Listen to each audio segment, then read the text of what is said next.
tracks aren't tracking. You say the tracks aren't tracking? Yeah, I don't know why they're just not placing down.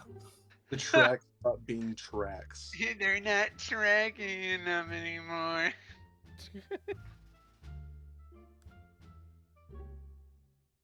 First, I had fucking pain with making a fucking goddamn loop because I went too far out of the boundaries or whatever.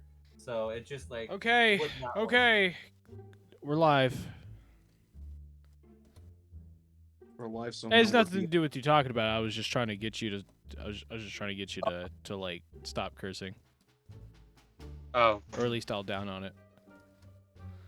Ah. Yeah.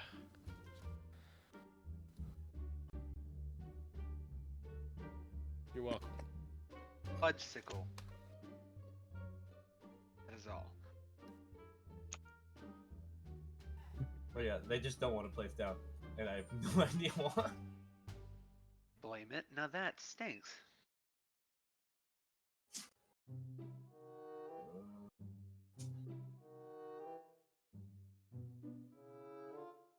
He's just putting out notifications, I'm guessing. Yeah. Dad and also Granny was yelling down the steps.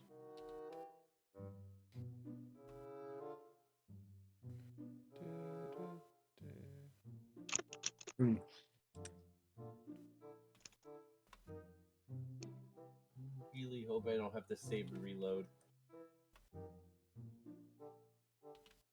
Though I might. Why not? Cause. Why not? I don't want to take time reloading my game. That's a good point. That's a good point. I'd understand that. I understand that.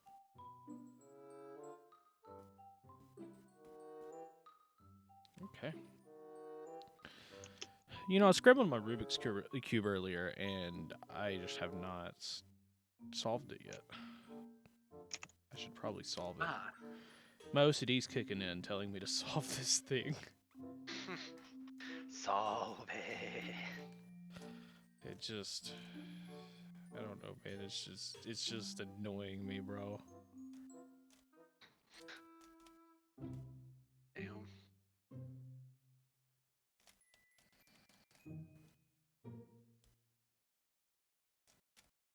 Oh, that sucks.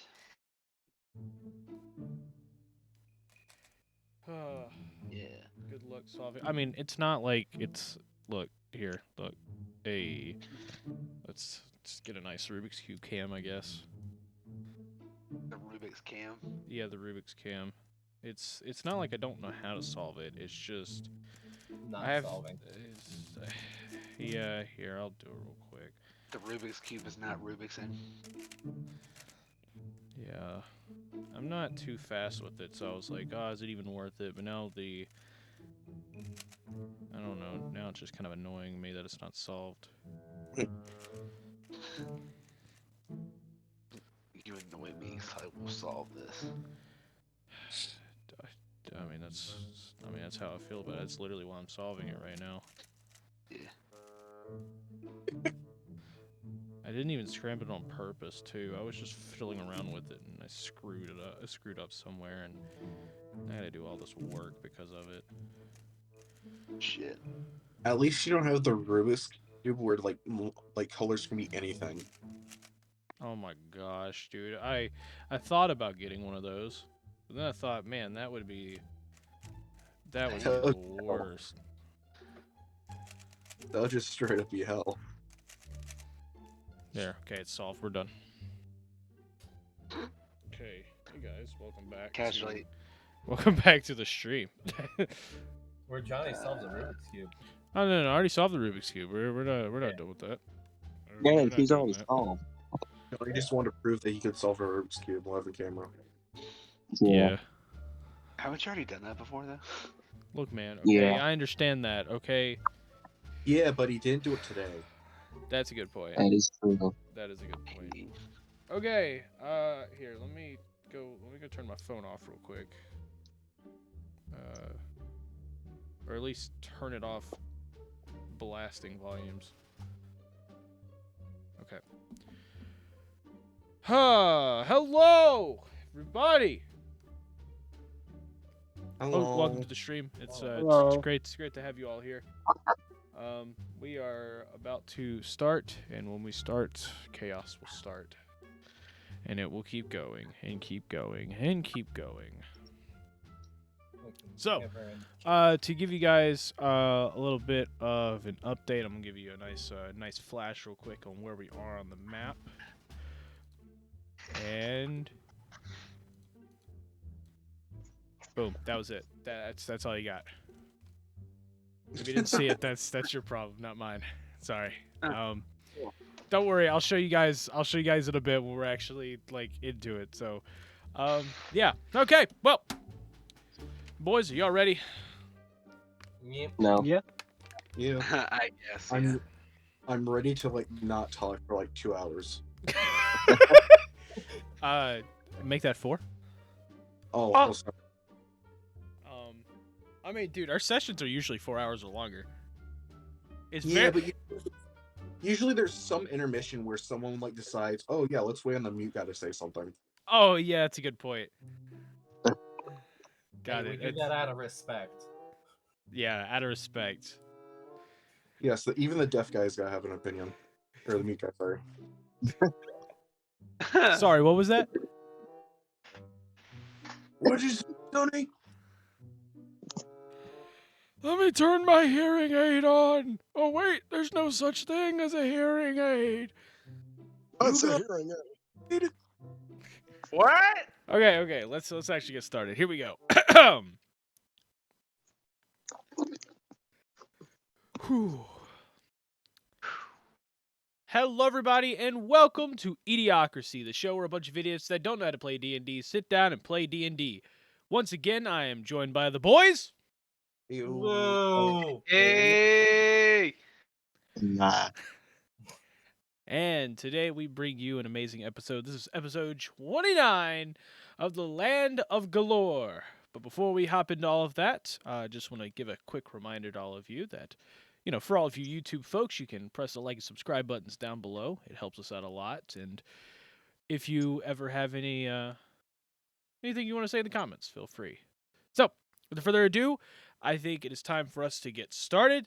So let's play the intro and let's get into this week's episode of eDIOCRACY.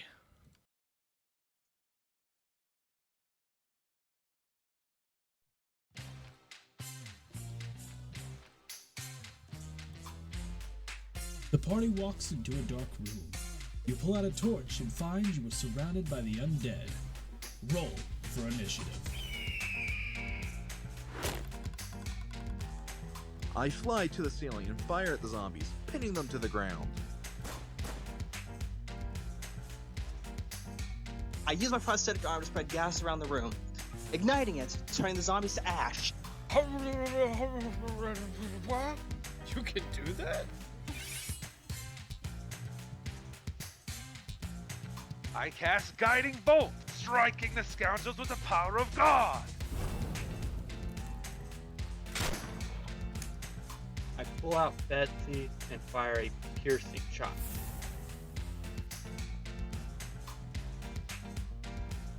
I use my bonus action to heal, and then I smack him with my trusty mace. And then I smack him with my trusty mace.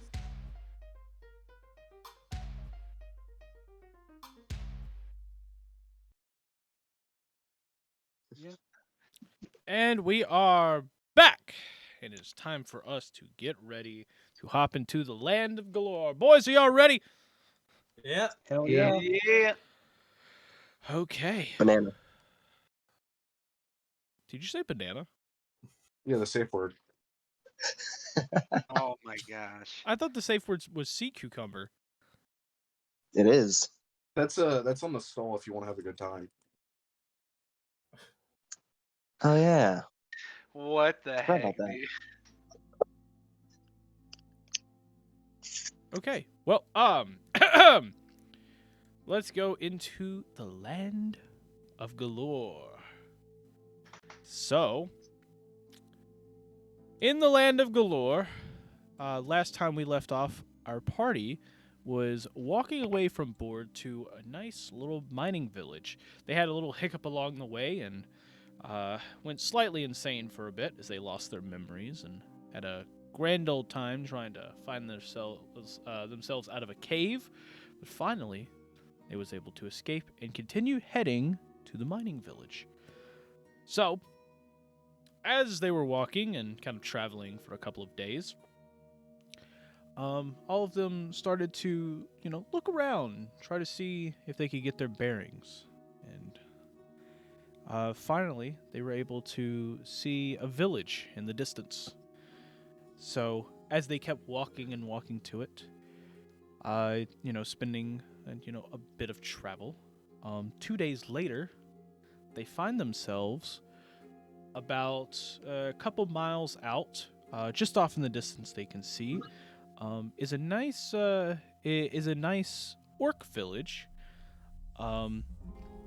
and as they're walking toward it, they start to hear it's very very faint, but they can in fact hear a little bit of like mysterious music playing in the back.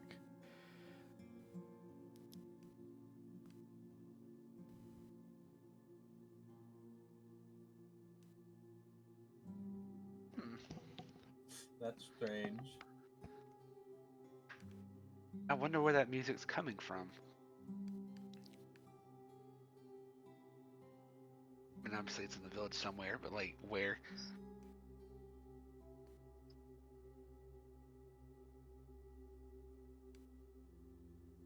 Think we should go figure that out. Yeah. Probably. Yeah.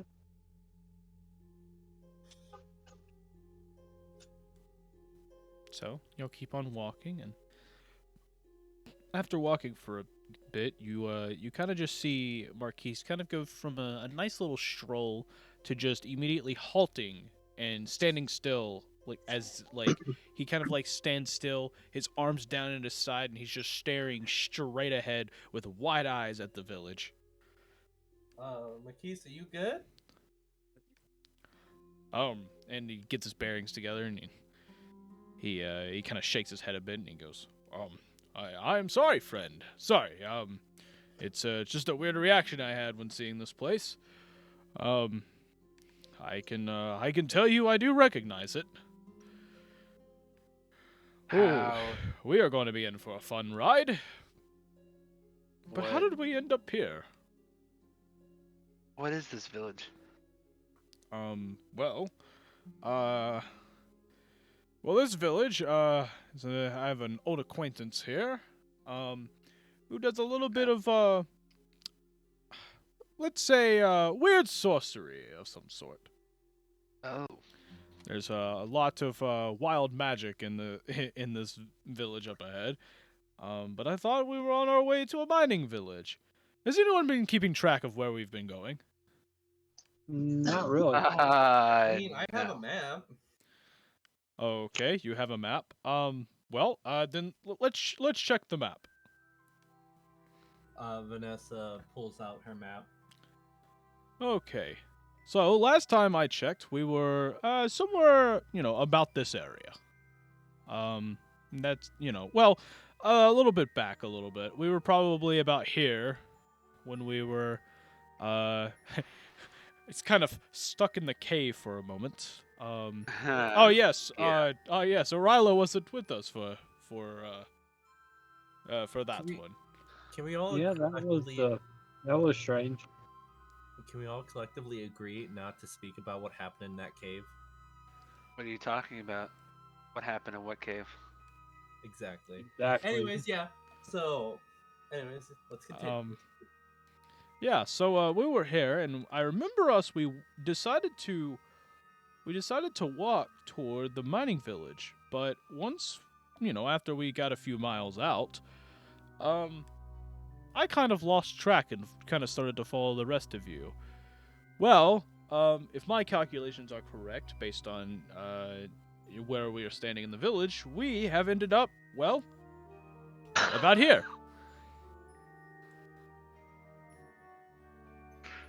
Oh. Oh. It seems we have gotten lost, my friends, but don't fret. At least I know that there will be supplies in this village up ahead. You said your acquaintance was a sorcerer, right? A sorcerer of some sorts. Do you think by any chance he can fix Old Man? Or if he wouldn't even know how to? Well, she would, might have some way of doing that, but it, would not, be the most ideal way of doing it. But, nonetheless, we should go check anyways. I mean, we're here anyways. We don't just want to leave and like not have the opportunity to fix him. That is a good point. Well, whew. It seems, we should probably get going then. I will tell you, some of the sand in my gears is not exactly the best thing in the world. Yeah, maybe we can stop at somewhere and clean out your gears. Yes. Yeah. Okay, well, let's go! And you see him start to kind of like march along.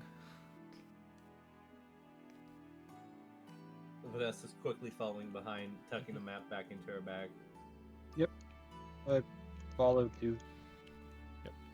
So, you end up walking.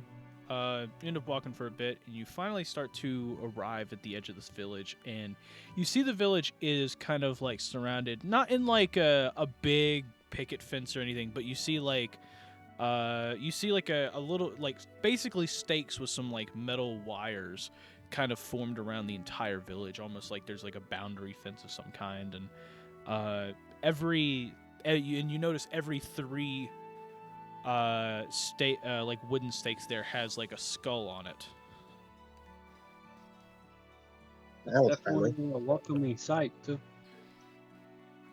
Yep. And as you kind of walk up, you start to notice there's a lot of like on the edges of the village near that stuff. You see like piles of like random junk, essentially, just like on the very edge. But there's like a fine line that you can see as you're approaching the fence, that there's like where they've like all the junk basically just stops, almost like there's an invisible barrier just keeping the junk at the edge.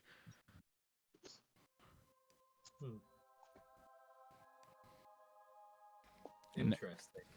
And then as Marquise kind of walks within, I'd say maybe 15 feet of the fence, you then see a goblin hop out from behind one of the piles of junk, jumps in his way and goes, "Halt there!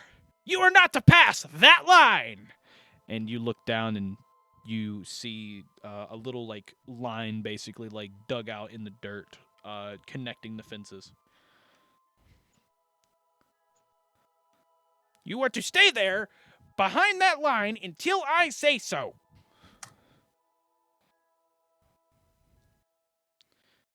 Marquise kind of like looks at all of you in like a weird like trance almost, and then he kind of gets his bearings together and goes, excuse me, my friends and I have come to visit an acquaintance of mine, and we were wondering if we could come in. No, that is not possible. By my orders, you are to stay right over there, behind that line.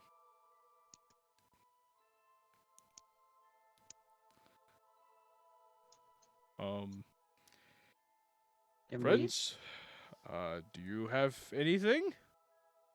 What would happen if we crossed the line? Bad things would happen. Very, very bad things would happen. Not even. Sorry, go ahead, Vanessa. No, Morgoth goes first.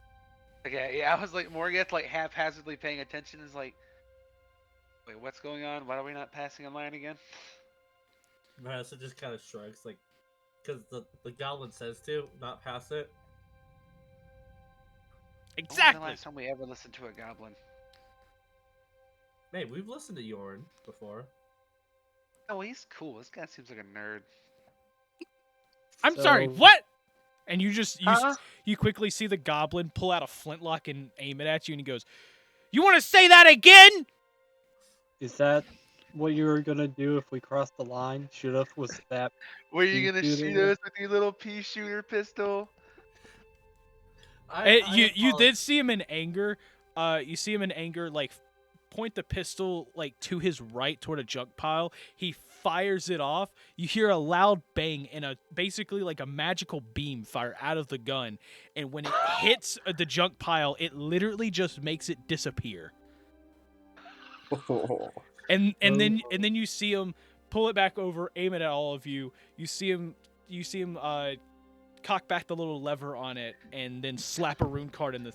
He slaps a rune card in the side of it, and he goes, "Do you want to try it now?" Kind of gun is that? And that tells why you do not mess with a goblin with a flintlock. Morgeth, not even scared looking, just goes, "That was so cool." No, please don't do that again. Marquise, what's your acquaintance's name? What's your name?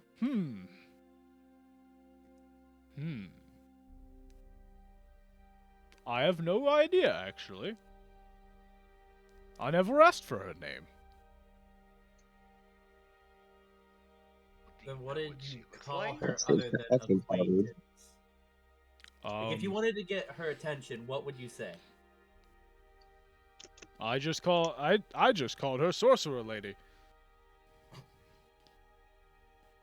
You know, Marquise, honestly, I figured you to be a lot more, intelligent sounding than that, but, I mean, fair enough. I probably would have also called her sorcerer lady, so. Well, to be honest, the last time that I was here, I was not exactly in the best of conditions, so.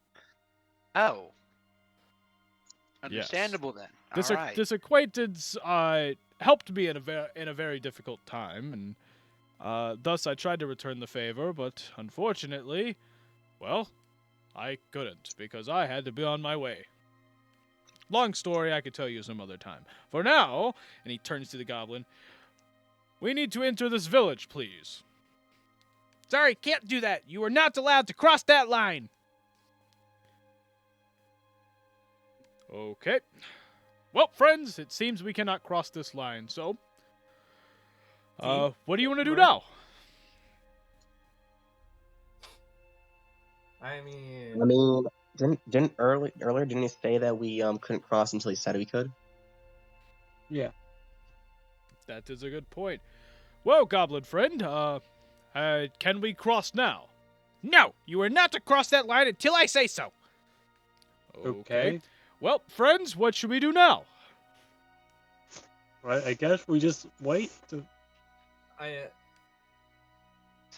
mean, hey, I'd say, see if that goblin can't find the sorcerer lady that you're acquainted with while we sit down and have tea. You know, that that is a good point. Well, goblin friend, there is a sorcerer in this town. Everyone in this town is a sorcerer. Okay, we're looking for a sorceress. That's basically every woman in this town. Can you give me more of a description? Marquise, I'm leaving that up to you. She was an orc. That is at least a third of this town. Well, I guess we're going somewhere. No, that is all I've got. Would she remember you, Marquise, by your name at all?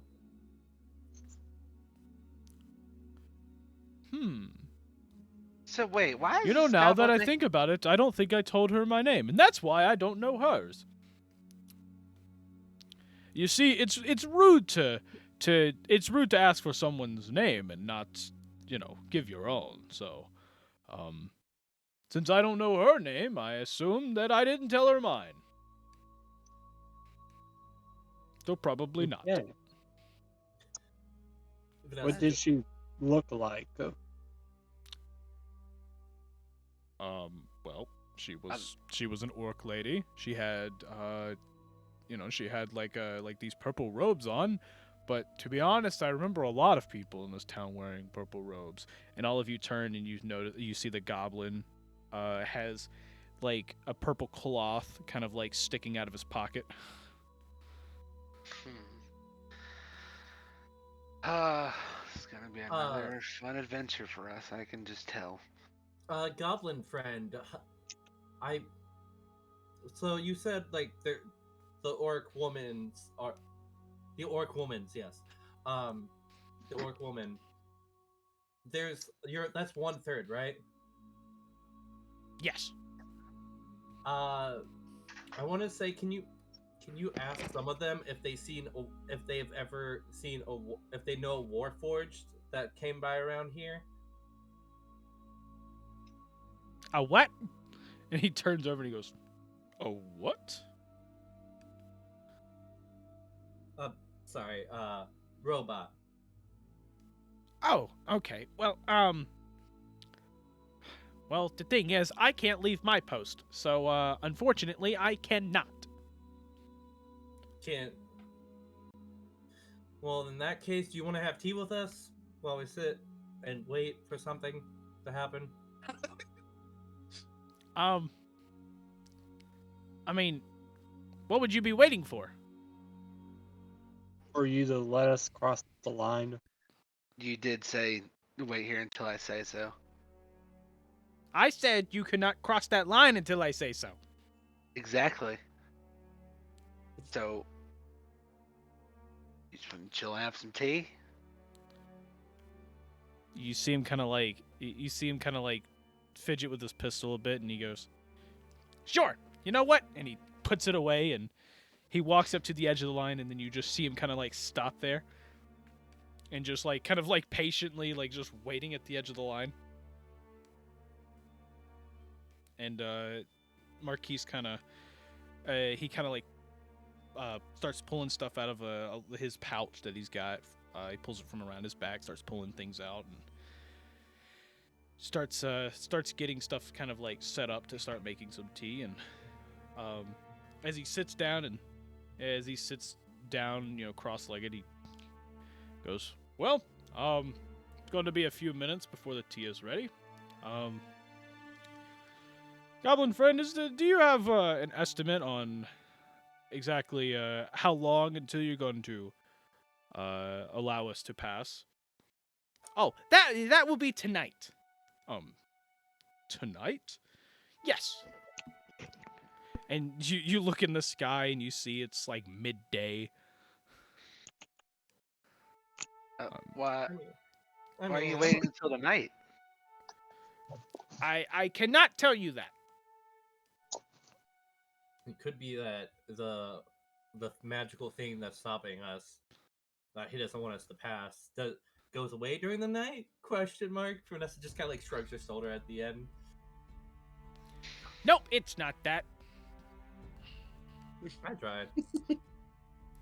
If I didn't have this weapon here, and he pats his little flintlock, he goes, "All of you could probably just walk in here. No problems asked."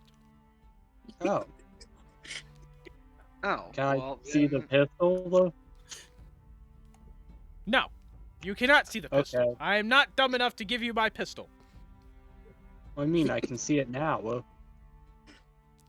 He then like you then see him kind of like tilt the holster a little bit, where it's kind of like it's more behind him.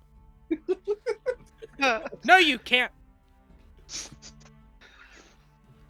Alright, we get it. You like weapons, but you like firearms, but that's not really going to help us in this situation.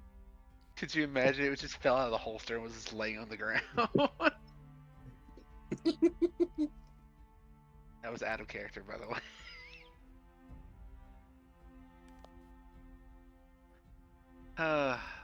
So, I mean, why are you making us wait here then? Like, we're not gonna do anything. We just need to talk to somebody about fixing our friend. Well, I am sorry, but I am not to let you cross this line until tonight. On whose orders is this, may I ask? My Just- orders to you. You are not to cross this line until I say so. Do you have like a... He has a point, Morgan. Let's just end it there. I mean, no, like, I'm not saying this to make him mad. I'm just curious and I want to know more. At this point, Ugg is just kind of sitting in the sand.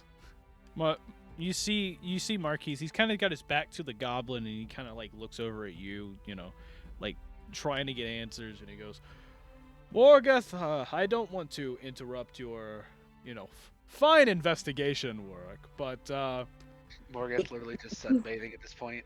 Uh-huh. yes, but I think it is probably best we don't ask questions." Because clearly he does not want us to know. And if he doesn't want us to know something, that means he probably is not allowed to let us know something. Yeah, and I mean, if he told us too much, he'd probably, use that disappearing pistol on us. And I don't want that, so... Yeah. I'm just gonna sit here and then enjoy the sand. Yes, of course. Well, it seems we are going to have to rest here for a bit, so... Luckily, I've brewed up some tea in the time that you've had your conversation. Would you like some? Yeah, I'll take some. First, let's give the first tea to the goblin friend as a sign of peace or whatever, that we're done asking questions. You didn't see Marquise, kind of like, he was starting to hand the cup to Morgoth, and he stops for a moment. Sits back up straight and he goes, "You know what? You are right." And so you see him just kind of like, without moving his upper body whatsoever, just use his legs to push himself up, walks over and just hands the cup of tea to the goblin. The goblin reaching over the line, but ensuring that his feet are behind the line, just kind of like grabs it, takes it, and he goes, thank you, and takes a sip. And as he's sitting there sipping on this tea, you see Marquise kind of just turn around, go back to the exact same spot that he was sitting. As you noticed a little kind of like a button print in the sand, he kind of sits down in that spot. He gets back cross-legged again, and just it starts pouring. He starts pouring some more tea and starts handing out to all of you.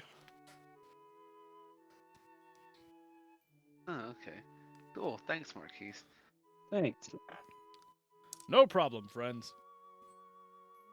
I'm glad you bought those tea packets back in board. Yes, I'm glad I bought those too. Too bad I didn't need to use those.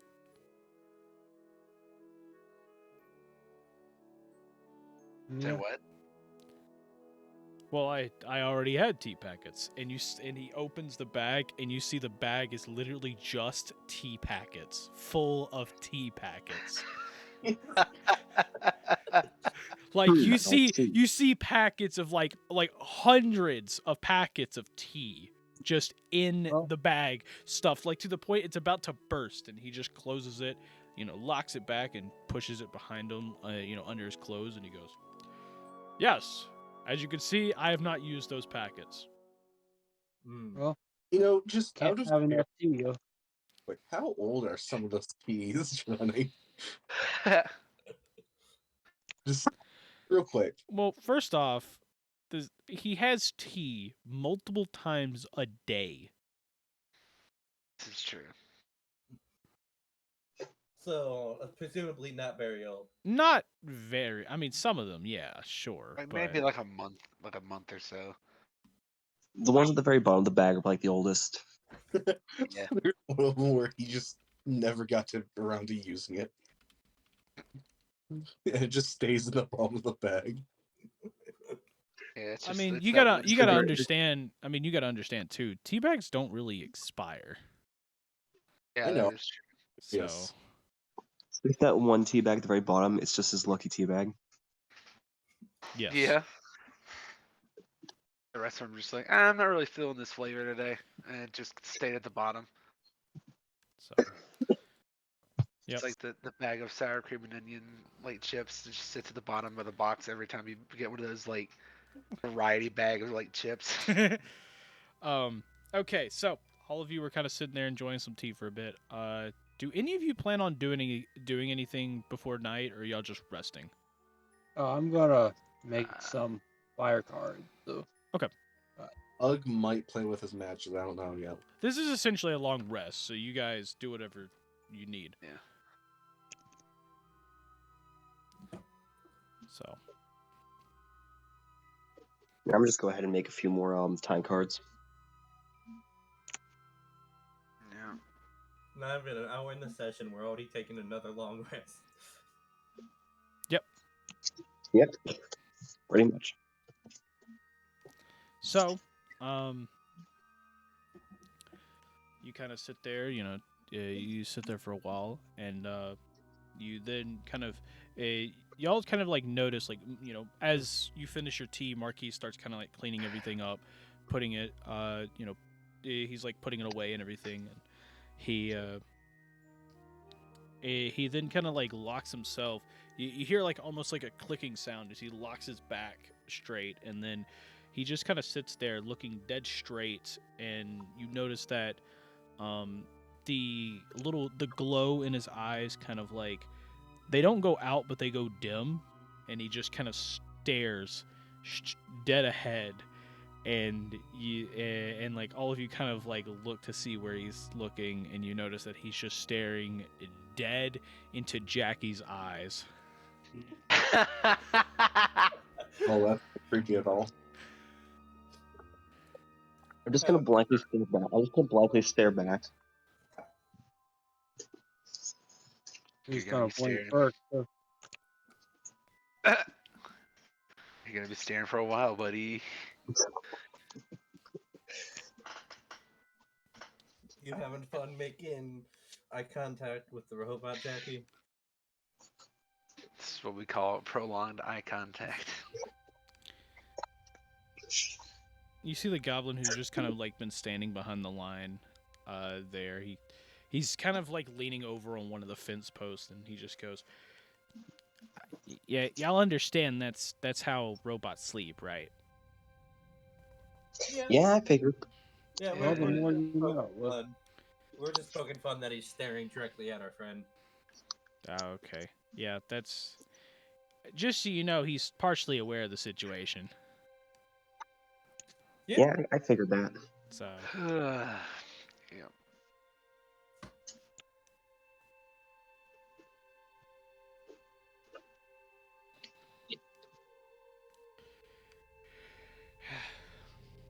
Well, y'all better rest up, because y'all got a while.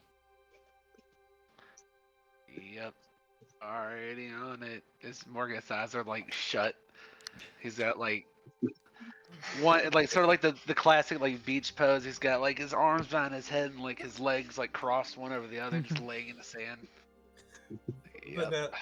Vanessa like perks up and then immediately brings out goblins and orc in chest. Orag, I mean. Goblins and orc in chest. Like, anyone want to play board games? While we wait. Ugg kind of like scoots closer so that he could play. Or at least try to. Vanessa just kind of like holds out one of the two, like both board game, like in either hand board games, both of the board games, so that Ugg can choose which one he wants to play. Ugg just kind of sits there, so he's just waiting on you. Really. Okay, does anyone else want to play Goblins and Orag, or are me and Ugg going to play some chess? Oh, I can play some goblins and Orog. How about you, Jackie? Yeah, I'm just gonna watch this one. Here. Okay. Vanessa puts away the chess box and then brings out gets Goblins and Orag ready.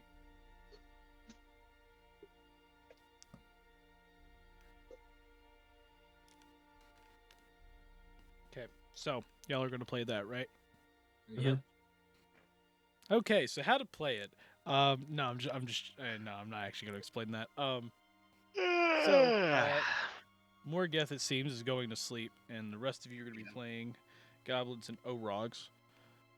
So, as y'all are playing board games and everything, let's kind of let's skip over to somewhere real quick. I need everyone except for Morgeth. I need you all to jump in the D&D corner because I have something special to do with Morgeth. Hello? Hello. Okay. He's been wanting this for a while. I see what's happening here.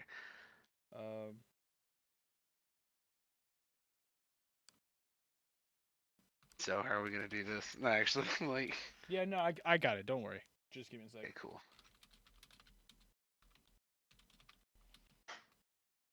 Oh man, my heart's like actually racing.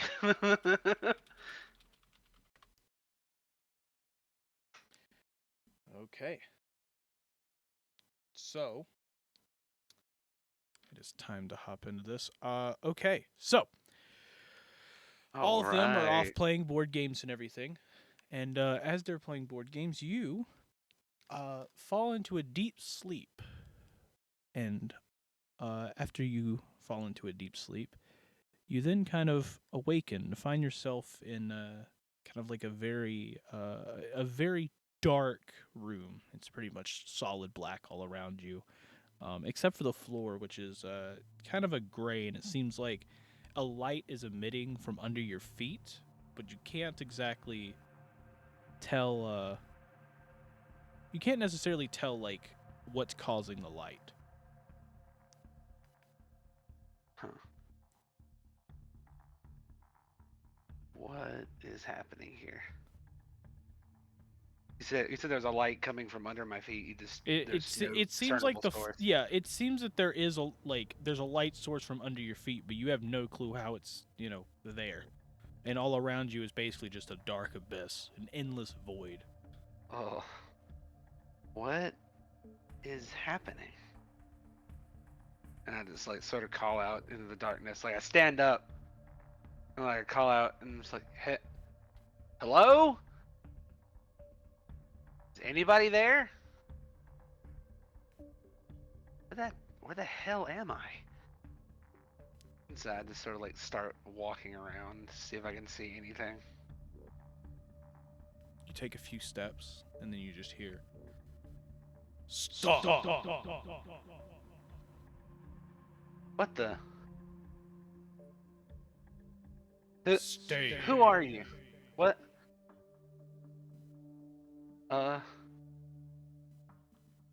Who is this speaking? Okay. All right. What is happening? Who are you? You know who I am. No, I don't. No, you don't sound familiar. Don't lie to me. I don't think you understand. What? You know Apparently me. not. Because I am you. Huh? What? And then you see kind of like stepping out in front of you, like from the abyss, just lights up basically you standing in front of you. What the? No. Who? You are me. Wait. What illusion is this? I don't know what's happening. What? Tell me who you are for real.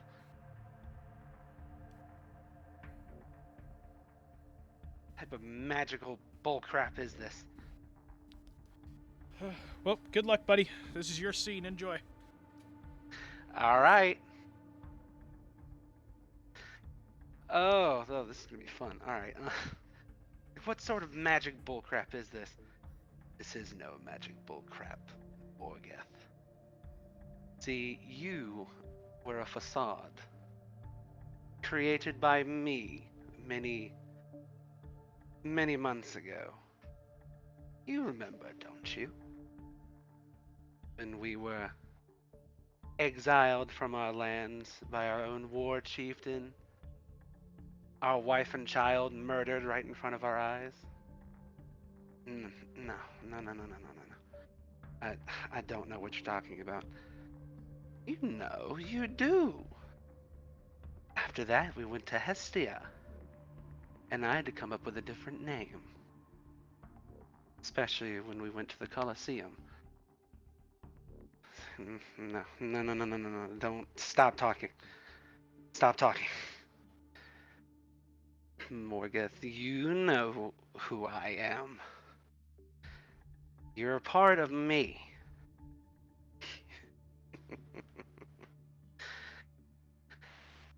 Sorry, I'm nervous as heck. I'm trying to get through this.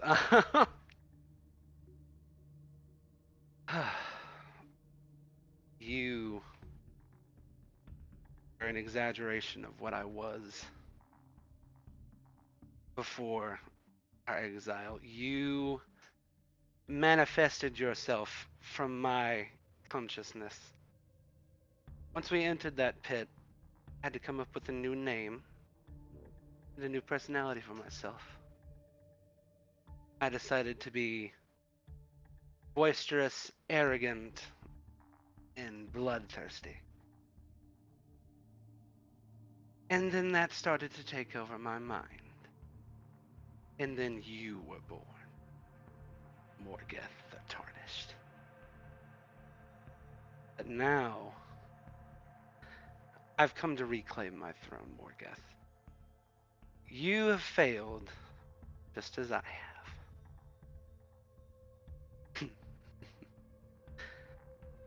have. I failed our wife and child, and you failed again with our newest child, Gore. Don't talk about my son that way. Our son. In fact, it was my intellect that helped create him in the first place. Who do you think gave you that idea? It was me all along. No, I just poured two random things together. Yes, I knew the ingredients in those. That's what made Gore. And you got him killed. And so, in a way, so did Vanessa. But she'll get hers soon enough. Now, I hope this little game you've been playing has been fun, but it's over now. I hate to say it, but I'm come back. And all of a sudden, you see, like him sort of lift his hand up a little bit, and just dark tendrils start to like wrap around Morgeth. And Morgeth's like, "What? What's happening? Wait, no, please, just give me a little more time in the light, okay? I don't want to die like this. I can't die like this. I have so much I wanted to do, so much fun I wanted to have." Yes, I know you wanted to have fun, but now it's over. This game of yours has been nothing but child's play and idiotic decisions, and I can't allow that anymore. These people need a leader, not a man-child. You're 50 years old now. Act your age. And that's what I'm going to do. So, goodbye, Morgeth the Tarnished. And so, he sort of like lowers his hand to the ground, and you see Morgeth just slowly start to like dissipate into just like sand and dust.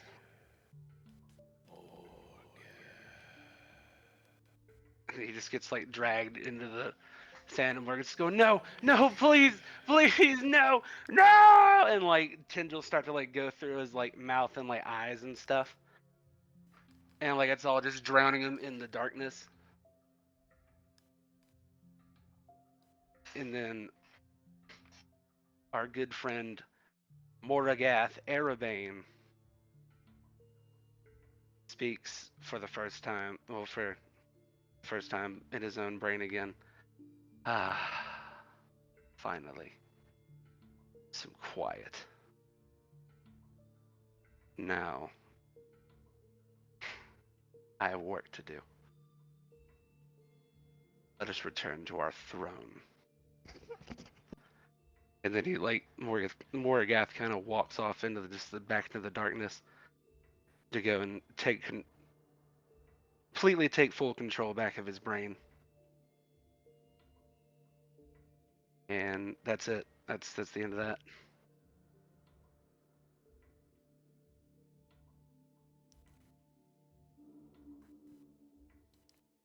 And with that, you're kind of, as you're laying asleep and the rest of them are playing games, they then, they, as they're kind of there, they kind of notice you kind of like wake up.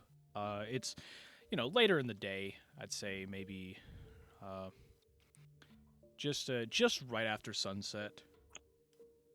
And the rest of them notice that Morgeth has woken up. Morgeth, you're awake. You wanna play Goblins and Orog with us? Og just kind of waves at Morgeth. No. I'm quite all right. Thank you very much.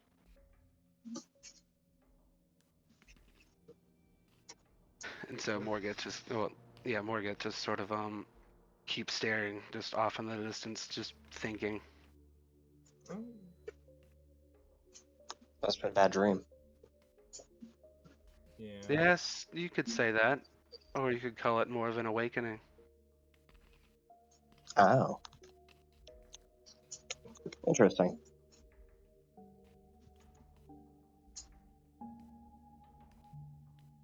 Sounds interesting. It definitely was. Then Morgeth just kind of goes back to staring.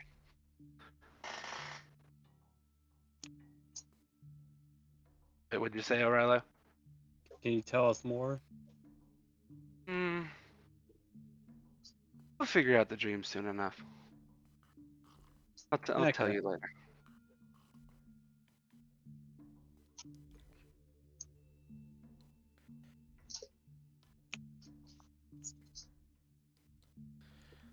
And with all of you, sitting there trying to enjoy your time, you then kind of see Marquise.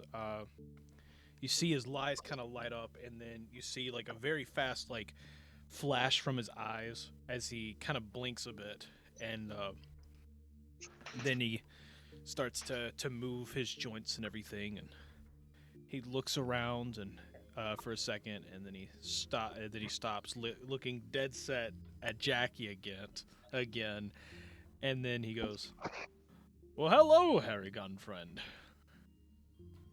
Hello. Good morning. You want to play some Goblins and Orogs? I think I'm going to pass for now. I've been seeing you've played this for a while, and I will say, Aurelio, you're not exactly the most pleasant when you lose. Crap. But it's all in good fun, of course. Yes, him kind of kicking up some sand at Jackie because Jackie decided to beat him once is all fun and games. Hey, he could have actually pulled out Betsy and started firing, so... Yes, I think I prefer the sand, even though that's kind of stuck in my fur now. You do make a good point. Well, nonetheless, it shouldn't be too much longer until we can finally walk inside. And then you finally see the goblin who's been like half asleep against the post. Like he kind of like comes out of his little bit of like a tired daze, and he looks around real quick and he sees all of you still sitting there, and he goes, and he starts like like grabbing the purple cloth from his pocket. He rips it out, and you see a full purple robe like fire out of his pocket, basically, and like if kind of like it kind of like goes in the air, and it kind of like slowly drifts down and lands on him. And he then looks at all of you, now surrounded in a purple cloak. And he goes, "Welcome, welcome to the village of Sorcia." And then you see the little dust line in the ground, like the little indenture in the ground. You start to see a little light kind of poke out of it, and then it kind of surrounds it under the fence, like moving all the way around the village. And as that happens, you then see almost like a magical dome of some kind, kind of like form above the village. And he stops for a moment, and he goes, he stops, right in the middle of it. He pulls out his gun. He aims it straight off at all of you, and he goes, "I'm sorry, but I'm gonna have to do this one time." As you see him cock back his flintlock, and then he fires it. A beam flies to all of you, slams in. You basically just see all white as you then notice that all of you come back to where you are. There's no goblin standing there anymore, and you guys are now sitting in the exact same spot you were before. Just this time, the dome is gone and the goblin is also gone. What about my board game? Is it also gone? It's there. Your board game is there. Yeah. Is my board game there? That's one way to say nothing personal. I should have gotten rid of that, honestly. I mean, That was honestly, I thought we were just generous. You should be thankful. I thought we were going to, like, technically getting transported to there, so that's why I'm like, is the board game still there, or is it, like, back where the goblin is? It's just like a random board game just in the middle of the desert. Vanessa basically just starts putting away the board game. Immediately, I'm like, I know this song. Yes, we all know this song. It's happened in battle once or twice. Those are the best ones. Can we not talk about that? It's the best battles.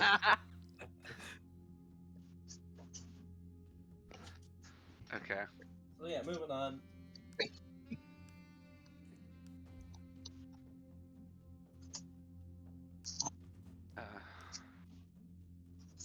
I wonder what sort of magic spell has been placed on us this time.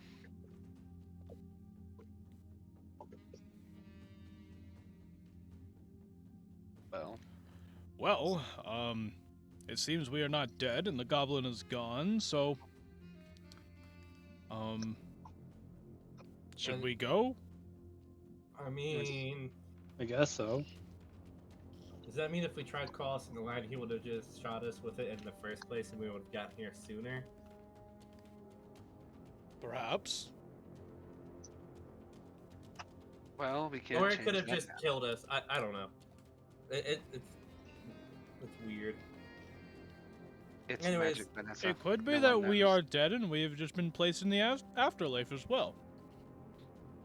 Yeah. Guess it might be. I a highly win-win. doubt that, considering, well, this looks like a crappy afterlife if that's the case. And Vanessa looks down as she finishes up picking up the board game. It's like, oh yeah, and the board game's here too, so. Yes, Vanessa, the board game's here. Good for you. Wait a second. Morith, you're acting Were I weird. supposed to be F5? Mm-hmm. What about? Say what, Jackie? What was that? I said, wait. We're supposed to be F5? I still didn't hear that, Travis. What did you say? That's not Travis, that's Dominique. No, I know. I figured they were in the same room. Oh, no. We're not even in the same state right now. Oh! Yeah, that's why Dominique's mic is being weird. Okay, that's He's why not I in was the like, same that's why state. he's speaking 240p. Okay, Okay, quick repeat of what I said. okay. Wait a minute. Wait a minute. Robots can go to the afterlife? Oh, okay. Okay, that is funny. I mean, of course, anything with a soul can go to the afterlife. Wait, do I have a soul? Oh. I We don't have mean, time to get we existential did, here. we did say, I did mention that your core was your quote-unquote soul, so you might. But anyways, That is a good point. Let's not delve into that. And It's like We a don't thing have that time to get we existential. have to deal with. Looks over at yeah. Yes, he is a much more pressing matter. Yes, well, nonetheless, let's, I guess let's, trek on. And you see him quickly stand up. He flicks his wrist out, kind of like Spider-Man does, flicks it out, and you see a cane pop out, like, come out of his arm, out of his wrist, and he catches it midair, and he takes his cane and just starts walking along with his cane.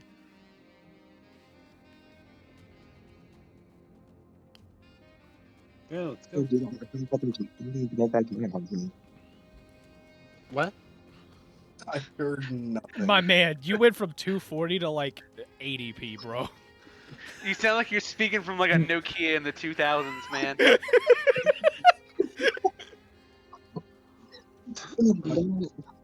Going to the Gummy Bear album.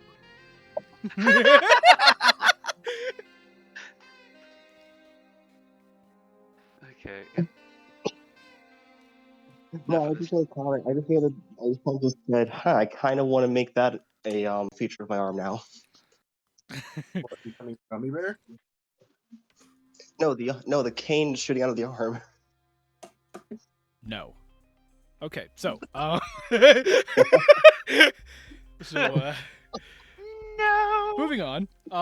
You see Marquise kind of walk up. He like stops in front of the line, and he reaches his cane across. And as he does that, you then see that purple field from before kind of appear just around the cane a little bit, about a foot or two around it, and just like move with it as he's just pushing it around. And then you see him take a step forward. You see him take a step forward across the line, and as he does that, he just disappears. And like you see, like almost like a magical barrier, kind of like suck him in and just stop. And basically, just look, and you're just looking at like just the image of the village you saw once before. Oh, great. Oh, how fun. Oh, I guess it's like a gateway, kind of like the thing we jumped through the one time. Yeah. Yes. Yes, it is. That was a fun time.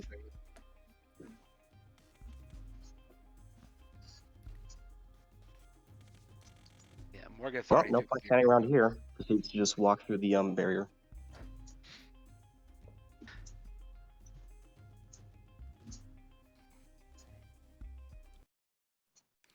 So, you all walk through the barrier one by one. You hear a little bit of a warping sound as each one of you go through. And as you hear the nice little dubstep playing in your ears as you're walking through, you then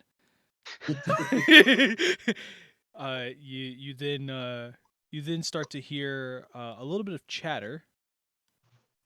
As you then notice the image you saw before is pretty much how it looked, except there are like purple torches kind of placed around to light up pathways and stuff like that. And this dirt path that you see on the very edge of it, it's just a very faint glow, kind of like leading down, like the edges of these dirt roads kind of like have a little bit of a purple glow on the edges, kind of like leading all of you into the center of the village itself. It's a lot of purple. That is, in fact, a lot of purple. And that, my friend, is a very good color. So I'm going to keep walking this way until it finally becomes a trap. And he just keeps walking. I'm gonna agree with that. I like your way of thinking, Marquise. And just start following. Well, head along too. And hey, you can't really figure out the trap or not until you step into the trap. Exactly. So, you keep walking forward, and you walk down the road. You walk down the road for a bit, and you kind of in like you see more of the little center of the village there. You see, you kind of see more of it, and you see some people walking around. There's like a marketplace of some kind here. Except it's not like a normal marketplace. It's not like you don't see just shops or stalls or whatever.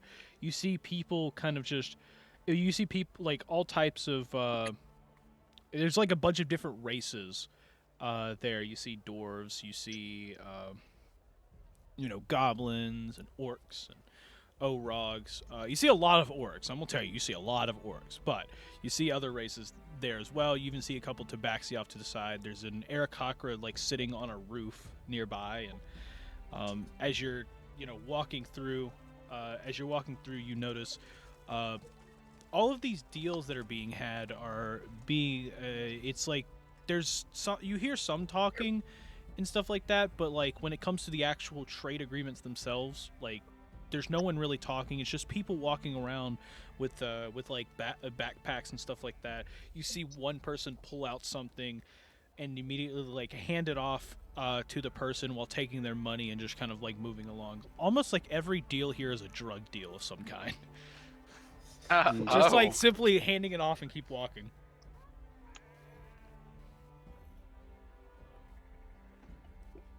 Well, this is very peculiar. I'm not entirely sure I recognize all of this. Seems like a pleasant place. Well, I'm not entirely sure. Their way of trading is not exactly what I'd say the most fair way. But, I mean, if this is the place, this is the place. Well, nonetheless, I think we should probably ask around, to see if we can find my acquaintance. Unfortunately, I don't know their names, so, I don't know. And the description of them is, well, Jackson looks around at like, the people, and it's just like, not very specific. Look, man, dude, chat might be right. You might need to eventually have to talk in text. Like... Yeah. Yeah. Oh, Lord, dude. Microphone stops working, it decides to join the chat. Yeah, that. Microphone has started playing Doom 2023. What?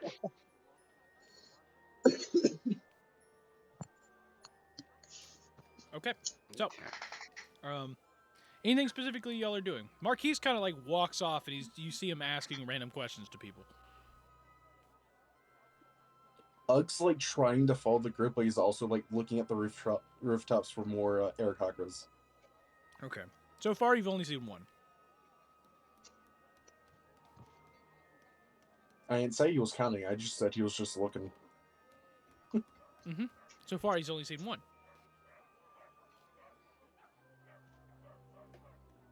Do you guys think we should go follow Marquise? I don't know why I said Morgith right there, but go follow Marquise, or should we split up from Marquise and? I mean, I'm following whoever has the whoever decides to start leading. I have no idea where to go, what to do. I mean, hey, if Marquise finds his acquaintance, maybe she can help Ugg. So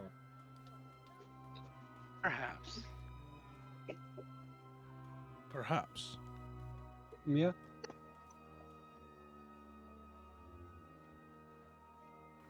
By the way, we need to get a move on. Let's find this person.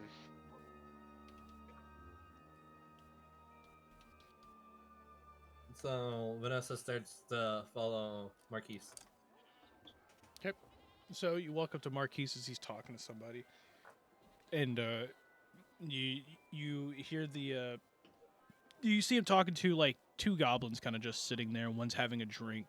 You know, you could notice that he's somewhat tipsy, kind of trying to keep himself standing up, while the other one's sitting down on like this little stone step in front of a shop. And he goes, I'm not entirely sure what you want from me.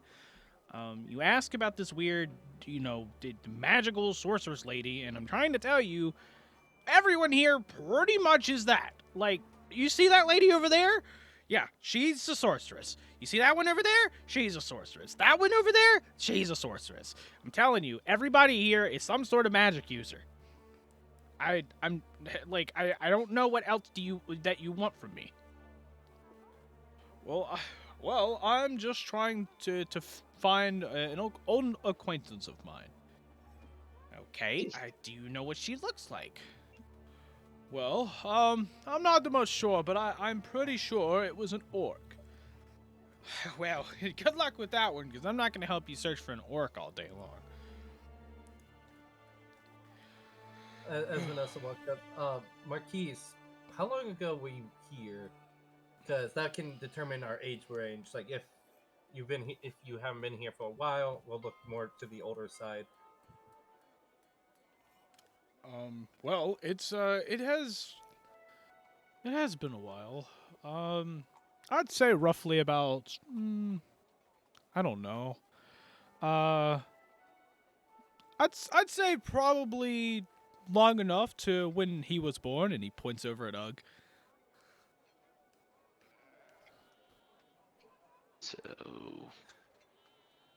So we're looking for an older woman. I mean, technically, he's only 14 years old, so what? No, not that old. I mean, yeah. Ugg got aged. Ugg got aged, yeah. So usually only 14. Only 14, yeah. Jackson looking over at Ugg, trying to remember how old he was before. Yeah. No, Marquise just saw the age that he currently is now. So that's why. So it is about 20-something years then. Yeah. Again, meanwhile, Jackson looking to remember how old he was before then, because he genuinely forgot. I don't think anyone ever told Jackie. Yeah, I don't even think Jackie ever met Prime Ugg, did he? No. Yeah, no, I figured As far as I'm aware, no. Yeah, he did. He was there when you got turned old. He's the one that okay. Yeah. I don't remember old man Ugg. Moving on. Look, Johnny, Ugg's been an old man for so long that even I forgot about him. It's unfortunate. Anyways. Oh man. When your character's been old for so long that you also turn senile. Anyways. Vanessa's like, okay, so we narrowed our search down. She's an older lady. Roughly how old, like, would you say she was when you were here 20-some years ago? Her voice probably sounded like she was not an older lady, but like a mature lady. So I'd say someone probably well, if she truly is an orc, I'd say probably, I don't know, 30, 40 maybe. Okay, so we're looking someone 60, like around that age of 60. So yeah. So like I said, I'm not entirely sure. I didn't exactly I wasn't exactly able to see much when I was here last.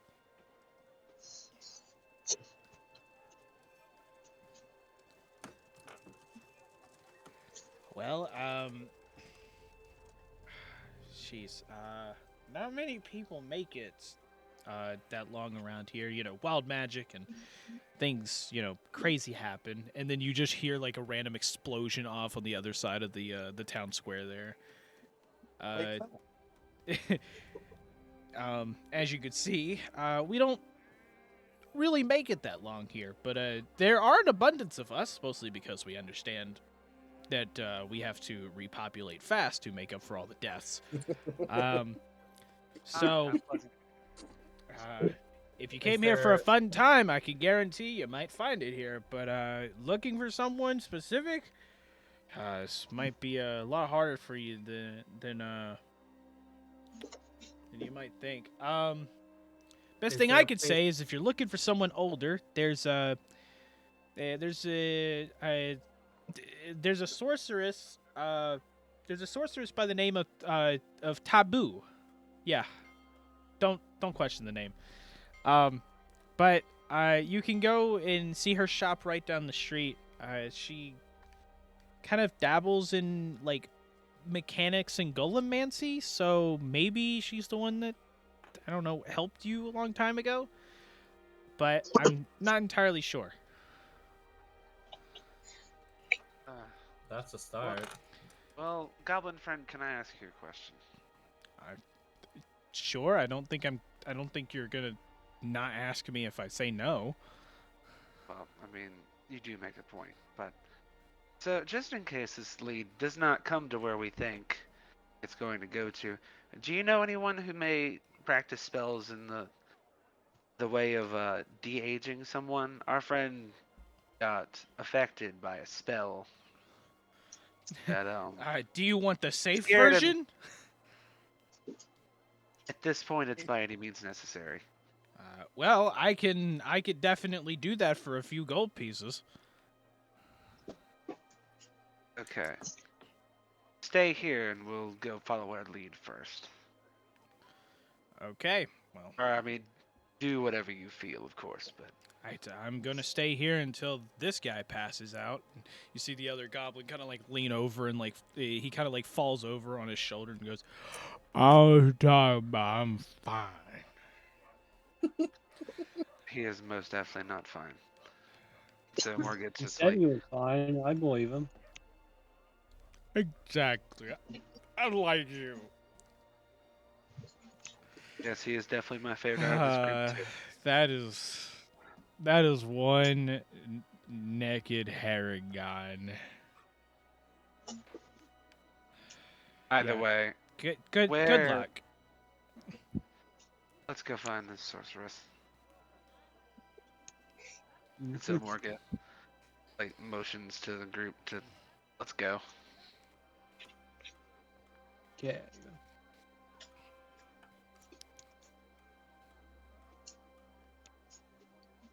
So, y'all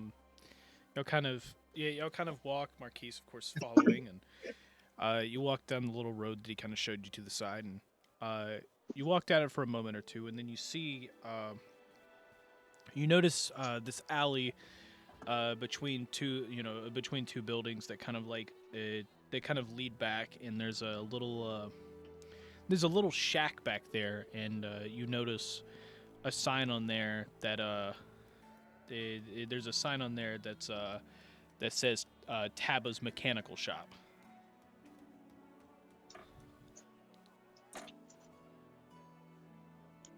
This must be the place. Yeah. I would assume so. Marquise, since it's your acquaintance, would you like to go first? He kind of stops and just stares at the door for a moment. And he goes, sure, yes, yeah, let's go in. And he kind of like trots along in front of all of you. And with that, he kind of makes his way up to the door, and then as soon as this plays, he goes up. He makes it up to the door, and just as he's about to like about to grab the doorknob, you see the door swing open. He kind of like stumbles back, trying to dodge the door, and you see an Orog, duck his head under the door. Like he ducks his hand like under the top of the door, kind of like walks his way out, and he's got a bunch of like robot parts in his hand, like in his arms, just walking off, and he just goes, "Oh, I see why you never get business. Clearly you have no clue how a robot works," and he just keeps walking. You see this like you see this like dwarven lady kind of like step around the corner, and it's like, oh really? Okay, I see that you know everything about robotics. Oh. And he stops, he turns around and goes, I tried to get you to fix this, and you told me it's not fixable. Well, clearly, I can just walk down the street and find anybody out here to fix it, but I came to you because I heard that you were a robotics shop. But if you can't fix this, I'm going to find someone else that can. I see why they call you Taboo, because you suck at your job. And he starts walking off, and she kind of like looks at him in anger, and she looks at all of you, and she turns and starts walking in as she kind of like motions all of you to just come along.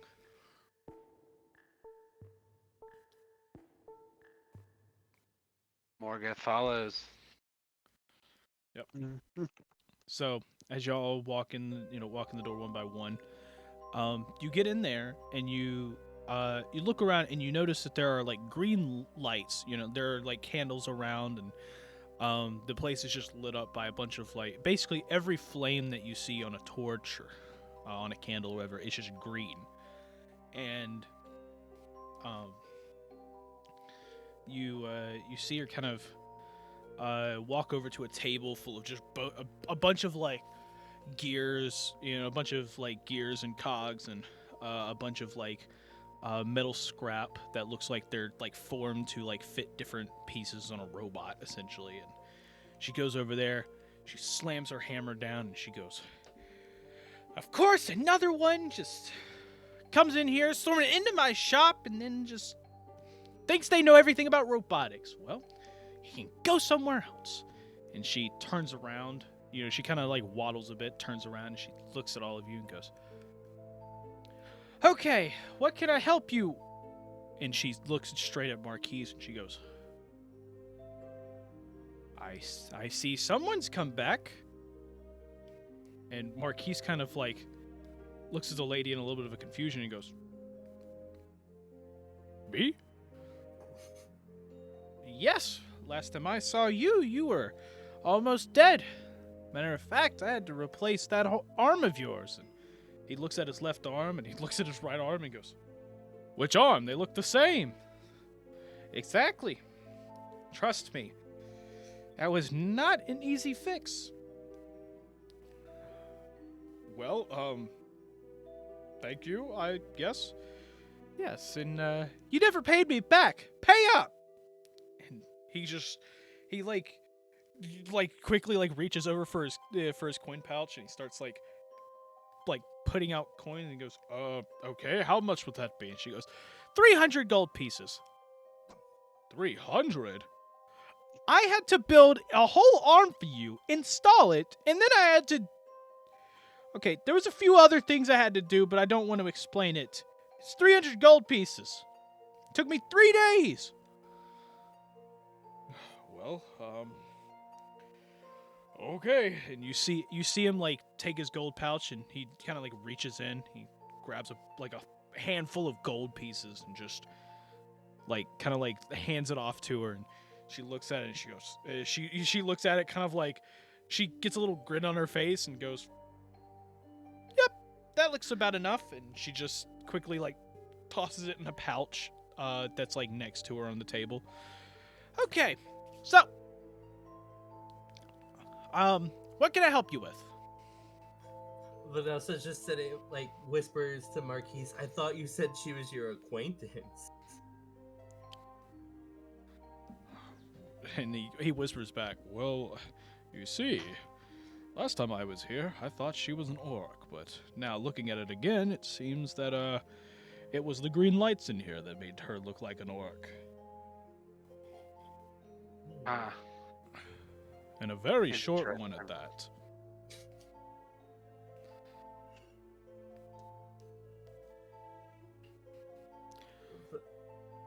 Vanessa just kind of speaks up to the lady, and it's just like, yes, Marquise said you were acquaintance with him, so we were hoping... Acquaintance? More of like he owed me, and he just paid it off, so, we're good. Is there anything else I can help you with, though? we're hoping if you knew how to de-age someone. How to de-age? Our friend here got hit with a spell, and he just aged rapidly, like 10 years, I think. Ooh. About 10-ish years. Gesturing to Ugg. Yeah, that is a peculiar one, actually. I do know how to deal with it, but I don't have everything for it. Not to mention it's going to cost you a hefty price. What all do we need, and what's the price for it? I mean, She stops. She looks over. She looks over at Morgoth and goes, I like this one. Straight to business. Well, for starters, doing the ritual itself is not exactly the most fun, and it can be dangerous. So, the nicest price I could probably give you is gonna be about 300 gold pieces, and you then see Marquis start like digging into his pouch again. Well, and on top of that, I think I don't think any of you are ready to go get, well, what you need to do this ritual. What do we need for the ritual? Morgoth is about to kill a person. Well, okay, fine. Since you seem like you want to go die, let me go and let me explain it.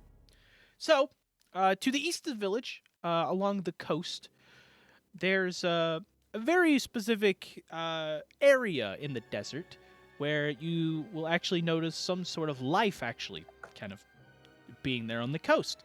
There's going to be a little bit of trees, a little bit of grass and everything. It's a small little patch of land.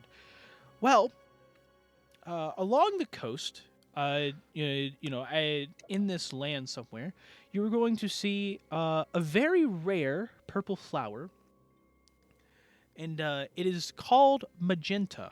Yes, just like the color. Welcome to how we got that name. So, the magenta flower is something we need to use because the petals in them actually have a magical property. Matter of fact, everything in that area does, considering it's not dead. But with it having a magical property of some kind, I can use it to start a ritual we will have to do. But the specific reason I need this very specific flower as well is because the textures in it will take his skin, and it's supposed to smoothen up all of his skin to make it feel like a baby's bottom. If you couldn't figure it out, I'm going to cast a ritual and then rub flower petals on him. Yes, I could very easily figure that out. Yes. So what is this ritual you're trying to do? How is that dangerous, if I might ask? Just because when I cast the ritual, you know what? We can leave that for later. But the dangerous part about getting the flower is because, well, the place is guarded by some dangerous creatures. Such as? I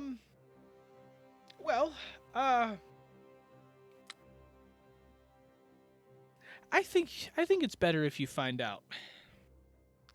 No, I don't think it is. Tell me what the creatures are, please. And you see her cast. You see her like move her hand, and she casts thaumaturgy and goes, "No! I do not want to speak of it. So if you would like to go, feel free. But I've warned you. It is dangerous, and if you do come out alive, well, I can help your friend."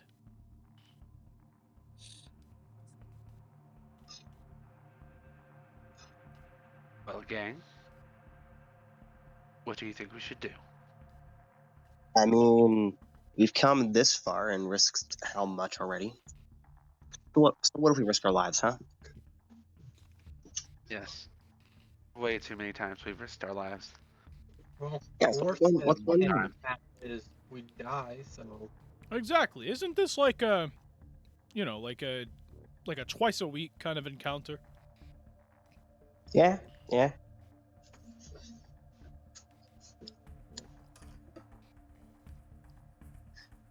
I think one time was almost like 3 times.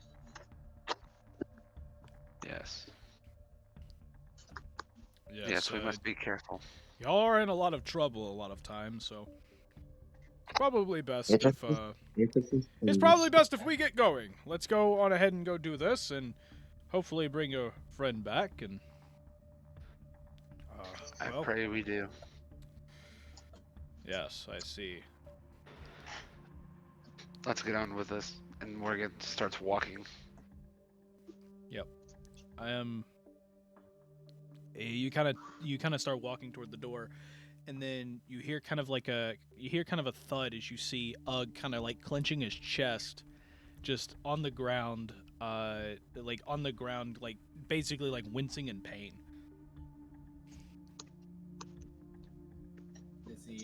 Is he having a heart attack?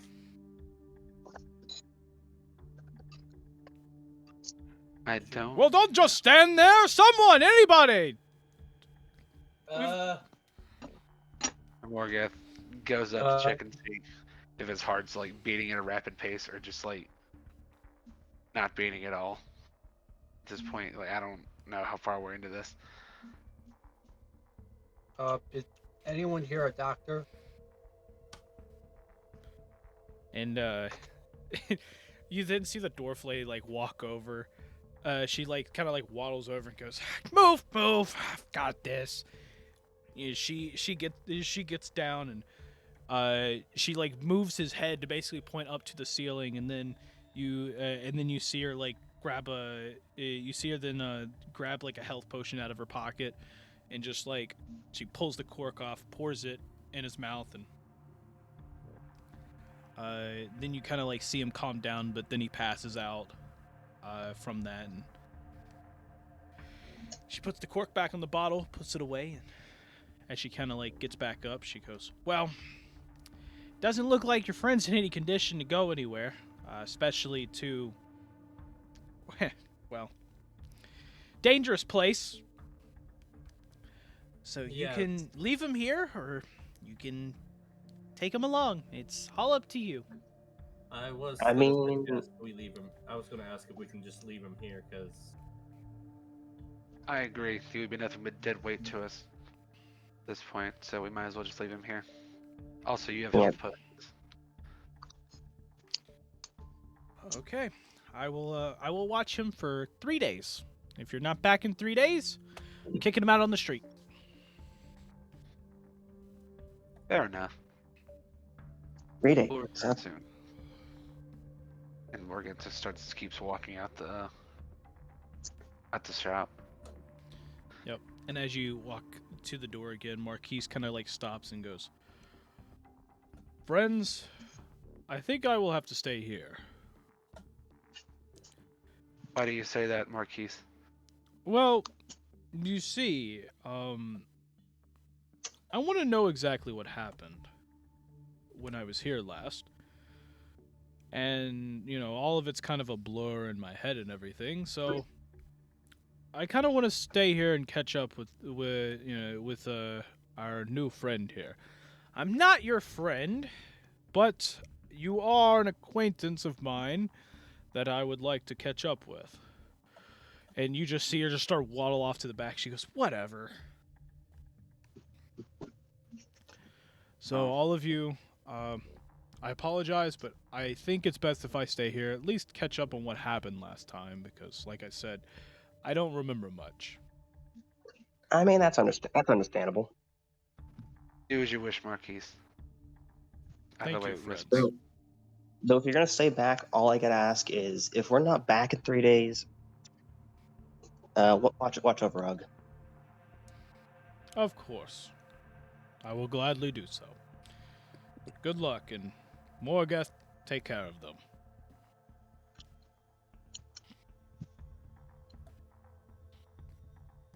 You see Marquise kind of like walk around the corner to the back again. Meanwhile, Ugg still passed out on the floor. Oh, Okay, gosh. we should probably get going. We're just gonna leave him on the floor right there. Where are you going to put him? I don't know. Leave him on They the know floor it is. Yeah, they know he's out here and passed out. Cool. So, y'all are off, right? Yep. Yes. Cool. Moving on. So,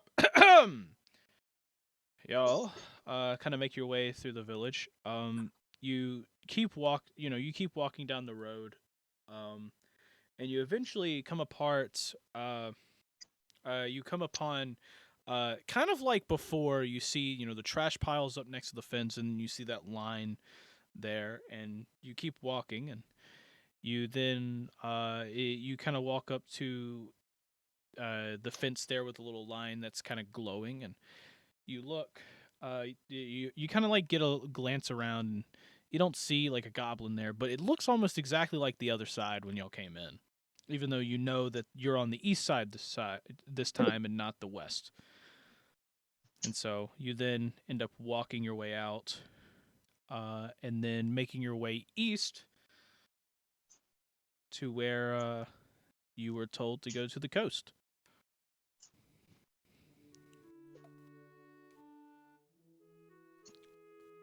So, if I'm correct.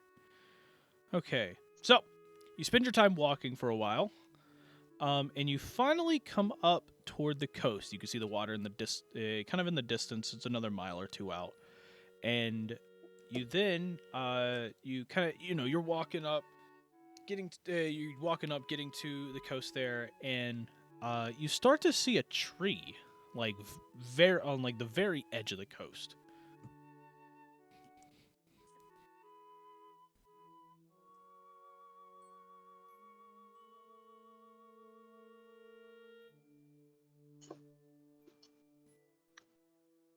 Oh my god, a tree! Oh no, are you guys waiting for Ugg to say something? Well, now. I was about to say something out of. I was gonna say something out of nowhere, just like, oh my gosh, a tree. And these sands? That's unheard of. Whoa. But no, I was gonna break the silence to just be like, well, I guess we're getting close. Yes, we are. Should probably get ready for whatever's guarding this place.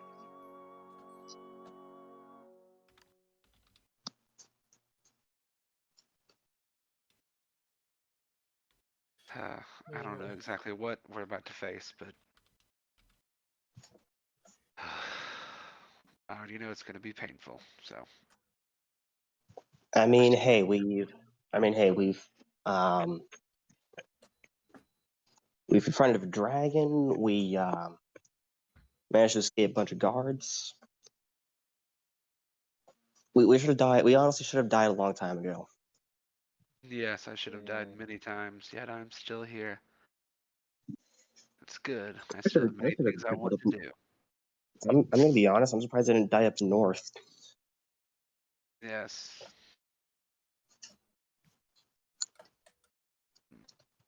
And I'm very much surprised I didn't die to the dragon. Honestly, same. Yeah. Because you were kind of asking for it though. Yes, I know. Morgoth was very much asking for it, wasn't he? And so I'm just like, you three ready up. Let's get ready to fight whatever this thing is here.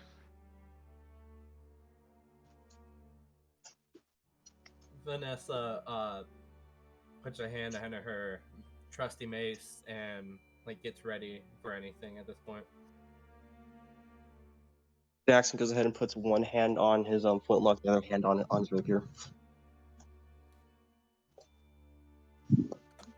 Morgoth kind of pulls out, or is like pulling out his greatsword and just kind of has it in his hand.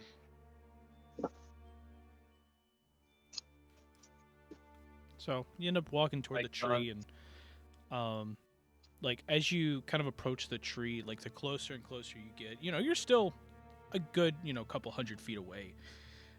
You like kind of come up on it, and you start to see like grass, kind of like not exactly form, but you can kind of see it like appear around the tree, and it almost looks like the closer you get, the more it fades in, and you can see the grass a lot more. You're also seeing a couple flowers and a couple like bushes start to appear. Wasn't this magical?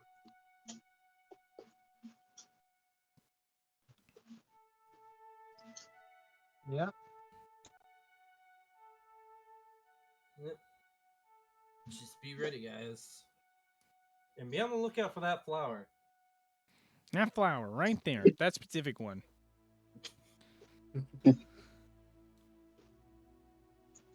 Just the goblin from the entrance again. He's just standing behind all of you guys with his flintlock, and he's like, "That flower right there, that's a dangerous one. Let me just pow!" And then you just see it just evaporate. It's just done. And he's gone. And he's gone.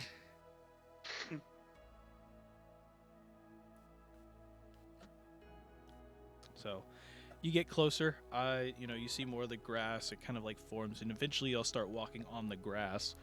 And like as you walk on the grass, you almost feel like a tingly sensation in your feet as you're like walking around, and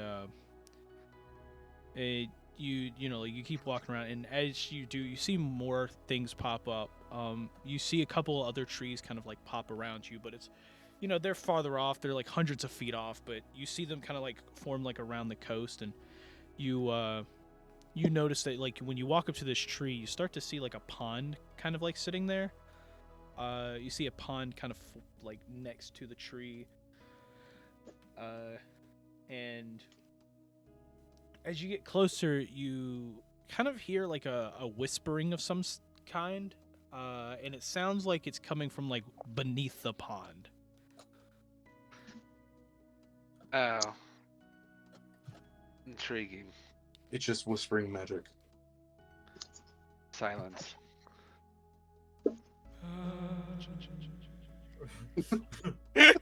Don't worry, we're not doing that again. That's fine.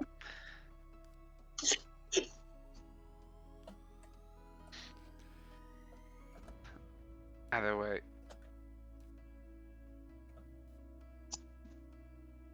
Let's probably stay clear of that lake. Yeah.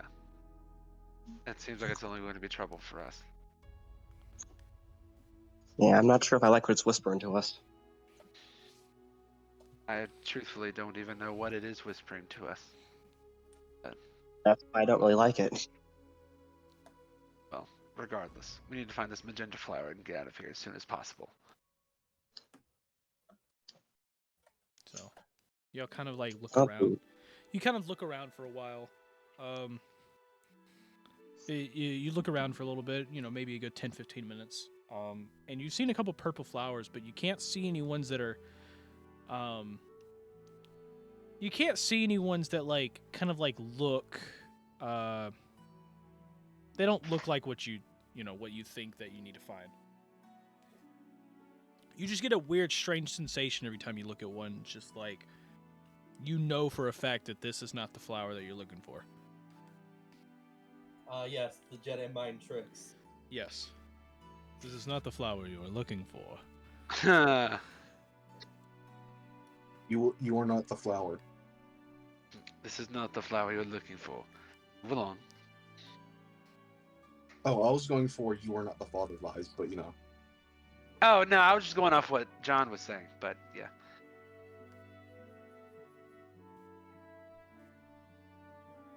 All right. So yeah, we haven't found this magenta flower yet. Nope. And this is out of character, by the way. I'm not. You'll know when I'm talking in character. You have not. Great. Where could this flower possibly be? We also haven't found any so-called guardians, which they're probably in the lake. Unlikely.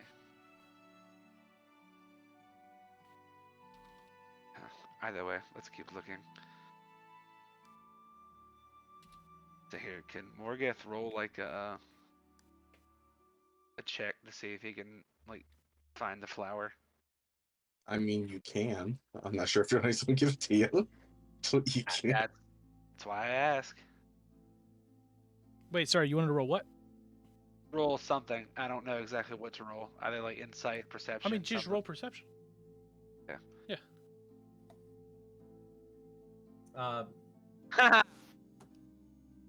What'd you get in that one? 4. Yeah, I got a 4.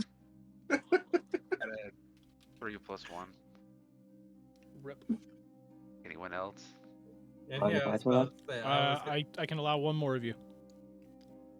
Alright, I got this. So who has the best perception? Yeah, Jackson. What's your perception plus perception? +5. So is mine.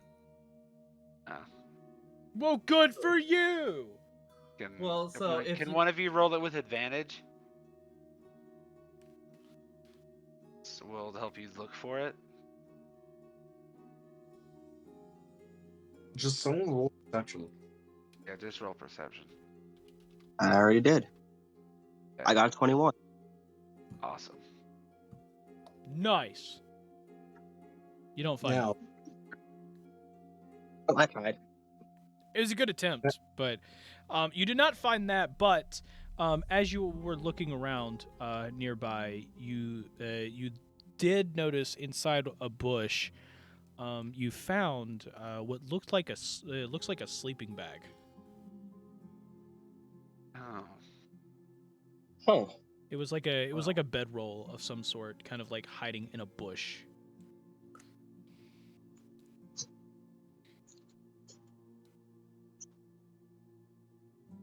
Does Morgeth and Vanessa and O'Reilly also see this? No. Okay. I think the better question is, do you point it out to them? Yes, that is the better Answer question. is yes, I pointed out to them. Oh, really? Okay. Yes, I'm gonna point it out to them so that way they know where it's at. Oh, crap. That kind of ruins my plans. Oh. Cool. You pointed out to them. Have fun. Oh, that's nice. You gonna point it out to them or what? Yeah. Guys. There's a sleeping bag in that bush. Or like the bedroll, I mean. A sleeping bag? There's a bedroll that's in that bush. Morgeth starts walking up to it. Yep. Last I checked, they don't grow on bushes. Or grow at all. No, Well, you no, haven't they do seen not. a bag bush?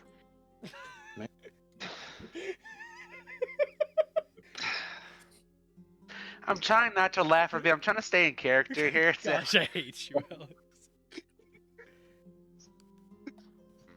See. I'm sorry, I had to say that with just like how he said that. Yes, obviously, sleeping bags do not grow in bushes. Thank you for that astute observation, Jackie. So I go to like pick up the sleeping bag and like look through it, see if there's any clues as to where this thing might be.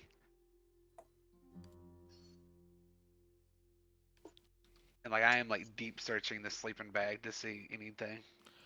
I mean, you don't notice anything like interesting about it.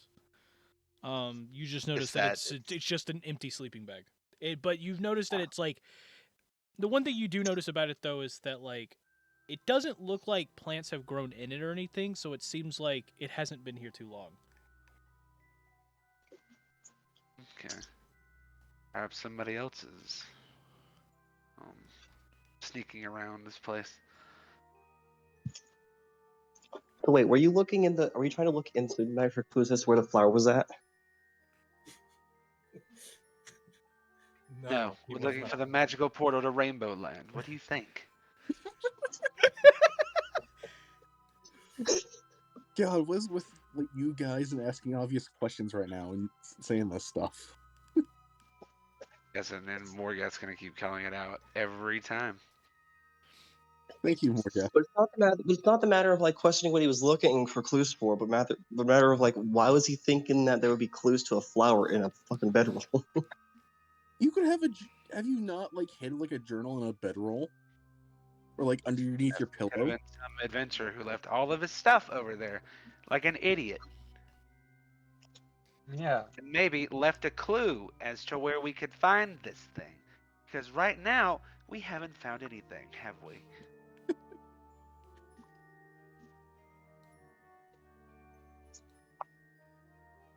Collect your thoughts. Let's get back to looking. Morgan just continues to look around, I guess. Look for any clues. Like maybe I'll take a look over towards the lake. What the fuck happened to your mic? Me?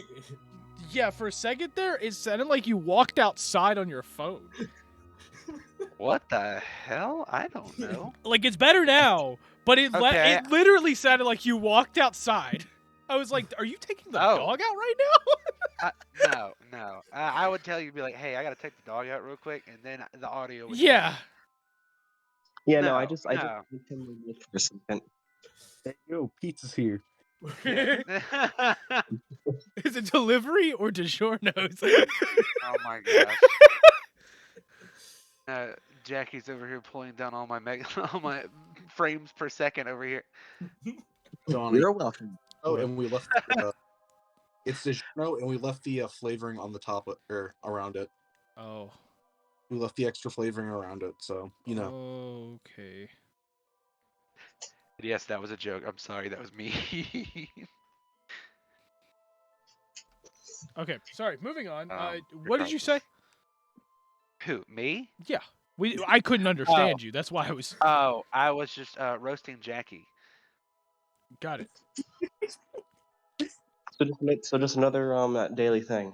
Yep. Yes, but highly more intelligent. I basically said, yeah. Well, I mean, we have more. It would be better to look and all this stuff.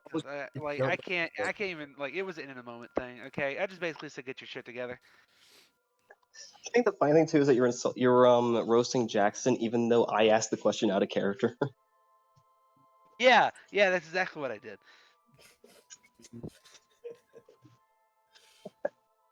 So, Vanessa moves closer to the lake, and then I'm gonna sit there for a good 10 minutes as I cast Detect Evil and Good. Like on the little pond there. Yeah. Okay. So, you cast Detect Evil and Good, and you detect a source of evil in two locations. Actually, you find one. You find one in like under. You find it like in the center of the lake, underneath. Like underneath into the water, and then you find another one standing behind you. And as you look behind you, you see Morgath standing there. Damn. I love that you said that because I definitely did just change my alignment. Like right as you were saying that, I'm like, oh shit, wait. I thought an enemy was like behind. I thought it was fight. Morgath gets like caught up in that now. So you just gotta like be careful. I know. I was like, oh wait, maybe I need to back up. But no, it's okay. That's fine. Vanessa like getting up. So, hey, Morgath. What exactly happened in that dream of yours? I don't wish to talk about it. And then all of a sudden, Rocks Morgeth fall, everyone casts- dies. No, No. no, it's gonna be much cooler than that. But Oh, okay. Morgeth is gonna use the ability of telepathic speech. Yes, I have that now. That's the thing. And I'm gonna go into Vanessa's mind. Like, and like you see, like my. Please don't play the tavern music. No, over it was a misclick. It was a misclick. It was a missing button. It was a missing. It was a missing button. Missing button.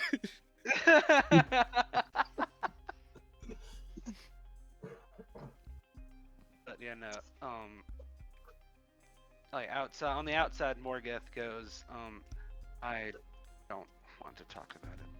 But then Morgeth uses telepathic speech to invade Vanessa's mind and says, Morgeth the Tarnished is dead. Don't ever bring up that name again. And then just backs out, like, and just looks around like nothing happened.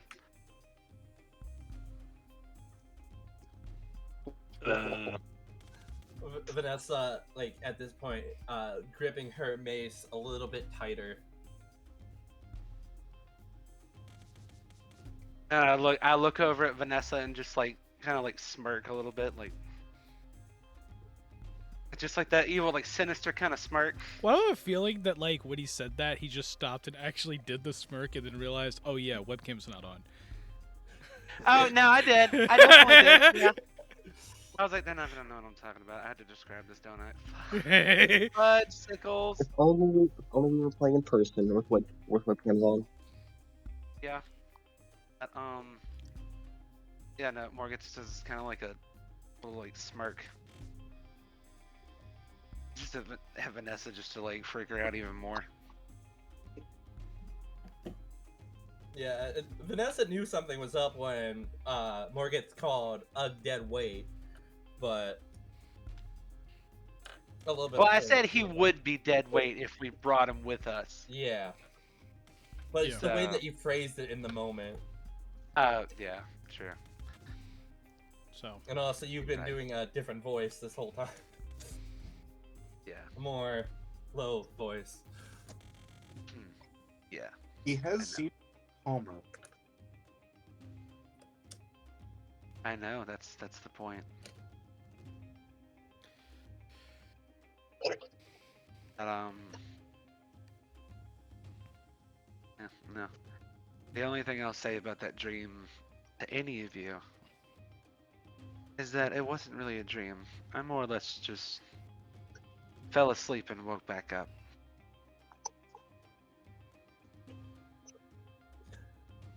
Good to know. So, it'd probably be best if we don't bring it up again. Yeah, let's not bring it up again.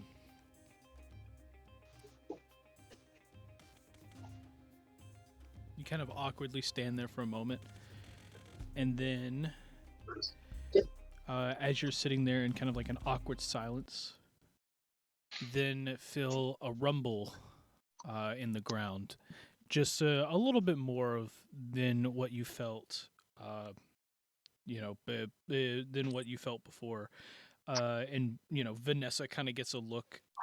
Vanessa turns, gets a look at the pond, and sees like the water rippling from the center, and you're all all of you are kind of like when you as you're sitting there feeling the rumble, it gets it gets more intense, and then you notice from the center of the water you see a rock, you see a rock kind of like come out of the water, like basically lifting this like towering creature, pushing it up, and as the rock gets about 5 feet out of the water, this large rock with a small little bush on it, you see this like this 20-foot giant kind of just standing on this rock, towering like over you, and you see him just simply you see him like look straight dead set at Vanessa. He turns to his left. He He then hops out of the water. Like he hops like over the rest of the pond essentially from the center. Hits the ground. You hear a loud boom as he lands. And he looks dead set at all of you. As I need all of you to roll me initiative. Yeah. Yay! 17. 19. Unfortunately, I'm not there. I'm on death's door. So, cool. As you roll me initiative, we're going to take a small little break. Okay. Oh, cliffhanger. Okay. Yeah. Yeah. We're going to take a let's small go! little break. Let's go. I'm gonna go. Actually, you know what? Let's just put on tavern music. I mean, No, that's probably bad. more exciting tavern. There Put we go. on mystery sax. No. Yes. So, I'm gonna take a little break. I've got to go pee. Like I really got to. So I'm gonna go do that. I'll be right back. We'll read a little bit of chat and then we'll pop in. So if anybody's in chat right now, feel free to say something. I will be right back and we'll get to that. And also, the rest of you could talk. It's not like you're banned from talking. You think? Let's just not talk now. Yes. Let's just not talk right now. But yeah, as soon as like when you Morgan, when you woke up, like and like the way that you were acting, I even though I did actually like listen in like Twitch a little bit, I'm just like, oh, but like because Vanessa's been with Morgan for a while now, she would probably see the whole not the same person. Yeah. And we're gonna get to that. I'm still trying to figure out how I'm gonna go about it. Yeah, I do that's want to Right now you're just getting the suspiciousness of it. I mean, obviously I know what's happening and John knows what's happening, but I'm trying to, and I mean whoever watched it knows what's happening, but like I said, I know a little bit of what's happening. Yeah, and it's probably for the best because that'll. I chose make this I go a chose lot not. I chose not to watch it just because I figured, hey, it'd be fun to figure out what happened. It's like son Morgoth is just like jokes on me. I'm now a patron of Cthulhu. Ha! Oh my gosh. But no, I do want to say that as soon as Morgoth said Spoiler alert! Han Solo dies. Sorry, I had to say it. Wow, what are we in? Oh. 19? Sorry, man. I couldn't hold it back anymore. I had to spoil it. What? Yeah. What do you mean on Solo night? I haven't seen that one yet. Well, that's your problem. I saw that in like IMAX. So he's watched every other one, Jonah. How did you know? How did you not know? For the longest time, he was questioning where Han Solo was at, and now he knows where Han Solo is at. Yeah, 6 feet under. yeah, I find it ironic. No, hundreds of feet under. Oh no, yeah, no, that man fell a long way down. Well, technically, he's not any feet under. He's in space now. Oh, yeah, that's true. That's true. I mean, yeah, I guess. Yeah, he's technically space dust now, huh? Because he fell in and then the planet melted down. You're sitting there watching 7, 8, and 9. We've heard to watch 7th. You're just sitting there wondering why Chewbacca's there, but no Han Solo. Wait a minute.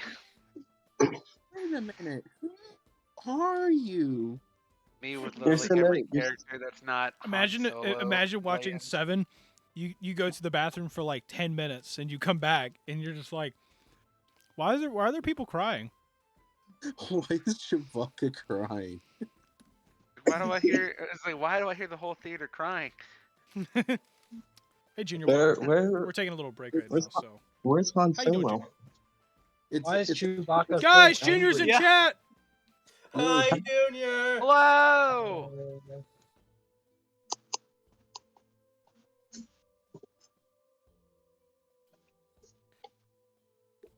Yeah, hey, Junior. Oh wait, that's me. Hi. Oh wait.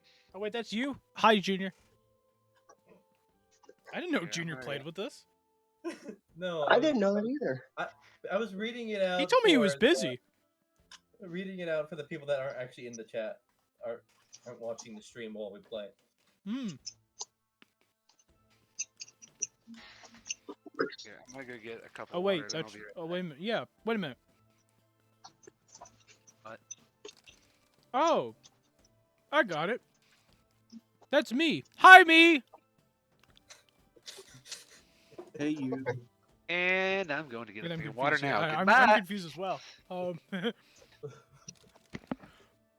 Hey, Junior. You know how like you let me play music on my channel? Does that apply to this channel too?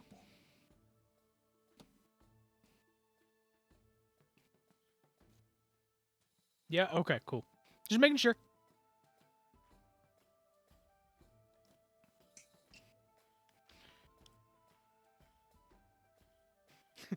Junior's tired of me asking him.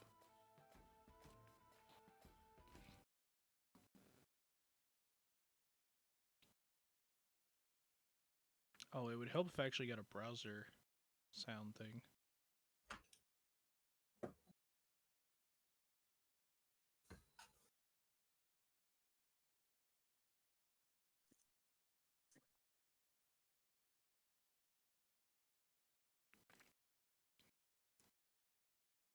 I don't know about you guys, but this session's been going fun. Mm-hmm. Well, you're about to fight a giant, Yeah. so you Yeah, might want to hold I- back on that a bit. It's very fun. Yeah.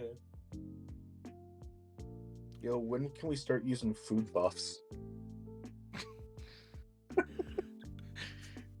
Gosh. Just like, hey, wait a minute. Stops and eats like. Maybe 7 once you hit apples. level 60. 50 wheels of cheese. Yes, just in the middle of battle. Just One because day, it's like Junior, can I just What? own your SoundCloud? just becomes this like giant Can I? ball. One day, just after eating so much cheese, you have to change your race from whatever race you were to just cheese. No, you I'll just put it in turn. the will. Okay, appreciate it, Junior. Put it in the will. He's gonna give me the SoundCloud for his will. Yeah, that's gonna be great. Appreciate it, Junior.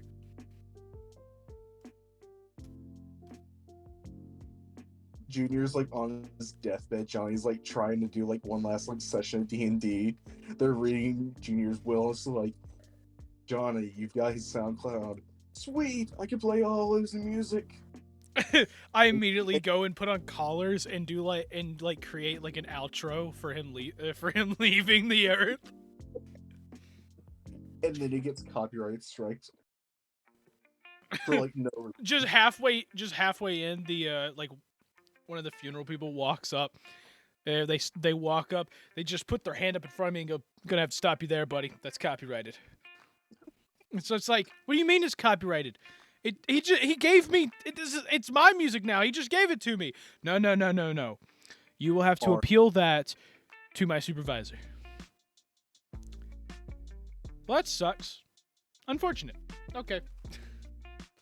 Gets copyright strike while I'm trying to die. Gosh. Oh god. Oh gosh. Hey man, you can't die that way. Someone else already dead. Yeah. Yeah. Okay, well, Justin back.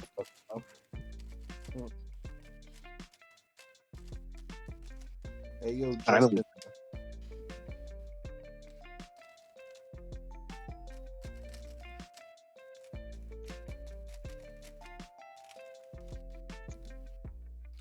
You know what? I think I'm going to be nice to you guys. Since Justin's gone, let me play a nice game. Okay. Heads you live, tails you die. Sound fair? I was gonna be more like I'm gonna roll a d20, and if I get anything other than a 20, you die. Ha ha ha! Joke's on you. I'm back. Okay, cool. Guess we're not playing a game. I heard the entire thing the entire time. If the only thing I had to do was unmute, and you would have heard me pissing. I would like to imagine in some kind of parallel universe, he actually did unmute just so we could hear him pissing. To be fair, you are the person that called me while I was in the bathroom midstream, so you know. Wait, midstream as in no. or midstream as in Johnny stream? Downstream. Yeah. We I were did in the call, same house. I did. Yeah, I did call him. Yeah, I called him while he was literally over at my house. He was over I was here over at your house. in the bathroom pissing, and I called him on stream. Oh, no, I wasn't. No, I was not peeing. I was definitely. I am taking a dumpy. Oh man. Okay. Good times. Anyway, we're back. Yeah, good times, man. It's great. Okay, so Unlike this is about to be a bad time. oh yeah, it's about to be a horrific time. We are not prepared for this at all, are we? Hey Justin, Nope. you like Dragon? What? You like Imagine Dragon? Imagine Dragon.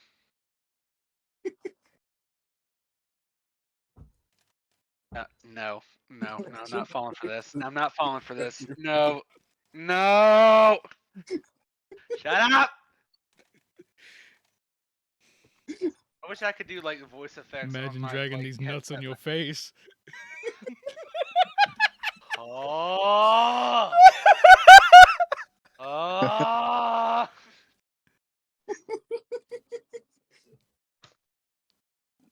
Okay, I think we should get to it. This is such an intense fight. Yep. Okay. Yeah. Here we go. Are you all ready? Yeah. Nope. I'm ready Yeah. to roll if I have a heart attack.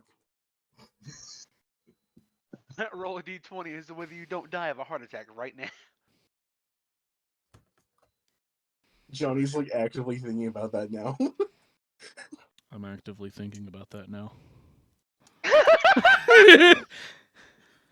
Roll me a Constitution saving throw right now. I'm thinking about that. Uh-oh. I heard the dice roll and it terrified That me. wasn't me.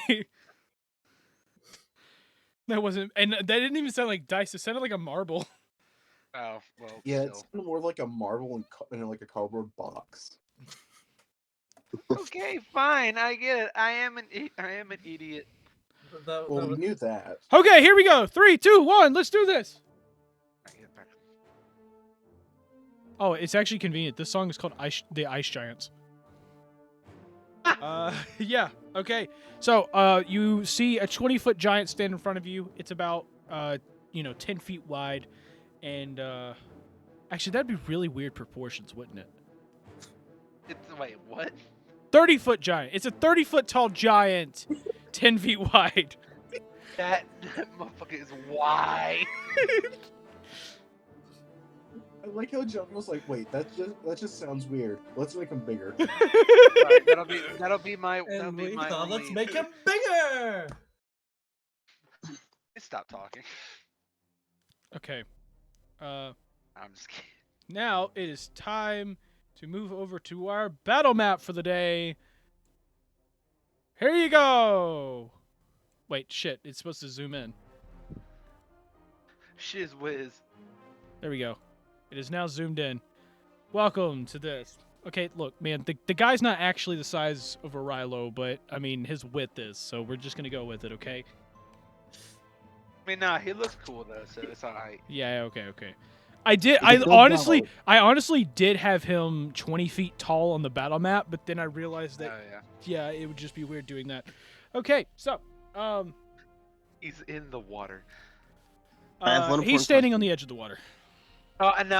I'm just saying, if you stretched him up, yeah, it would look like he's in the water. Yeah, he would look like he's in the water. Yeah, it's very weird. But yeah, okay. Yeah, Here we go. So, you have the giant you have the giant standing there, and it looking straight at Vanessa. Vanessa, what do you do? Okay. So, first things first,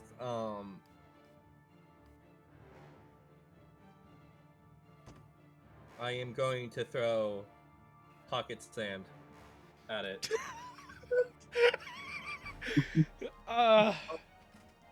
Okay, you throw pocket sand at it. It misses horribly and hits his chest. What? Are you just throwing pocket sand? Just throw pocket sand? I'm casting sleep. Are you casting sleep? Yeah. Okay. I'm throwing pocket sand. But so you might want to elaborate then. Okay, you are casting sleep, which you have to roll to see how much health, right? Yes, I believe. Yeah. Yeah. Okay.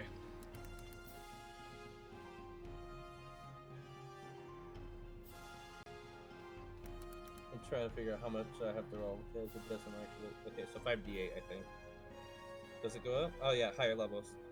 So I'm trying to figure out that's because for some it doesn't show on the fucking thing. That's third level. So 5d8.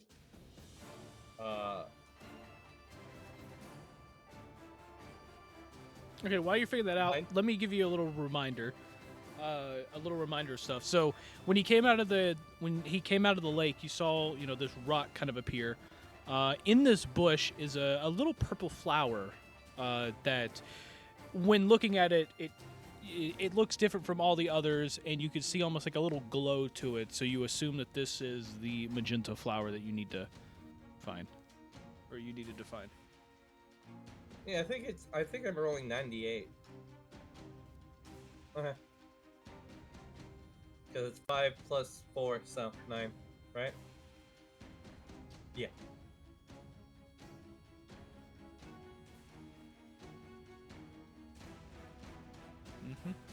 I'm rolling the 98. Okay. That's a lot of D8s. That's a lot of dates you got there. That's gonna be 41. That's gonna be 41? Yeah. The giant just he's just looking at you like nothing happened. He looks a little pissed off that you threw pocket sand at him.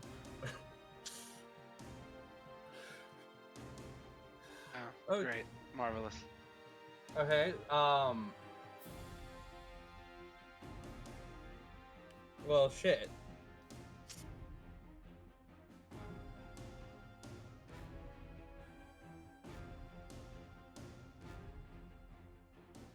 You know what?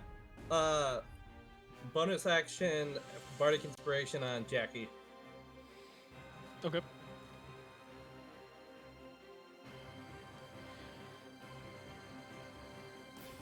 I can't remember if we classified. Is talking to teammates an action, or?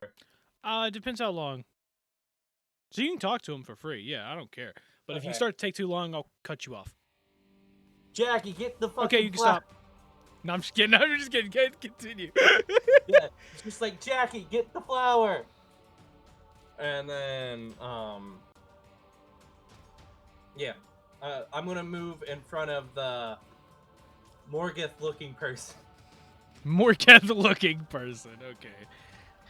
Interesting. Wait, who left? Oh. Wait, who left? What? Oh, that's okay. They're back now. Oh, okay. Wait, why do the lines look like? Oh, well, wait. Never mind. What the fuck just happened? What? Yeah, I was like, is something going wonky over there? Are you okay? What are you talking about? My Discord just like restarted. Oh. Well, can you not? I don't know. I literally said yeah, and then like. Can you not do it right now? Yeah, I'm just gonna stand there and like, Look, man, we're kind of on stream, bro. just gonna stand there and like try to give the not Morgoth cover. Okay. And that'll be the end of my turn. Okay.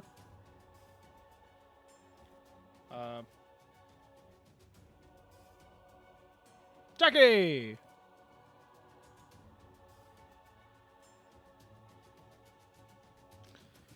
Jackie! Jackie. Jackson! Oh. Jackie! The Jack. Oh, I was talking. You was what? I was talking. You was Pocket? I think he was talking. I think he said I was talking. I was talking.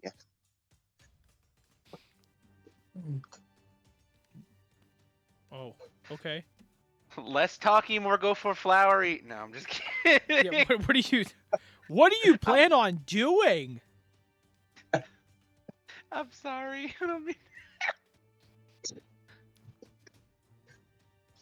But no, I do want to say that Jackson shouted back to Vanessa, way ahead of you. And starting off my turn, I'm going to go ahead and just jump over the water to the rock. Okay. So you run up and you attempt to hop over and latch onto the side. So give me an acrobatics check. This is where I find. Gonna get a 4. You get a what? What? What did you roll? You got a 14. Okay, cool. Thanks. So yeah, you end up hopping and you land on like the side of the rock and you end up landing on the side of the rock and you kind of like you latch onto the side, you slip a little bit, but you're able to like keep yourself up as you start gaining your footing and you're able to climb up the rock. All right. Now I take the flower. Cool. You're just gonna like pull the flower out of the bush? I mean, that's the plan. Cool. So, you grab the flower, you pull it out, and go to pick the flower. And as you notice that, you then as you literally your hands inches away, like pulling away from the bush. After it snaps, you then see it wither in your hand, and within seconds turn to ash and disappear. And then you see another one pop up in the exact same place in which you picked it. So it's one of these flowers. Oh boy. Let's see what we have to do now. I can't simply pick this one. It just withers away upon being picked and then immediately grows back. We're going to have to kill the guardian. Well, everyone, make sure you have your blades at the ready. Vanessa, get your healing spells out. Of course. I mean, we're literally like right behind each other, so I can just say that. Mm-hmm.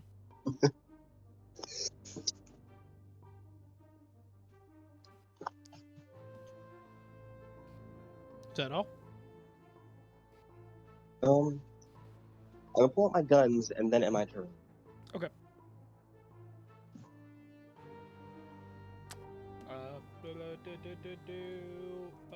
Rilo! Yes. It's your turn. Okay. Okay.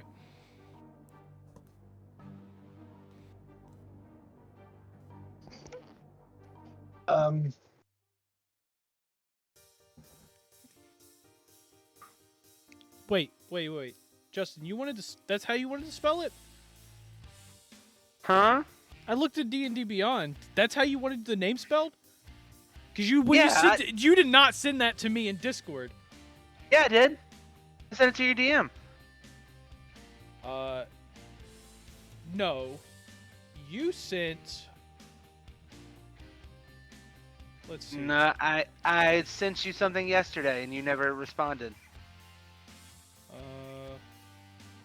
Because I didn't know when we were gonna do it, but I was like, hey yo, hold up. Oh, I see that. Okay. Because Yeah. when you sent it to me before, when you were first introducing Yeah, I did. it, I was like, you hey, misspelled yeah, I was like, it. Hey. Oh, okay. Yeah, I was like, hey, I got a correction. I'm sorry. Oh shit. Okay. I'm sorry. Yeah, I was like, I need to send this to him before our next session. Ooh, time for me to go fix that. I'm sorry. I mean, I did send it, but still, I feel bad. I'm sorry. So it's more Ray Goth. I mean, it's not pronounced like that, but Yes, pretty much. it's more Ray Goth. Like an eel. Yeah. Nice. Yeah. Okay. Cool. Okay, back to Anyway. it. Sorry, Rilo. Not sure. Are we fighting the giant? Are you not fighting the giant? I don't know.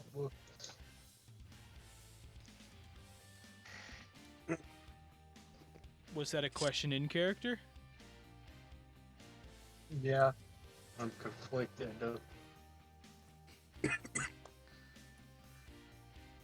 What was the question again?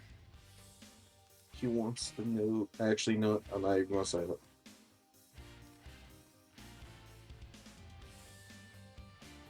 Do I attack the giant? Do you want me to attack the giant?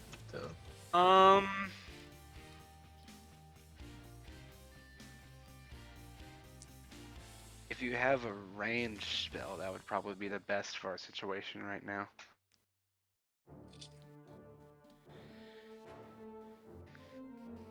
Yeah. Oh, I do have a ranged weapon if that counts. Well, yes, I meant anything of range in general. Okay.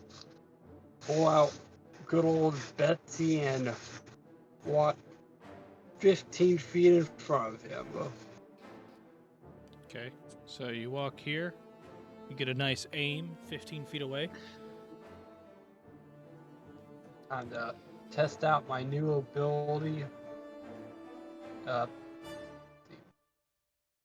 Sharpshooter.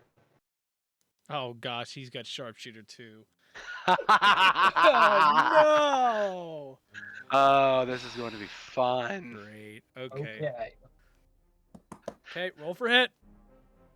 Let's go. Before I do that, I'm gonna get Deadeye shot, and then put the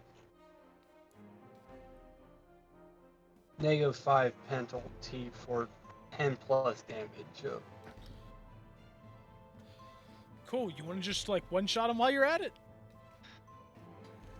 Be great. I mean, you might as well. Make it a lot easier for us. Yeah, I missed. Yes. Well, at least What, you wait, tried what it, did you right? get, anyways? What did you get? I got like, let's see, I got a 9 and a -1 or something. I don't know, some negative, or probably a positive. It was a miss. I didn't Okay. really. Yeah. Sorry, I need to blow my nose. I thought you were laughing for a second. I was like, what was that? It's not a laugh if you thought that's what it was. No. Okay. Is that all? Yeah, that's all. Okay. On to the giant. Oh, fun. So you see him. He kind of like, as you try to shoot at him and basically missed, the loud like bang kind of like angered him a bit. You see him kind of shake his head a bit. He stomps twice on the ground with his left foot, And then he like looks looks at Orilo in anger for the loud noise, and you just see him charge at him. He comes up and then he immediately swings. He's going to immediately swing his spear, because he doesn't have a club. He's got a spear. So he's going to swing his spear straight at him. That is going to be, let's see. That's going to be a 24. Does that hit?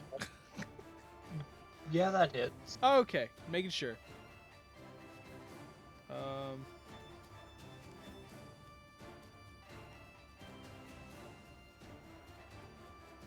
That's going to be...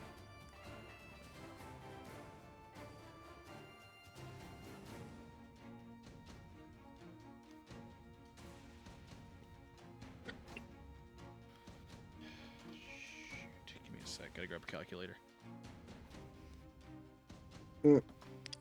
That's how you know it's getting bad.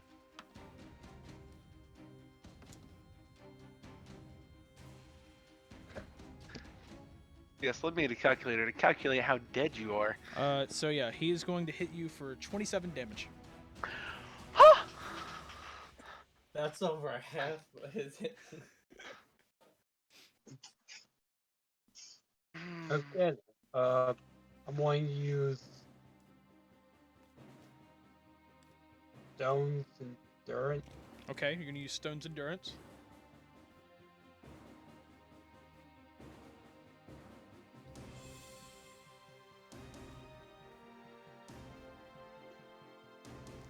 So, yeah, he goes in for the first one. He's going to swing a second time. He's going to try to jab again. That is going to get a dirty 20. Yeah, that's a hit. Okay. Who's playing static? Whoever that was. I don't know. He is going to get. He's going to deal 18 damage. And then after he jabs you twice, he is then going to turn, and you see him kind of like do like a sideways slash to toward Vanessa. That is going to be a 21. Yep.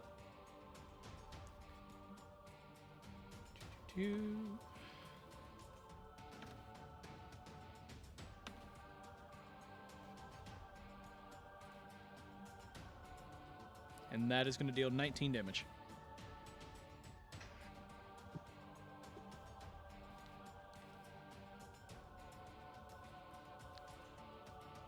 And from there, that is the end of his turn.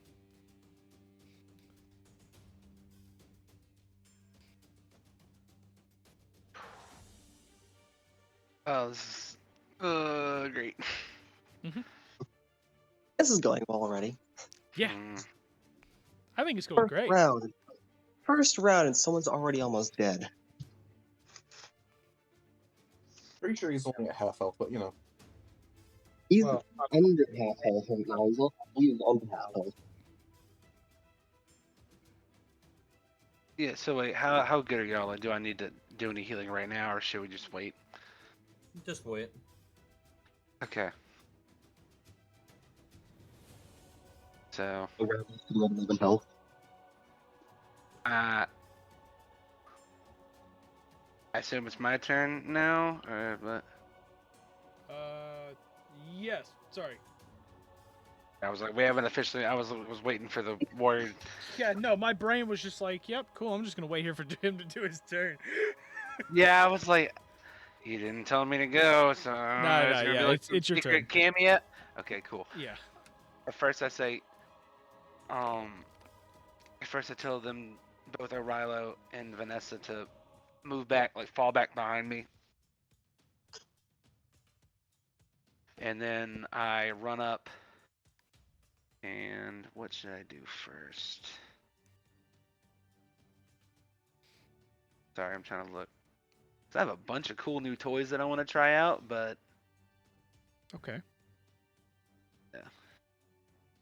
Let me. Let me just go with the classic first. I'm gonna try to go for a guiding bolt at the second level. Let me- You're gonna go for a guiding bolt. Yeah, I may move back depending on how close I need to.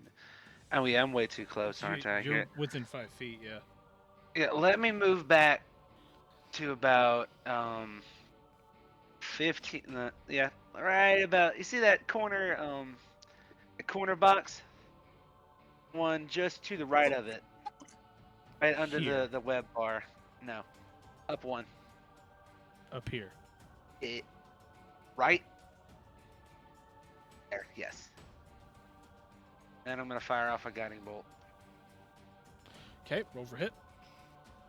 All right, rolling for a hit. Guiding bolt lately, dude. 7. Let's see. Oh, you got a 7? Yeah, I got a 7. Yeah, that's a miss. Yeah, oh, I know. That's a miss. Okay. And so, well, I mean, screw it. Let's do it to it. I'm gonna fire another one at the first level. Okay. Please don't fail me now. Are you kidding me? Can you take a guess Yo, what I double got? sevens. Yeah. Oh, yeah. no 7. If I Fun. did one Hey thing roll twice. guys. Yeah, I literally just yelled to them, "Fall back to me!" And then that's it. I guess that's all I can really do at this point. Okay, Let me- Vanessa. Yeah. First things first. I am going to do cure wounds on Aurelia. Okay, cure wounds on Orilo. My bad. About a pathetic 7 health. Better than nothing. What is up with all these sevens? Yeah, what is happening right now? That's telling you how many turns until I party wipe you. Yeah. Vanessa is gonna move back to diagonally in front of the not Morgoth, because I don't want to pronounce the new name wrong. Plus, he hasn't told us anyways. Yeah. Yeah. I mean, you could just call him Morgoth until you figure it out. Okay. Yeah, you can still call me Morgoth until you figure it out. Okay. Yeah. Because to you, technically, even though he said that, he is still technically Morgoth. Yeah. Mm-hmm.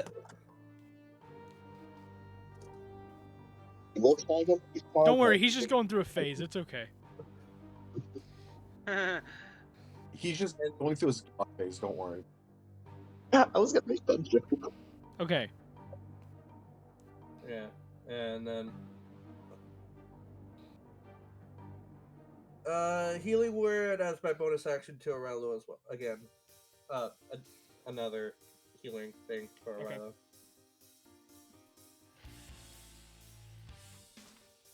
6.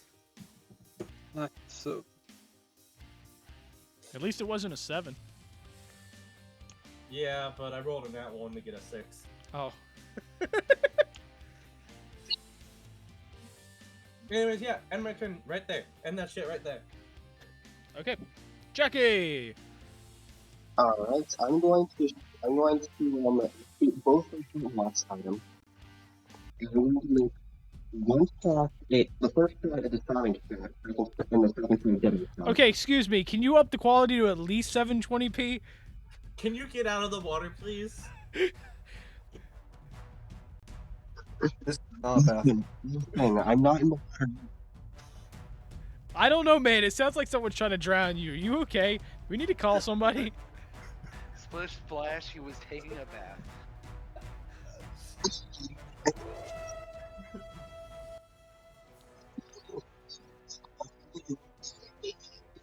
It's going to be a charming shot. It's going to be a charming adventure. This. I mean, At least it's 480p that time. At times.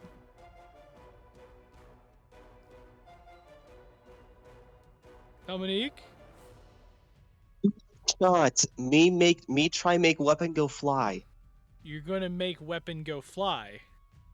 Yes, me make giant weapon go fly. You're going to try to shoot his weapon. Yes. See, I heard that perfectly though. Like, I think you may just need to like speak clearly into the microphone. I did not. I can hear him. I just can't understand it. Me must speak stupid so you understand, because you might know 101. And it's And he's back. Okay, so he's gonna try to shoot the weapon. Yeah, go ahead, roll for hit.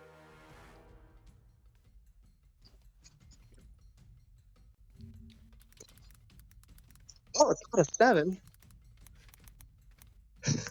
really. It's a 7, so you missed.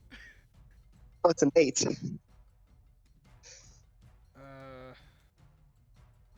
We're all gonna die. Yeah, these dice really want us dead. Fuck it. Second shot going out. Second shot is going to be a fucking I did not mean to do that roll yet. Whatever. I was going to make it. I wanted to make it into a deadeye shot. So therefore I need to roll again. This one is 18. Bless you. Bless you. Thank you. I love how he speaks to water and then he's like, bless you.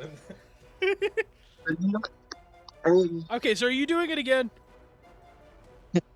Yeah, it was a just deadeye don't- shot. Highest roll was 18. Okay. Highest roll? Deadeye shot. When you make a firearm attack using Fateful, you can spend 1 grit point to gain advantage on the attack roll. Oh, okay. Cool. So you got an 18. Yeah. Yep. So you fired off. So after you fire the first shot and miss, he kind of turns toward you, and you try to fire the second one, and you miss the spear by a bit. You hit his plate armor, and it bounces. The second shot was over him. What? The second shot was over him. Cool. Is that all?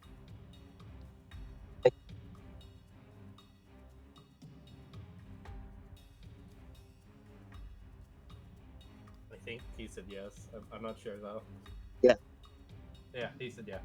Okay. Wait, shit, yeah.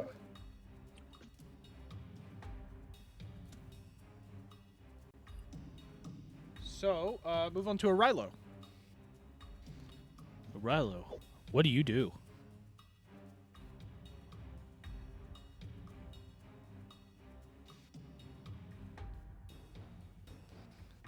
Arilo. You're muted. Sorry about that. You Okay. caught me right when I was using the bathroom. I felt that one. Buddy. he just stops the battle, goes, "Hey, yo, Giant, I know you want to fight, but can you give me just a second? I gotta go whiz in this bush back here, you know, the one with the bedroll. So, like, give me just a moment. We'll be right back." And then the Giant's just standing there, and he's just like, "Okay." He waits and he just like strolls on, like he goes over here, takes a whiz, strolls right on back, and he's just like, "Ha, dude, I appreciate it, dude. You don't understand. You caught me at the worst time. I really had to go." Okay. It's just like no fair. That attack didn't happen because I was going to the bathroom. Gosh. Yeah. Time for second wind. Second wind.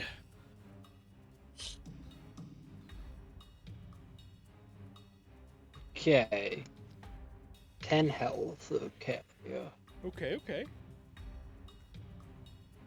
Now, I just start swing Okay.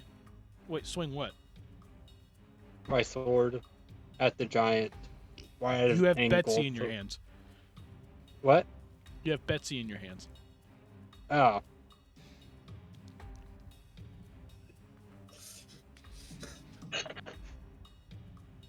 Well, I don't know what to do now. Oh, shucks. My plans are now screwed. Oh. I have one question. The equivalent if he forgot to pull his pants up like after like he went to the bathroom. Even if Boris like fall back, he doesn't know what to do. I guess I'll disengage and move back. So, How far? behind Morgoth, like 30 feet. So, Okay. Well, directly behind him, up here is Yep. 25. I'm just like a big Goliath, just trying to hide behind him. Okay. No, I was understandable. about to say, much of the way that looked, it looked like he was like cowering behind me on like my shoulder. Cool. Is that the end of your turn? Yeah, that's the end of my turn. Okay, cool. So the giant, the giant is essentially hearing, he heard the loud noises from Jackie trying to shoot him. He looks over at Jackie. That gives you a chance to run, and as you get up there, he then takes his spear and he chucks it at Jackie. Oh. That is gonna be. Give me a sec. Calculating the damage. I gotta figure out how much the hit is first. In the meantime, That is a 29 to hit. Like calculating the damage. Calculating the damage. Why is this calculating damage? Waffles, you can put more. What? Waffles been doing What about- festivals. Waffles is making some donut rolls.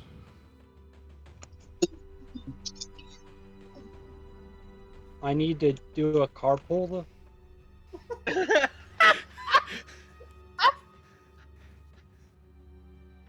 He needs to check his stool. Oh my god. Yeah, I don't know.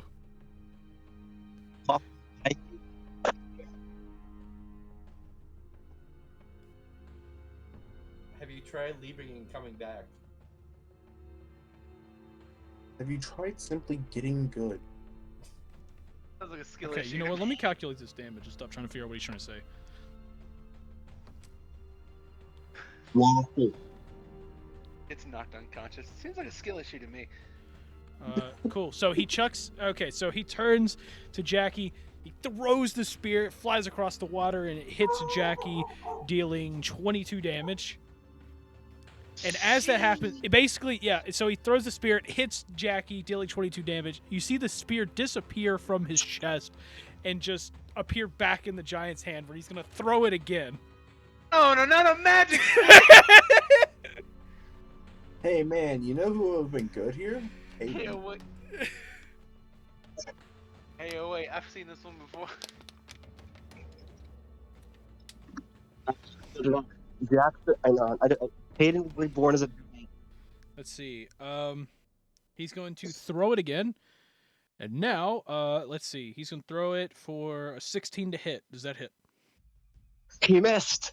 He does? Oh, wow. Ah! So he throws it. It misses you. And then it reforms one more time, and he throws it one more time. Oh my god! Ah, shit. Shucks. Yep. Oh, it's That lights is going up to for this be Aragon. that is going to be a 19. Holy shit, that is just high enough. Harumph. Don't hit me. And he's going to deal 19 damage.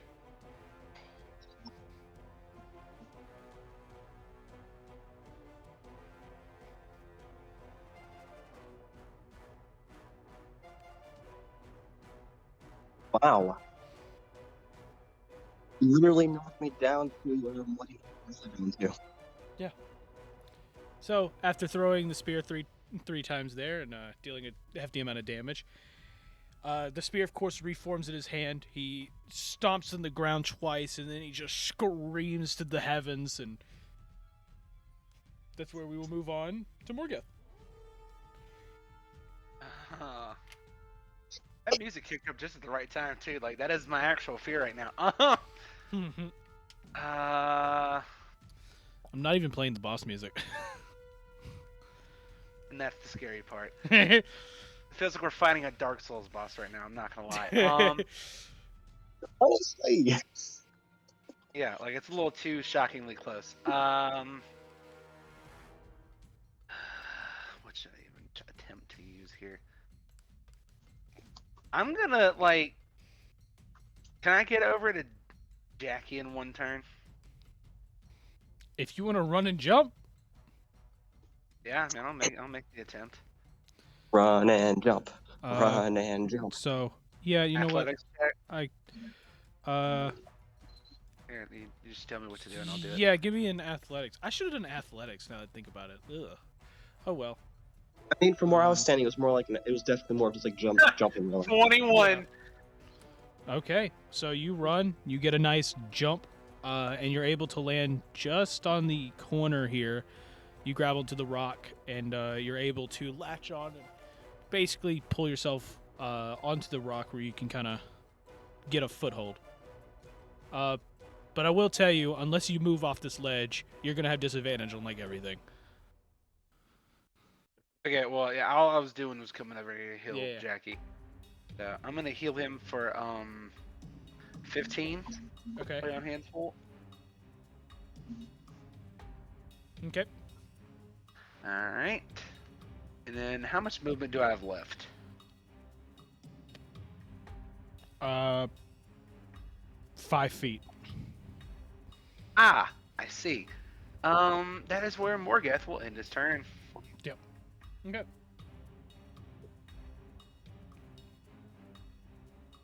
Vanessa! You want to fight the giant? I really want to try this. You're going to smack him with your trusty mace? No. Unfortunate. Because this range is 120 feet, and it doesn't require touch. I'm gonna cast the spell magic on his spear. Shit.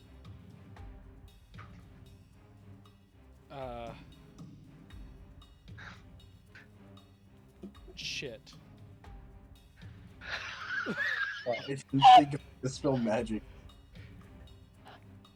He forgot we have that now. No, Like, I didn't forget you had that. I just figured you wouldn't think of that. It's like, no! Okay, yeah, well, you used Dispel Magic on his spear. So, yeah, you see his spear just disappear. It just straight up just- Spear's just... Yeah, it just straight up disappears. Ice Pikachu face. And then I'm gonna pull out my heavy crossbow and then move back more. Move back away from him. A good 30 feet. Okay. A Like good 30 feet. top left, up. To the left. Okay. That was like genius And, level yeah, IQ end my right turn. there. Awesome. Okay, Jackie.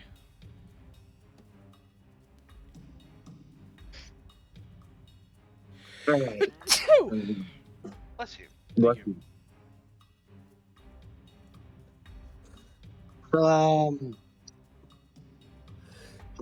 Different ideas on how we can deal with either the giant.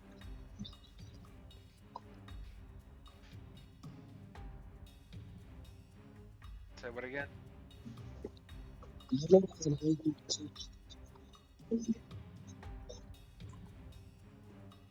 made even listen the second time. What did you say?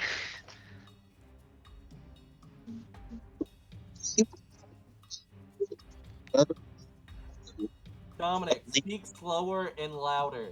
Yeah, slow and loud, not mumbly. Any idea on how to defeat giant bedrock, or how to acquire flour without it dying instantly?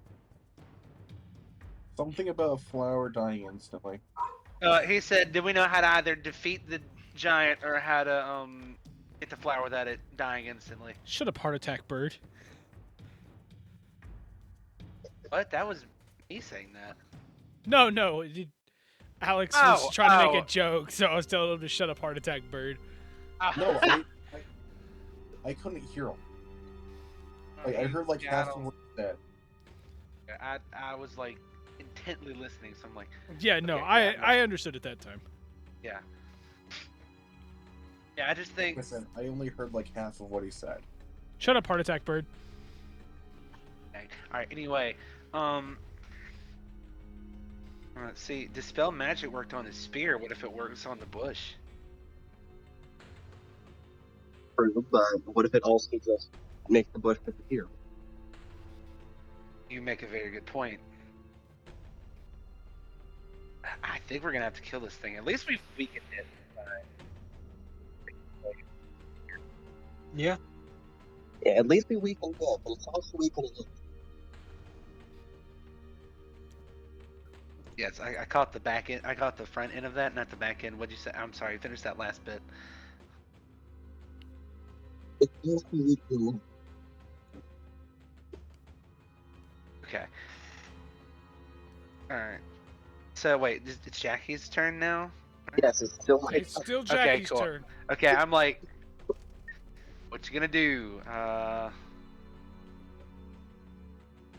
In character, I'm just like, I would just keep attacking the thing. Okay, well, I'm gonna go ahead and reload my gun.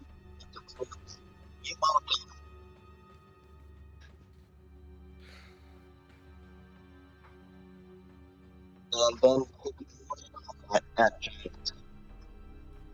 What are you playing on? Phone. You're on your phone? Badly. Badly? Badly. Sadly. Yeah. What happened to the Xbox? He can't see the If battle I map. use... Exactly. Oh. Or you can use Xbox to see the battle map on the stream.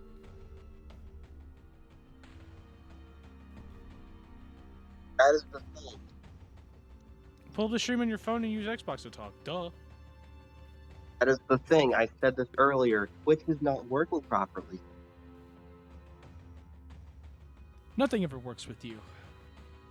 Exactly. Fine, whatever. You're 480p. What do you want to do? Me? Giant guy.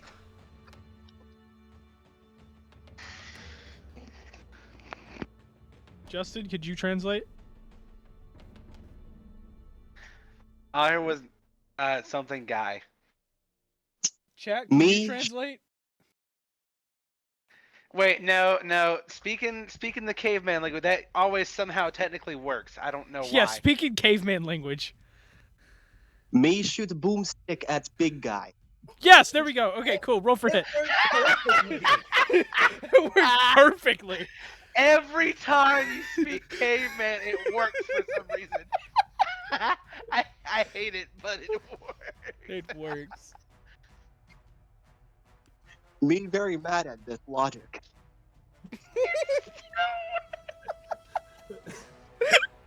So if this happens for the rest of this whole thing, I'm not gonna be okay. I'm gonna have to like call out because my stomach is hurting. What'd you get? Me get I heard me get 2-3. 2-3. Okay, so you got 23. Cool. That is a hit. Roll for damage. 11. Cool. That's a you get a nice shot on his plate. You see the bullet kind of like it bounces off the plate, but it also like pushes his shoulder back, and you see him like it hits, and then he gets mad again, looks over at you, and roars again. We do it again. Okay. 13. 13. That is a miss. Me think he's mad now. You think angry thoughts. Yes. Is that Me- all now? Me now and turn. Rilo, your turn. I hate that it's still working pretty decent. What does Rilo do now? O'Rilo needs to think.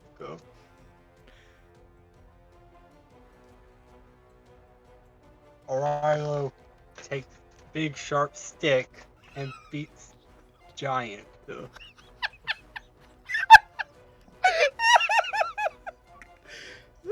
Riley still has weapons.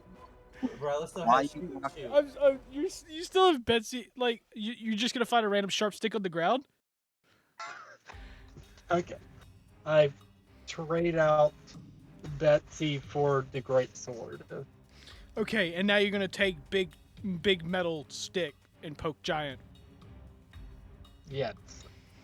Okay, so you run up. You now swing a big pointy stick at Giant. Mm-hmm. I get a nat 1. He got a 7. You missed big pointy stick. I am disappointed. That too big word. Please explain. It's when you He's have dead now. It's when you miss, right? Yes. I hate disappointment. He is big, sad, and mad. Me is big sad. What else do you do? I swing again. 13.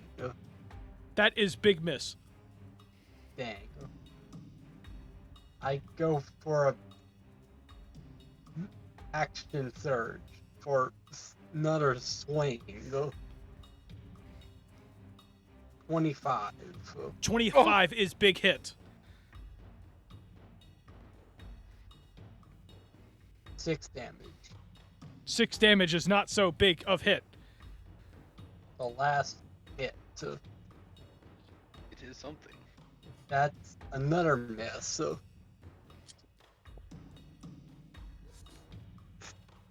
It's a K game. We're hitting 1 out of 4 times. Yeah. Okay. I am now scared. My pants are now brown.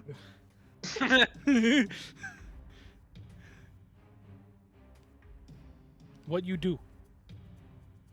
I end my turn. He in turn. It is Giant turn. Giant doesn't like.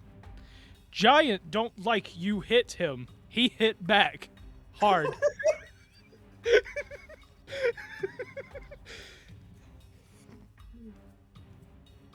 Oh, man. Oh, my... No. What? I'm sorry. What? Oh, great. No wonder Giant hit hard. He has lots of strength. He has Did big. you only just realize this, Tony? What? Did you only just realize that? I knew he's strong, but he a lot stronger than I thought. Giant has big muscles. Muscle.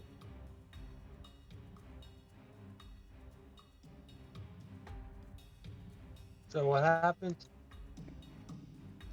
1 second. I'm trying to figure this out. I don't think you want to know, buddy. Oh gosh. Okay. Here we go. So he's going to swing at you.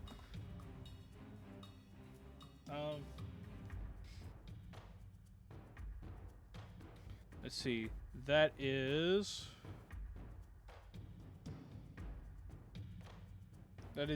21. Okay, that's a hit. Shiitake mushrooms. How do we calculate this again?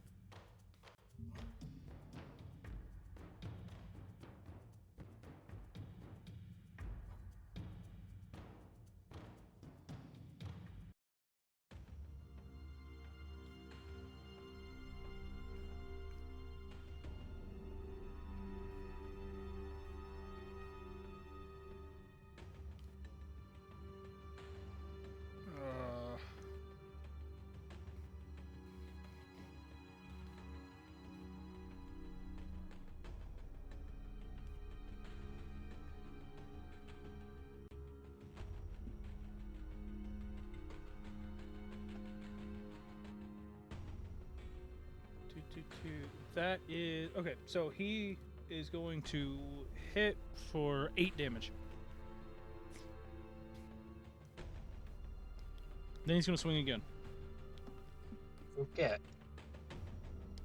That is a 16. Does that hit? Yep, that's a hit. He's going to deal another 8 damage. He's going to swing one more time. That's a 24. He's going to deal another 8 damage. He's just beating the crap out of you. Wait a minute. What was the second attack? All 3 of them did 8 damage. Okay.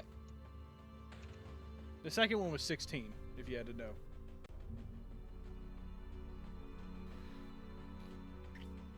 Okay. Yep. I'm assuming all his fist attacks are just 8 damage. Yeah.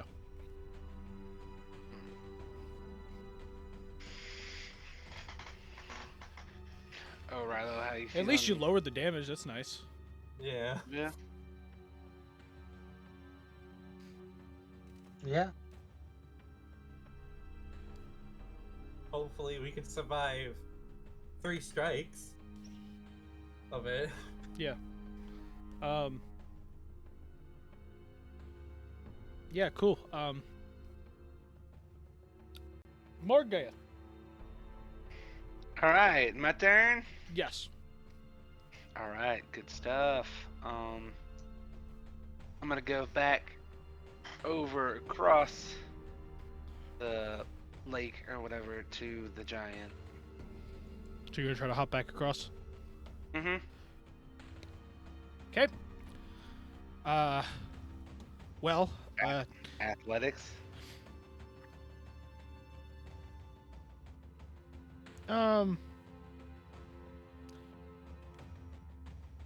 Yeah, sure. I guess that would work for this. Okay. It's like on the verge, so we'll just go with athletics. You got a 5? Yeah. Okay. You hop back this much, but you fell in the water. Okay, Morgeth like scrambles out of the water onto the shore. Okay. So that's 15 feet of movement. Okay. And I move up.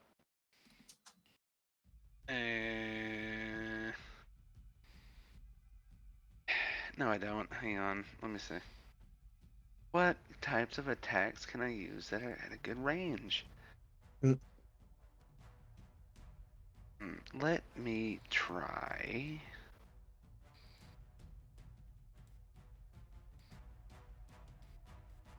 I'm gonna cast Dissonant Whispers to the giant. I guess I'll use that. No, I'll use it at the first level. So I'm gonna cast it. And I'm gonna roll, I guess. That did 8 damage. I don't think that's really a hit thing. It's just casting a spell. So yeah, I whispered a melody into his ear, and he got hit for 8 damage. I don't know. There's no hit thing on it. There's a wisdom saving throw of that. Oh yeah, there's a wisdom saving throw. Okay. Oh, wisdom saving throw? Yeah, here, let me do that. Well, okay, what's the so DC? Let me see. It should Hang be on a 12. minute. It Okay, but- is. Let me see. I'm trying to find it. At least for bards, Wisdom. it's 12. It's a wisdom of 14, I believe. Yeah, attack, save. Yeah. Wisdom 14. Yeah, 14. Okay. Yeah.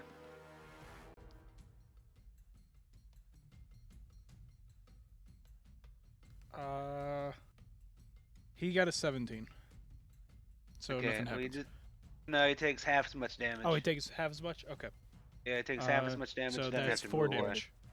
Right? Yeah, it's 4 damage. Okay.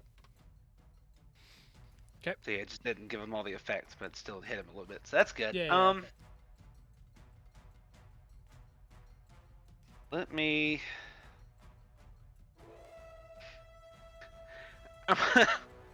Wait, wait, what is this? Sorry, I'm trying to figure out new stuff that I put on me, so I'm just trying to learn things. Somebody didn't do that research. And I did do my research. I know what it does. I'm just trying to look at the. All right. I'm gonna cast. How far? Wait, how far am I away from this guy? Yes. Currently 15 feet. Okay, so if I put a 15-foot cube around myself, would that count as him being in it? Yeah. I'm thinking about using Thunder Wave, and so I mean, each technically, creature yeah. in a. Okay. So it says each creature in a 15-foot cube originating from you must make a Constitution saving throw. Would that also count Orilo in that? Every creature. Does it specify that you get to choose, or does it just say every creature? Each creature in a 15-foot cube. Okay, Yeah, then yeah, that would be everybody. Yeah, both Jackie and Orilo. Never mind, we're not doing that one right now. Think about your character. Would he care?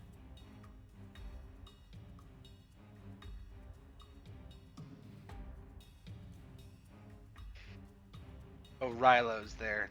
So yes, he would care. Okay. It was worth a try. Yeah, he likes Orilo, especially for a specific reason, which will be talked about later. Yeah. What is the distance between this? That's 10 feet. Here, I'm gonna move up 5 feet and then cast Arms of Hadar at the first level. Okay. So let me. What is the thing I have to do? You have to make a strength saving throw of 14. Oh! Bet. Right? Oh, he already beat it. Oh, crap, I gotta re-roll it. It went off the table. You said 14? Yeah, it's gonna be higher than that. I don't fucking know. You actually rolled a nat 1. Oh! That works! It works! Alright. Yeah, unfortunate. Let's He's go. strong, but he's not that strong. You got 6 necrotic damage. Okay. He can't take a reaction until his next turn, so there you go. Okay. I figured I'd specify that, so I might as well. Alright, I think that's gonna be it for me.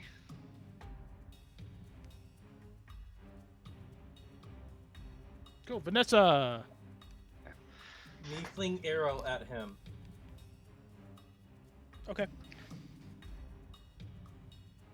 Rolling to hit. 19. 19's a hit. And that is going to be 11 damage. Nice.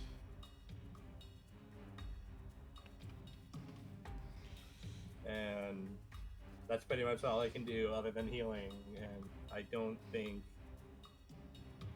the... No, actually. How far away is Orilo from me?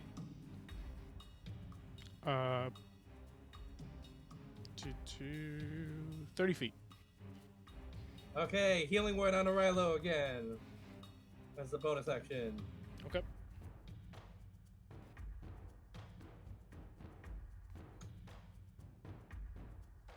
He's gonna regain 12 health. And then I would like to end my turn. Okay. Jackie, on to you. Okay, important question.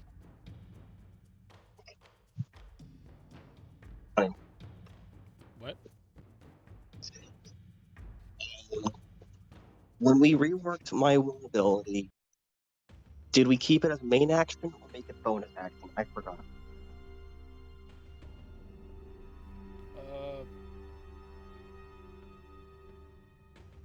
I don't know. Let me real quick check. I think I made a bonus.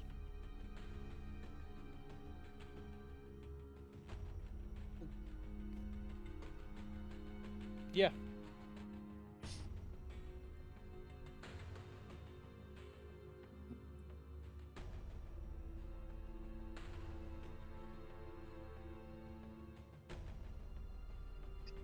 Okay.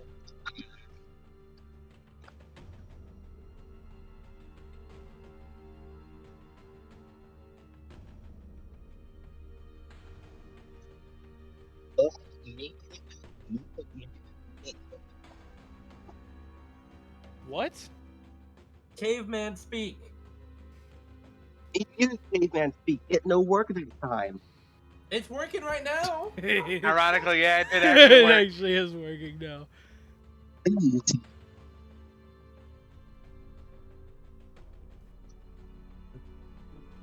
Hello? Me use special power. Me use ability. Okay, you're gonna use your ability. Cool. Me use block. And you're gonna use it on big guy. Yeah. Okay. Where specifically? Which corner?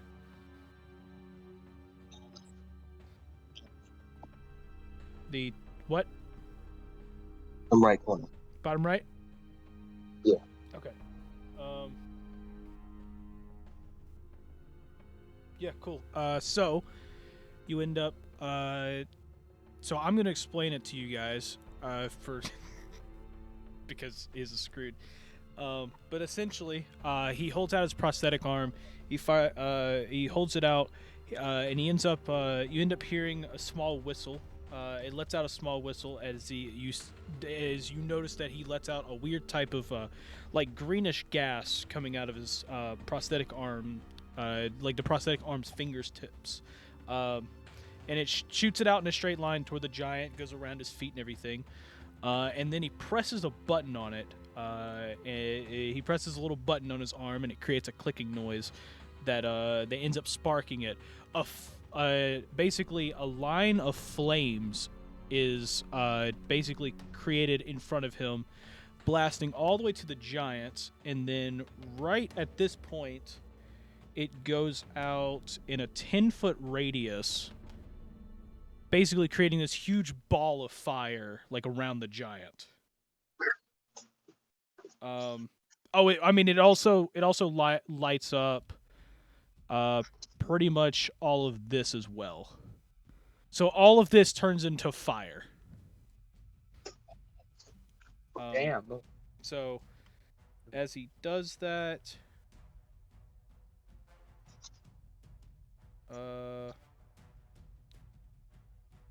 cool.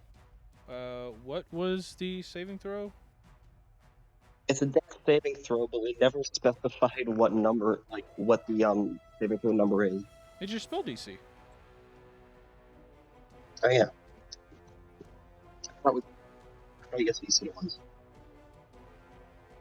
Why is my Beyond work? What? D&D Beyond be weird. It'd be broken right now. Okay, let me go look. He has, oh, he doesn't. Oh no. Me no have one. He no have one. Isn't spell DC like it's like 10 or 12 plus some modifier or something like that? Yeah.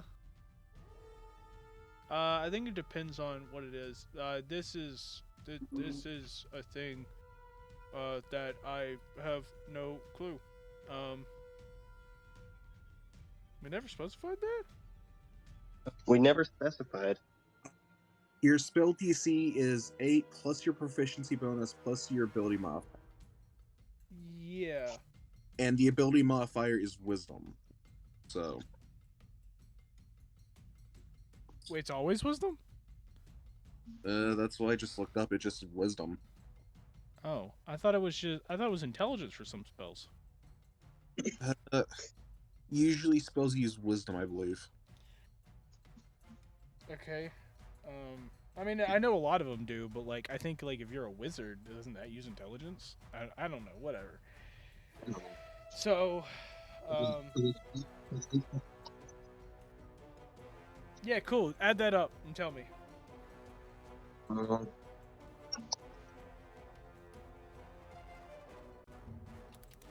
Did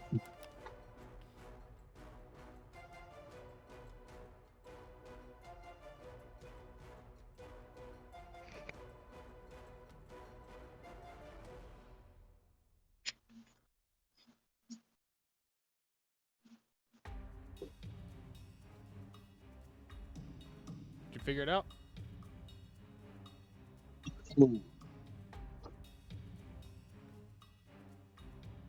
What? What?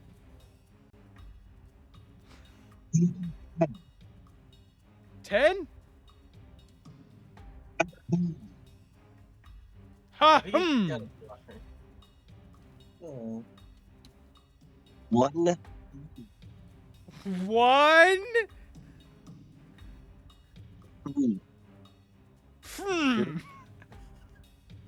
Three?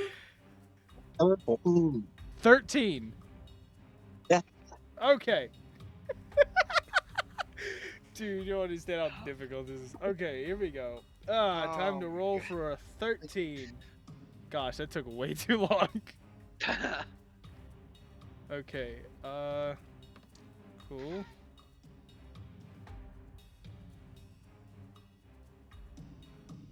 Wait, what was that?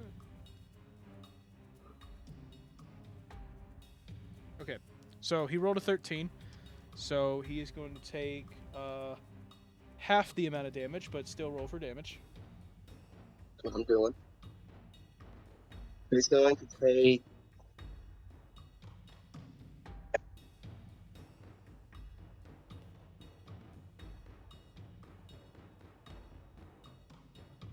Wait, I just realized it wouldn't be his wisdom. I forgot. That's why I changed that, because that was a rune magic thing. It doesn't matter. He still hit him. Okay, how much was it? Okay, can somebody pull up the game log and tell me how much it was? He got a 16. Okay, cool. So that would be half damage. So...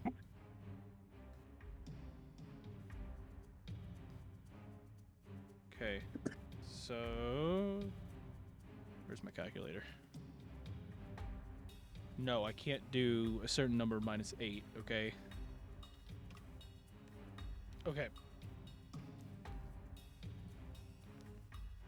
Well, is that all?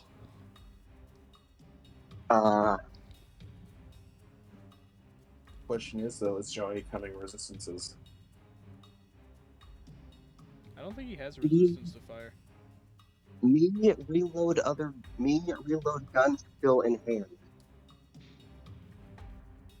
Okay.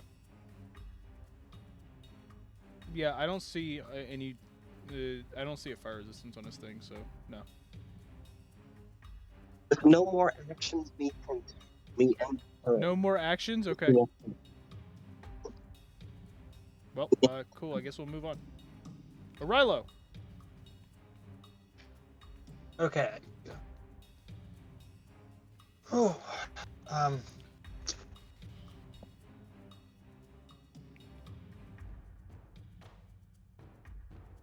I guess I'll start swinging again. Okay.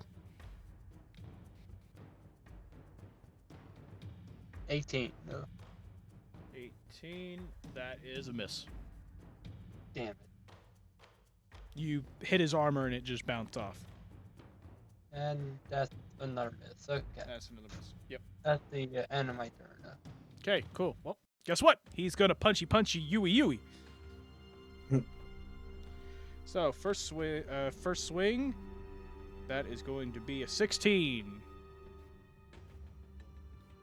Does that hit? A what? A 17? 16. Oh, yeah, that's it. Okay, that's 8 damage. Next one after that's a 25. That's 8 damage. And then a 17, which is another 8 damage. So you take 24 damage this turn.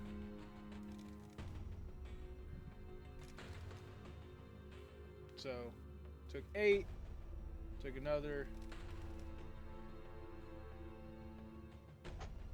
So, did you put all that in? Is that? Yeah. Okay, cool. I was wondering. I looked over and I saw it drop at 8, so I didn't know if you were doing it all at once or what. Okay. Other than that, that's it. He punched you 3 hefty times, and we move on to Morgoth.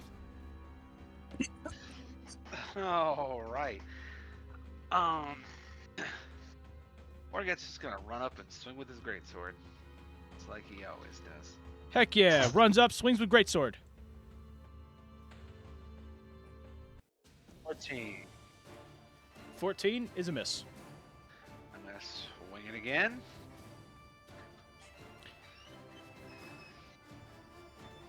Let me see. And it's a miss. All right. Okay, And cool. I'm gonna move back. What I move up 5 feet, so I'm gonna move back 25 feet. Just straight back. Yep. There we go. Cool. And that's it? I assume so. Vanessa! Yes. I'm gonna shoot my crossbow at him again. Okay. 22 to hit. That is a hit.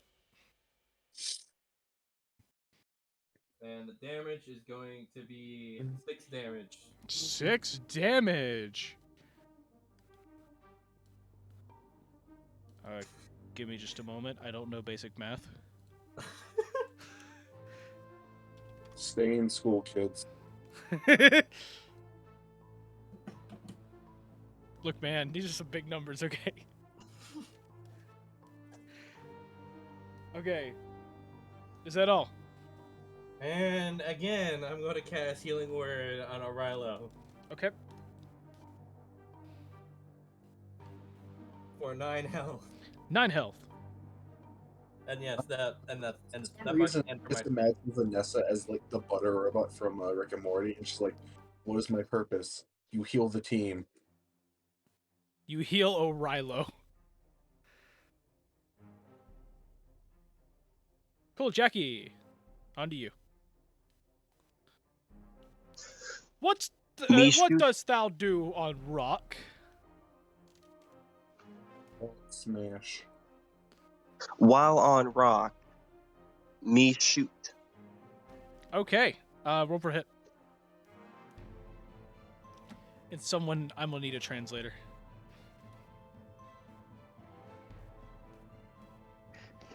I will try my best.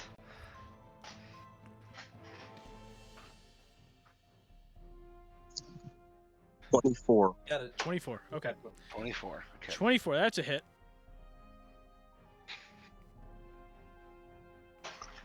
Ooh. 13 damage. I assume. I heard 13, so I assume it's 13. Yeah, 13. Okay. Yeah. Me reload gun and shoot again. Oh my gosh! Dude, that's crazy! Wow, dude, you're doing big numbers here. Okay.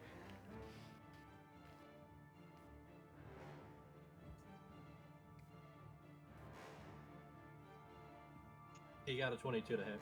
22? Okay. That's a hit. Damage? 7. Okay.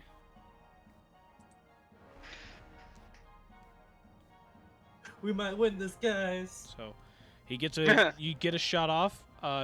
You hit him, deal a bit of damage, and he stumbles and he gets his bearings again, and then you reload and fire a second shot instantly. Basically, just hitting him once again in the chest. He stumbles back again, and he gets his bearings together, but you start to notice that he seems a little winded. He just now seems a little winded. We're getting somewhere. Okay. Bunga bunga, will you fire? And that is all, right? Mm. Rilo! Okay. Me not done yet. Oh, you not done yet? Oh gosh, I thought. We Okay, I use thought fire. you use fire. Fire. He used okay. fire. He used fire. Okay, he used fire. Fire. Rock. So rock? he fire. Wait,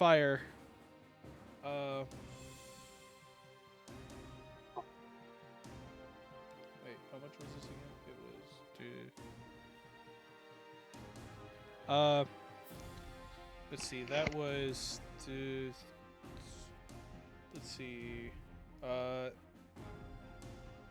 Wait, did I put the wrong one? No. That would be okay. That would be 13. What did your save DC? 13 again, right? I assume. Okay, roll damage.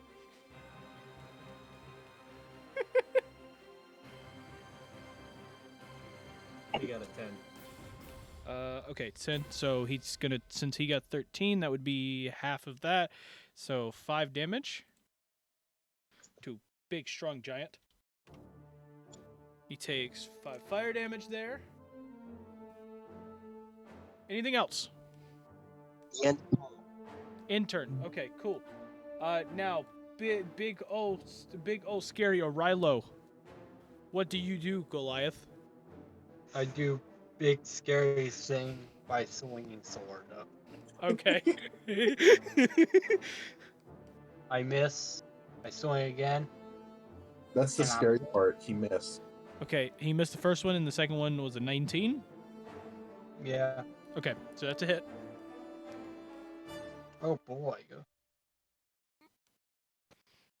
I do 6 damage.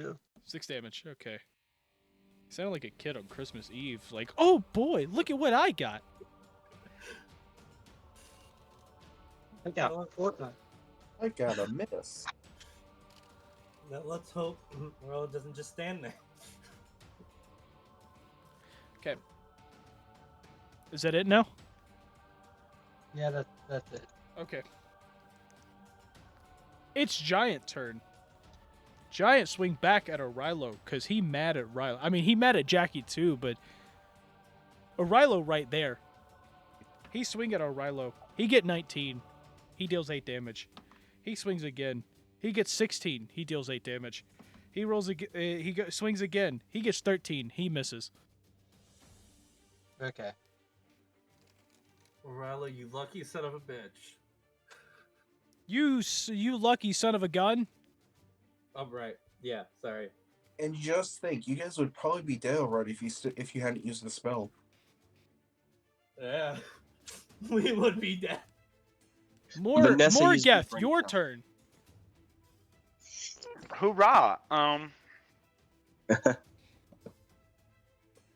I am gonna move up 25 feet. Okay.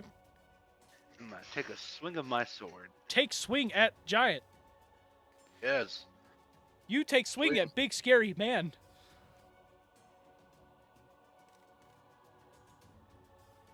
Rolling for damage. Wait, what? What'd you get? He got a 20 to hit. Oh, he got 20. He hit big scary man. I deal 14 damage. 14 damage to big scary man? Yes. Yeah. So you hit him. You see you end up hitting him, and he basically you see his whole body kind of turn from the hit, like it was a pretty hefty one. He gets ready again. He gets ready again, but basically you see that like you put a huge gash kind of like on him. And he is hurt. I swing again. Yes. 16. Great. Miss. Great. That is big miss. I move back 5 feet. And I call it a day. Vanessa. Okay, I'm gonna fire my crossbow at him again. Okay.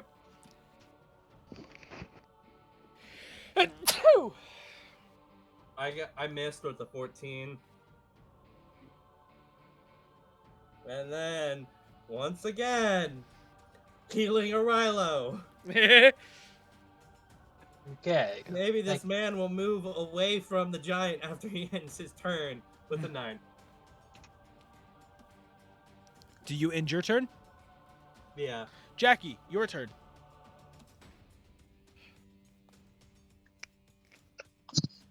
Me reload, me shoot. You reload, you shoot. Okay.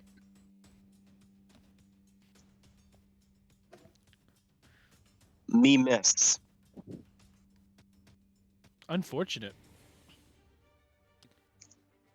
That is very bad. What now? Me use more fire. Of course. Okay, cool. A giant get big number. Big number. That's the big. I'm trying to figure out. That is 23. Oh. So. Yeah, roll damage. Mm. He still takes half damage. Good luck Good luck subtracting at 9. He takes 5 damage. Okay. Johnny's being generous with that one. I typically do that. Okay. Me look around with caveman brain and me say, me done with turn. Rilo, on to you. Okay. I disengage and I move back. How far? I'm someone's used disengage. He's used it twice already. Oh. 30 feet? Okay. Yeah, I'll move right. Okay. Is that all? That's all. Okay. Well, with you running away, the giant now turns to Morgeth.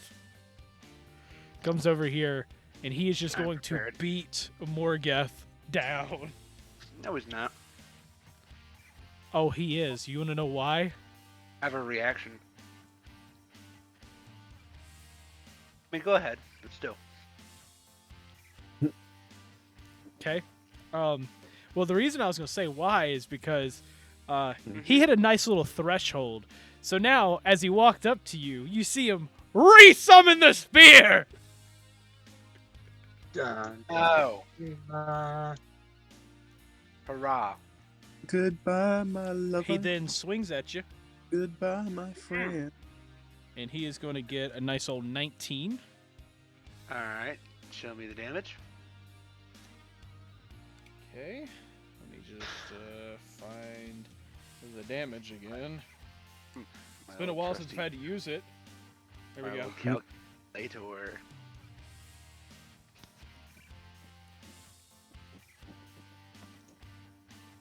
Alright, like I said, I still have a reaction attack.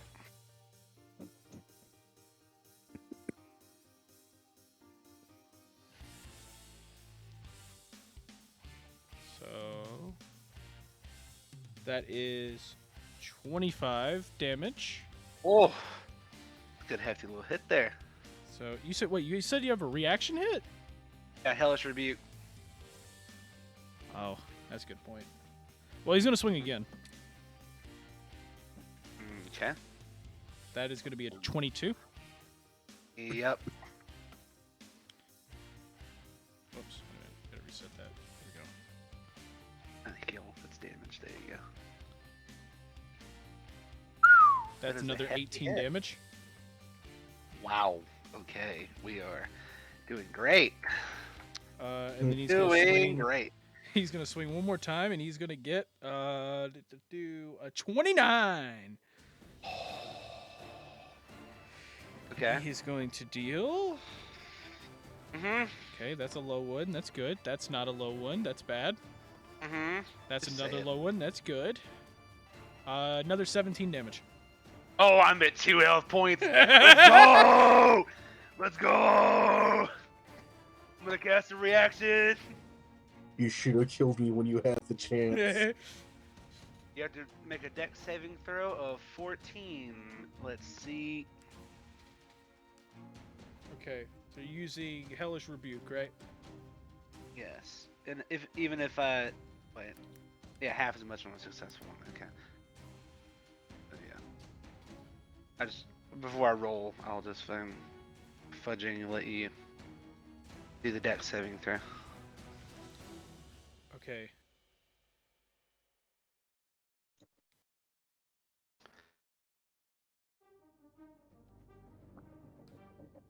Let's see.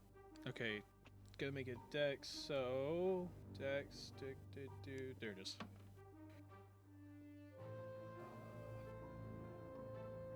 That's 25.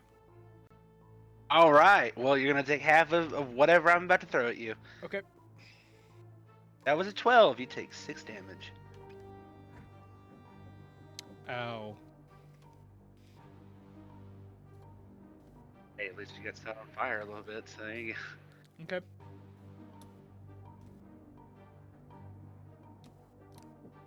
All right. Yeah. Well done. Cool. Well, on to Whose your turn turn is it then. now? Yeah. It's on to All Morgoth. right. Yeah. Morgoth is moving back over towards Rilo.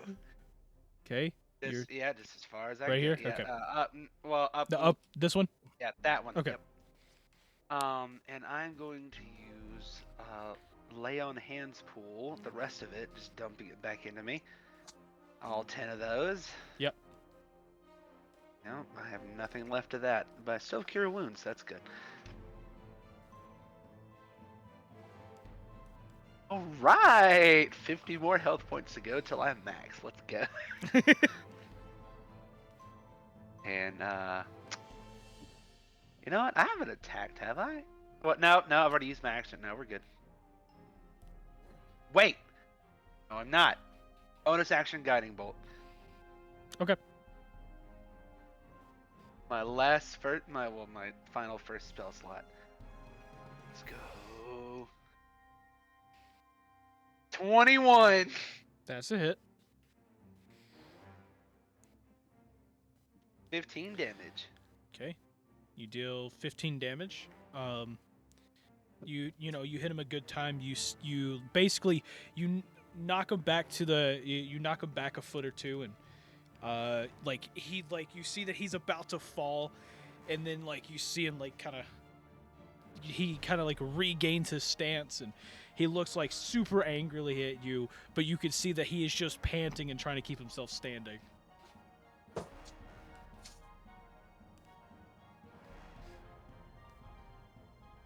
And that is all, right? Yes. Vanessa! First things first. Getting rid of that fucking spear again. Okay.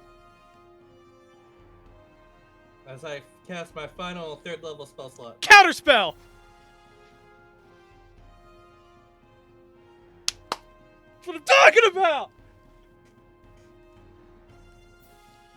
We need to get counter spell. That's the only spell he has. You're welcome. You put that there after we did Nope. dispel magic, didn't we? Nope. That's been there. It's the only spell he has. I'm gonna be honest. I don't know what counterspell does. Oh, I just stopped your spell. That's all it was. Ah. Okay. You said dispel magic. He said no thanks. You remember earlier when I said that it was there, and I was kind of thinking you wouldn't figure that out? Yeah, that's yeah. This was the backup plan of in case. Anyways, using my last spell slot, I'm gonna cast I almost said But Cure unfortunately, hit a threshold. So I'm gonna cast Healing Word on Morgan with my last spell slot for 7 health. Alright. Appreciate it.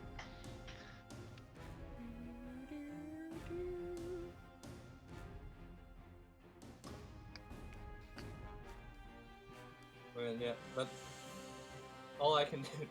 So, ending turn. ooh. Okay. Jackie. Me reload. Me shoot. Okay, you shoot.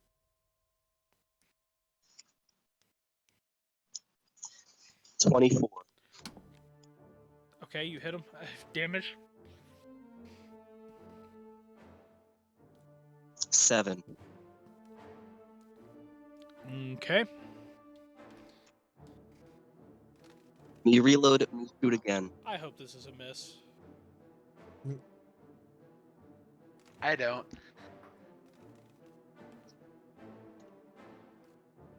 Looks like the dice are in your favor. Dang it, man. He missed. Yeah. Okay, what now?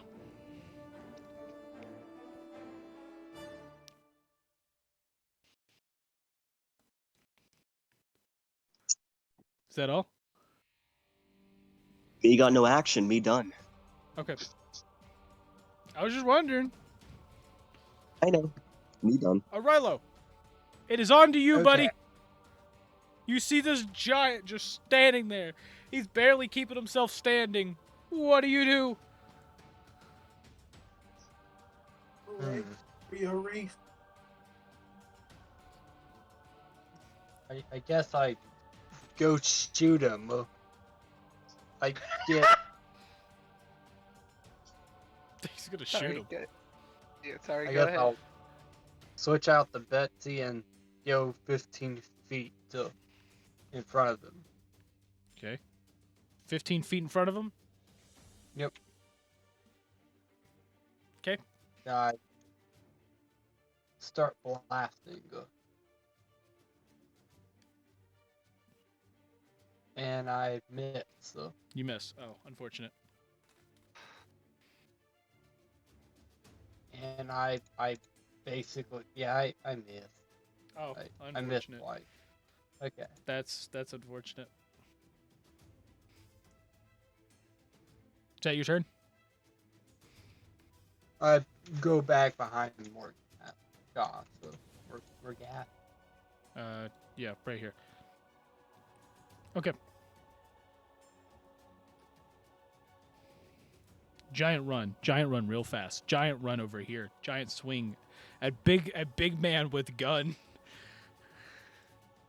Oh no, giant kill us all. Giant gets 17. 17 hit, don't it? Yeah. That unfortunate. Giant going to swing now with...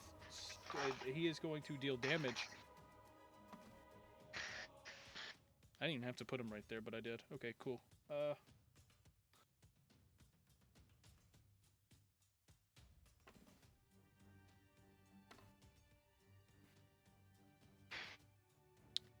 Giant deal 23 damage. 23 damage? Yep. Okay, I'm knocked out. Giant turned to Morgeth. Morgan's going die. Giant swing, get 22. All this character development for nothing. Kill me already.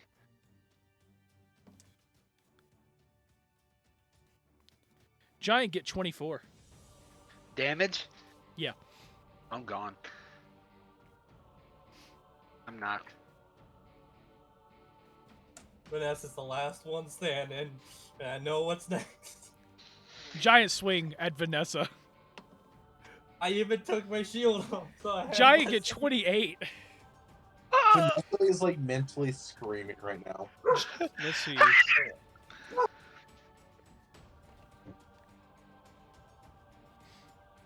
Giant deal 14 damage.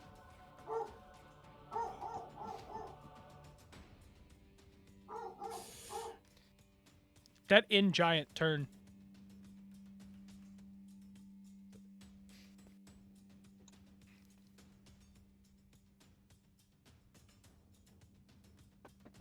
So, who turn is it now? Morgeth roll death save. Okay. What is it again? Just D20. Roll d20. Yeah. D2 and D.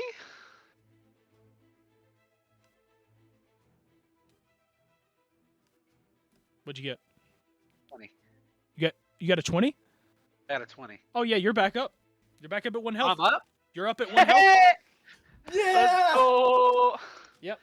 Hey. You got back up at 1 health. Yeah, now it's your turn. Oh, wait, yeah, it is. Yeah, that doesn't cost us an action. That's like you're just back up, bro. What do you want to do? Oh, I'm gonna knock this man out. Okay. I'm so He weak. he ended up knocking you out for a second there. You literally get up like you hit the ground, you black out, and then instantly wake up. You get your bearings real quick. You go in and you swing. What do you get? Oh no! I say when we're done. Nah, it's a 10. That was a miss, but I have another turn. Okay. Do you swing again? Yeah. Yep. Come on. 13. I hate 13. my life. Yeah, no, it's a miss. Yep. Unfortunately. And I run back 30 feet. Away. Up, right to Right to the water. To the water? No. Up to the corner up there. Yeah. Up here.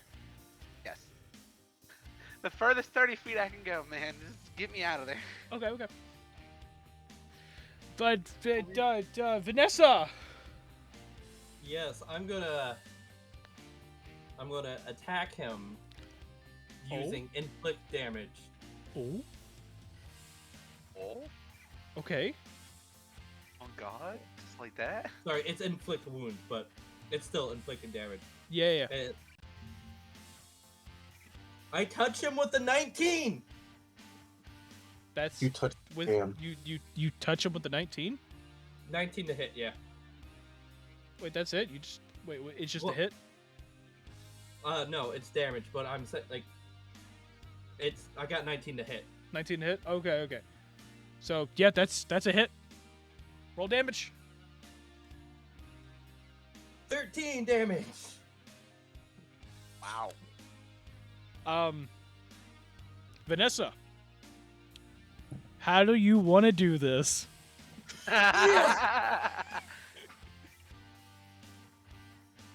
Okay. Real question is, is he dead? That's your choice. Okay. I'm gonna tell you, you didn't overkill him, so you have a choice. Yeah. But no, basically, Vanessa basically just like touched his leg and he just drops to his knees. As he falls unconscious, he's not dead. Okay.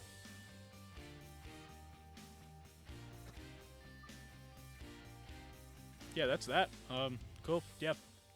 Yeah. Congrats on that win. Yes! Vanessa really did just walk up and say, "Go to sleep." It's Yep. night time. And with that, all of you are standing there, a little beat up, a little hurt, but you are in fact victorious. Oh, wait a minute, I didn't want to turn all that off. There we go. Okay, you are in fact victorious, as you see the giant unconscious on the ground. We're gonna run up and take his magic spear. Oh yeah, just magic spear disappear. Okay, cool. Yeah, I figured that was gonna happen. Yeah. Just wanted to try. I completely forgot that I have to make it disappear. So thanks for Yeah, reminding I was me. like, can I make it disappear into my inventory? So yeah, no, I literally created it like that for the sake of I don't want you guys taking it. Yeah, I was like, could you imagine we have infinite spears at that point? God. It was a part of him, and with him unconscious, it faded away. Exactly. Okay, cool. Anyways, I found this whole thing out. I can turn anything into money. Here, watch me. And he just goes and sells it off. Vanessa's just like, hey, can you you still got healing spells, right? Can you wake up Arilo? Me? Okay. Yeah, sure. So I go up to Arilo and cast. Actually, I can. Since I have sorcery now, I can use sorcery points to expend spell slots. Well, to get more spell slots. So I'm gonna get 2 first level spell slots just to do Okay. it. And I'm gonna cast Cure Wounds Nice. for 5 health. Nice. Nice. Just to get him back on his feet. Cool. Vanessa just calls out, Jackie, you got the flower yet? Give me a second. As I go to try and pick the flower again. Yep. You pick it, withers away, and it reappears in the same spot. Still can't pick it. We're gonna have to kill the giant, aren't we? I mean, hey, Brad, do you want...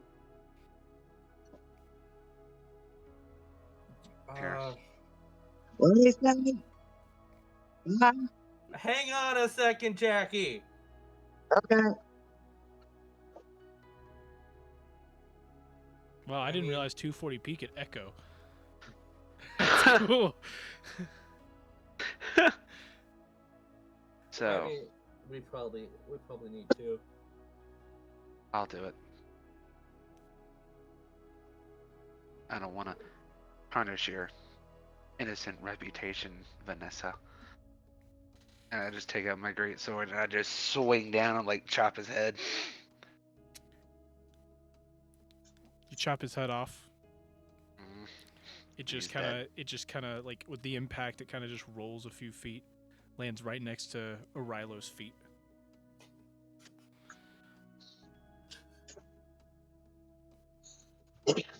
Great sight to wake up to. I'm gonna be honest, I really was hoping Aurel would be like, ooh, a soccer ball. Yeah, I was also hoping that he would say that. The head rolled towards him and was just like, I guess we won. Oh my goodness. Vanessa just kind of like shouts back to Jackie, hey, try the flower again. Okay. I tried to pick the flower again. It withers. Comes back. Damn it. Whatever you tried doing, it still did not work. Oh well. Vanessa, why don't you go up there and cast Dispel Magic? I don't got any spell slots left. Great. Use the last one on you. Well.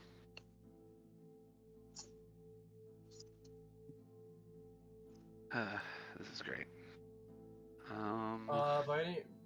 By any chance, do you have the spell Unseen Servant or anything like that? Unseen Servant? No, I don't. Because maybe it's Okay. not a more like a human, like quote unquote human touch that will make it wither. Like, what if it's, oh hey, you need a magical touch for it to work? What if we just dig it by the roots and just take it with us? Roots and all, though. I mean, both of this could very much work. I really don't know. I'm trying to look. See if I have anything that would help us. Because I'm also trying to look real quick. the spell magic would 100% ruin the effects of the flower. That is also true. And that's why we need the flowers, because it's magical. Well, as only decent of an idea as that sounds, why don't we do Orilo's plan? that Yeah. might be in our best interest to just dig it up from the roots. Oh, since what you said in my head, what should we call you now? Me? Oh. Well, you can call me Morgoth. Morgoth Erebane. That's my true name. That's what it has always been.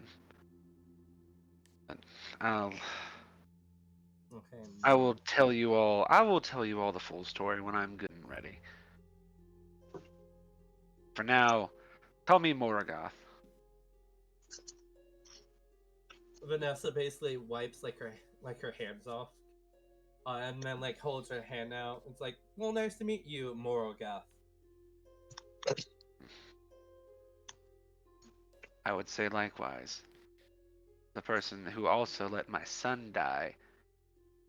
I don't know. I don't know if it's very nice to meet them. And I start walking away. Vanessa just kind of puts her hand back to her side. It's like, Aurelia, can you go pick up the bush with?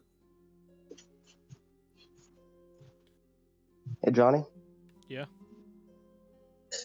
Before Rilo touches the bush, can I just am I able to use reverse time on the on the flower? So you want to use the spell reverse time? Yeah. Okay.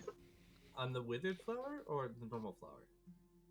Maybe as it's withering away. As I pick it, try and cast the rune spell on it. Okay. Well, you do that, but unfortunately nothing happens because it only works on non-living things, and if it was living, it has to be dead for at least 6 seconds. So it does nothing. The spell specifies creatures. I should have assumed plants count as creatures. In a way, it's a living thing. Yeah, fair. So, I put creature for more of combat's sake. It's supposed to be just living stuff. I know, but I still wanted to see how far it would go. It only goes back 6 seconds, but if something that was recently living dies, it has to be dead for 6 seconds before you can do anything on it. Yeah, no, I was referring more to see how its limits were, and I now fully know the limits. Yeah. Good attempt though. Yeah. So, Arilo ends up going over there, and Riley, you are attempting to grab the whole bush. Is that what I'm hearing? I want to dig it up. Okay. So you start, trying to go into this bush, trying to dig it up, and you notice that the bush is basically the roots, the vine essentially, that or the stem of the bush itself, just goes straight down into the rock. There's a little crack in the rock in which it just seems like it formed out of.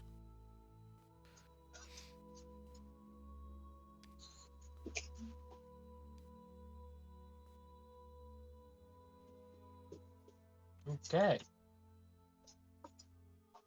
So, you can attempt to pull if you want.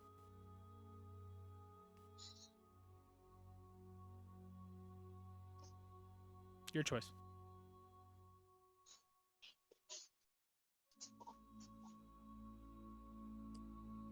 I guess I could try to pull it. Okay. Can Morgoth attempt to help him as well? Sure. Arilo, roll me strength check with advantage. You and Morgoth, both pull on it. Let's see. 18. No. 18. So yeah, both of you pull really hard. You're able to get it up, and then you hear a snap as you both kind of fall back. Which one of you wants to fall into water? I'll let you have that choice. I'll sacrifice myself to fall in the water. Okay, so you fall back. You hit the water, and You fall back, you hit the water with the bush in your hand because you were the main one pulling. So you fall in there, and the flower ends up getting wet, and then you notice that the bush, you notice that the bush kind of like shakes for a moment, and then you see the flower. It starts to glow, and it starts to let out some type of like pollen out of it. It's just like a weird, like purple mist, basically starting to fill the air around you. Morgeth, of course, fell back, but he only fell on the rock. Oh. Hey, sounds like it hurt. Yeah. He didn't take any damage. He just fell on his butt a little bit. The only thing hurt is my pride, my friend. But yeah, so you have purple mist filling the air. What do you do?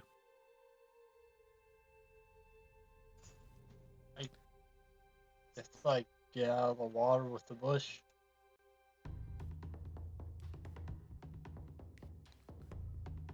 Okay.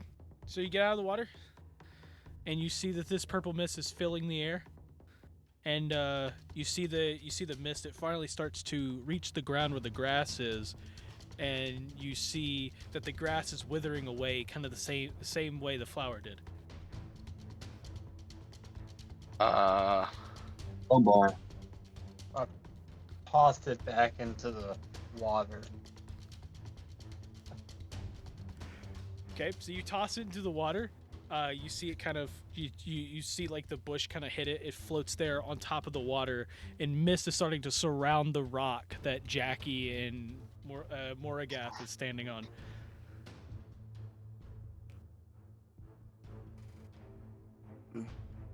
Well, so, y'all are gonna stand there? Cool. Nah, I'm gonna start taking off. I'm gonna start trying to get out of there. Okay. Cool. So both of you end up quickly getting out of there.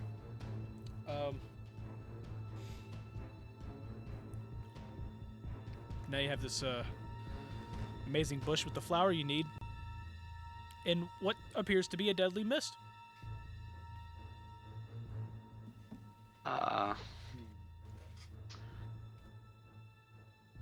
I guess we just do we just need to grab it, hold our breath, and run?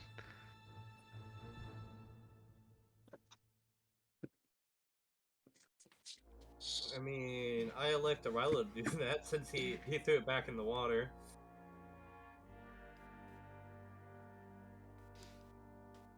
Okay. Why did So who's gonna do it? If he, well, I mean, I only have 1 health for me.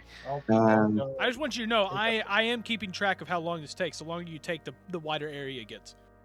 Yeah. I'll get the bush. I'll go get the bush. Okay, you'll go get the bush. Okay. Alright. So, yeah. So you quickly run off. You get it. Here, I need to find a better music for this. No. Okay, yeah, this is good. You run back in there. You're holding your breath, and you try going in. You get to the edge of the water where you see the bush kind of like floating by.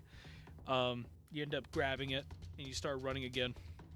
You make your way out of the mist pretty much just fine, because it only took you a few seconds. But as you're running, you see that the flower is still like setting off mist as you were running away. Okay. Do you think we need something to contain this?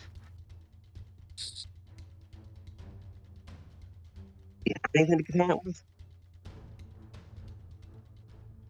What? What? Do you have anything to contain it with? Not on me, I don't think. Let me see.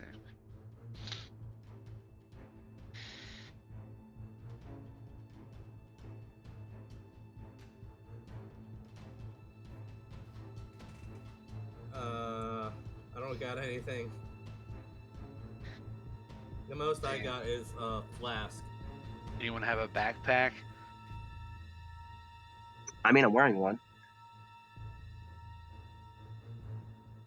Did we think the bush would fit in his backpack? Because I also have one, technically. So do I.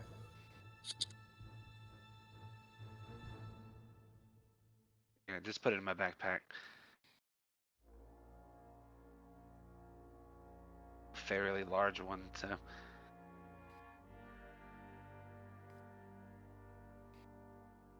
Rilo? Yeah. Rilo, put it in my backpack. Okay. We'll try to keep this contained as much as we can. I put it in his bag. Okay. And I close up the bag to try to keep it contained. So yeah, as y'all were cramming it into the bag, Arilo basically ended up pricking his finger. Nothing bad happened, but he did prick his finger on what seemed like to be a thorn in the bush. Cool. That doesn't look good. Are you okay, Rilo? Yeah, I'm fine. Tends to pass out. Come on, Arilo, you can't be spoiling all the fun. That's supposed to be for later. Come on. Supposed to be for later. Now that we Come on, have we it in need the to bag, let's get going. Yeah, we need to go. No.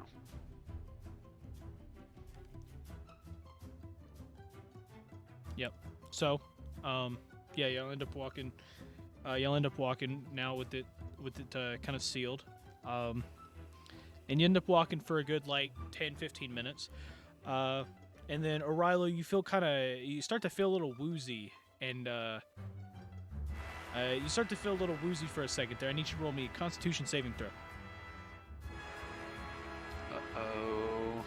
SpaghettiOs. 22. 22? Okay, so you get your bearings together, you keep walking. You keep walking and you're fine.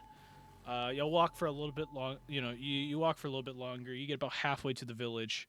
And Rilo, once again, needs you to roll me a Constitution saving throw. Oh no. 17. Okay. You feel, you feel kind of sick, and you're on the verge of falling unconscious, and you get your bearings together and you're fine. And you keep walking and you get closer to the village, and then I need you to do it one more time. Okay. 17. And you try to get your bearings together, and you fall unconscious. Oh no. Uh-oh. Just splat into the sand, basically leaving the other speechless. Oh no. How many Morgus slots left runs you got? up. I have 2. Wait. No, I have 1, I think. So I used 2 and used a cure wounds. I have 1 more left. Let's just get him back up and get him to the village. So I'm gonna roll cure wounds. 4. Okay. So you got him back up. He ends up waking up. What happened? Passed out on us, brother. You We just need you to passed hurry up out. and come on. Next time you feel woozy or anything that we need to stop, let us know so you don't pass out on us again. Okay. Okie dokie.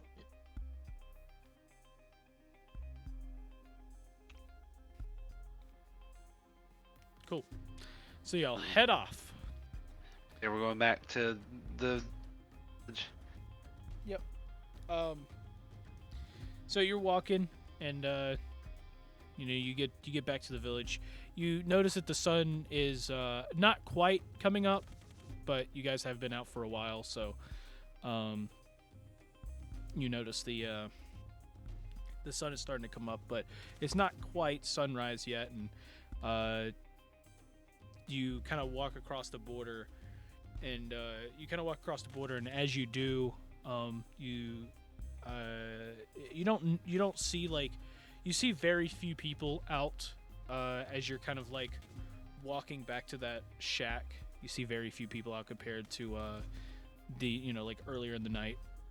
And you get back to the shack, and like as you get there, you notice the doors open, and you notice Marquise kind of sitting in the doorway per se. He's like leaning up. He's sitting like in the doorway up against one of the sides. And you notice that he seems a little, I guess, in a daze. Ah. Okay. Morgan, so he's in the doorway, like blocking the doorway, or he's just off to the side? Yeah, he's in the doorway, like blocking it. Marquise, we're back. He looks over and he goes, "Oh, hello, friends." We got the flower. Oh, that's good. Oh yes. Let me move. And he kind of gets up, and he tries to take a step, and he stumbles a bit, and then he just kind of grabs onto a table that's just inside.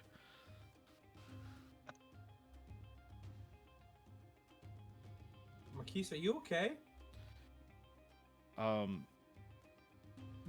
Yes, I caught up with our friend, and she told me some news that wasn't exactly the greatest about some older friends of mine.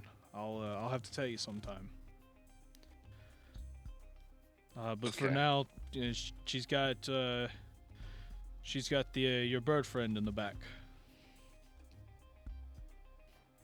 Okay. And then Morga goes to the back, just rushing immediately. Vanessa quickly following. I'll follow. Yep. So you end up rushing in the back, and you just see the lady kind of sitting there working on some robotics next to Ugg, just sitting in basically a rocking chair. Ugg's still unconscious though. We have your plant. It is excreting purple gas. We have it in a bag. You see her stop and turn. You see her stop, turn around, and goes, purple gas? Yes, purple gas. Did you not? I'm confused. What did you do? Just bring the whole bush? Yes. Yeah. Every time we picked it, it withered away, and then we came back up in the same spot. So you did notice the huge thorn vine inside that's literally glowing like a mystical purple?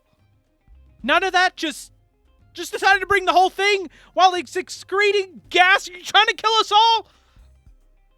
Maybe. We didn't know. I just want to say this is not my idea. She's like, okay, well, get it out of the bag.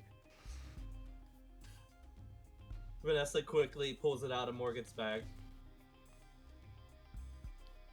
So you quickly pull it out, and you see her grab something beside the table. She pulls it, and it's a great sword, and she just swings in one fast motion. She swings straight down, slicing the bush in half, and you notice you see a little bit of like a spark happens in between the bush, basically breaking, slicing a vine, like a very thick and thorny vine on the inside of it. You see just not much, but a very small bit of purple mist pops out of it as the veins kind of die within it, and then you see the bush itself kind of shrivel up as the flower itself kind of stays, and it just kind of starts to float through the ground, and the dwarven lady catches it and goes, "Jeez, this is all I needed." And I see. It then was that easy. So she walks over to a mortar and pestle she has in the corner, puts it in, she crushes it real quick, and then you see her take some liquid that she has and puts it in there, mixes it up a little bit, and then And then she like walks over to Ugg with it, and she goes, "Well, this is this is not going to be a fun procedure. Anybody want to hold him down?" I'll help.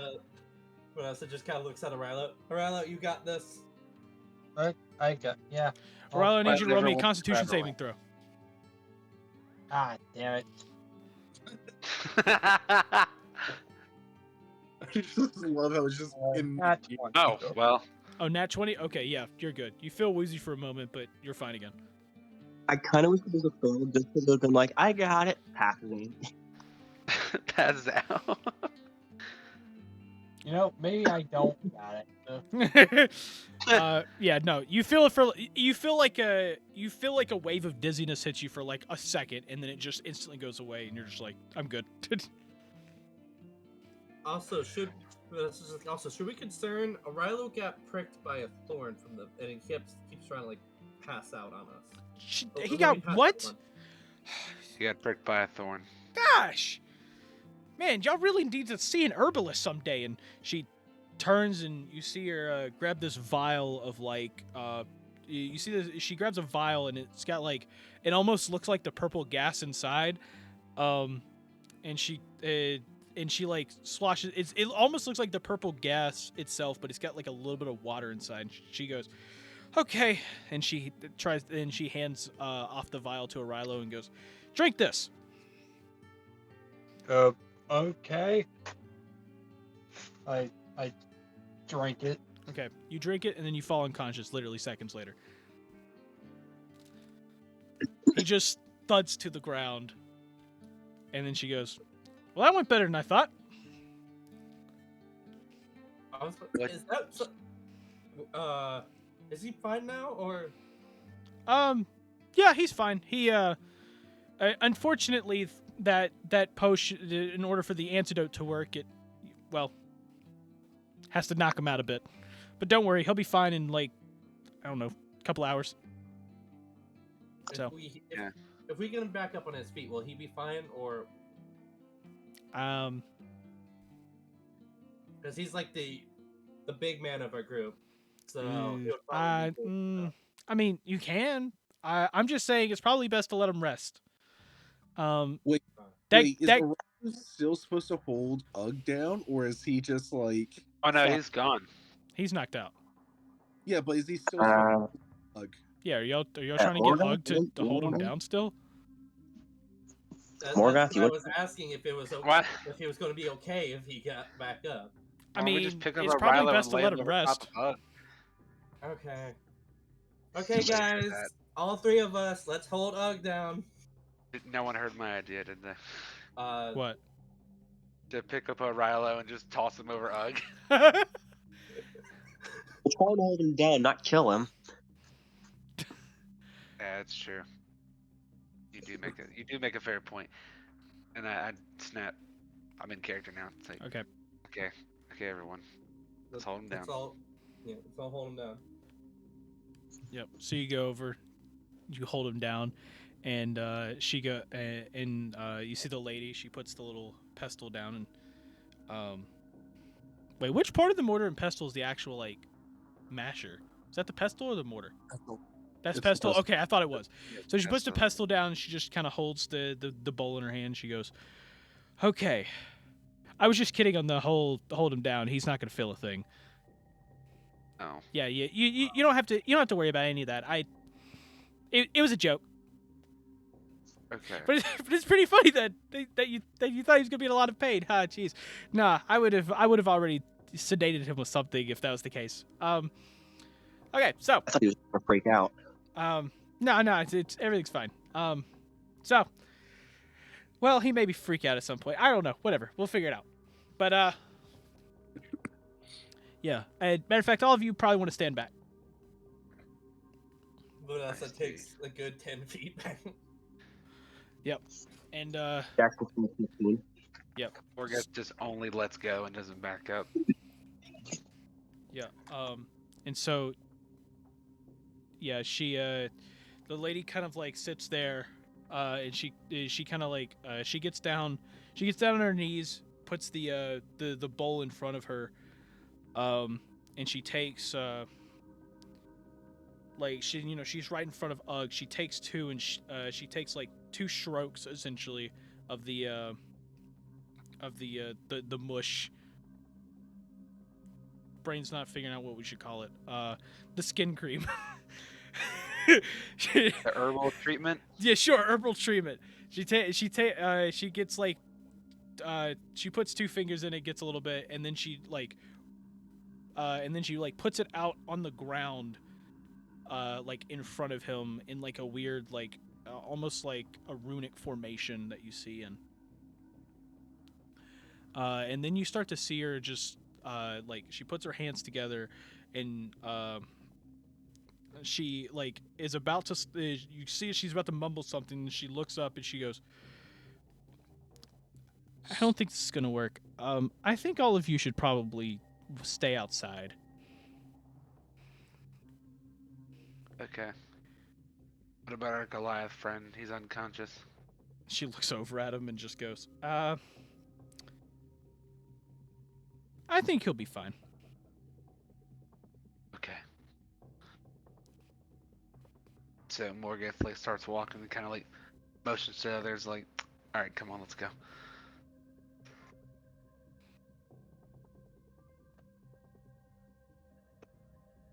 Do the rest go? Is Vanessa and Jackie going to leave, or are they staying? I forgot I was muted. But yeah, Vanessa follows. Okay. So, they'll end up walking out, and as you do, you start to hear her like mumble something from inside. And of course, when y'all walk outside, you see Marquise kind of like standing there on the little porch that she's got, and you see him just kind of like, I guess, just he's kind of like standing there, just kind of like pondering off in a daze.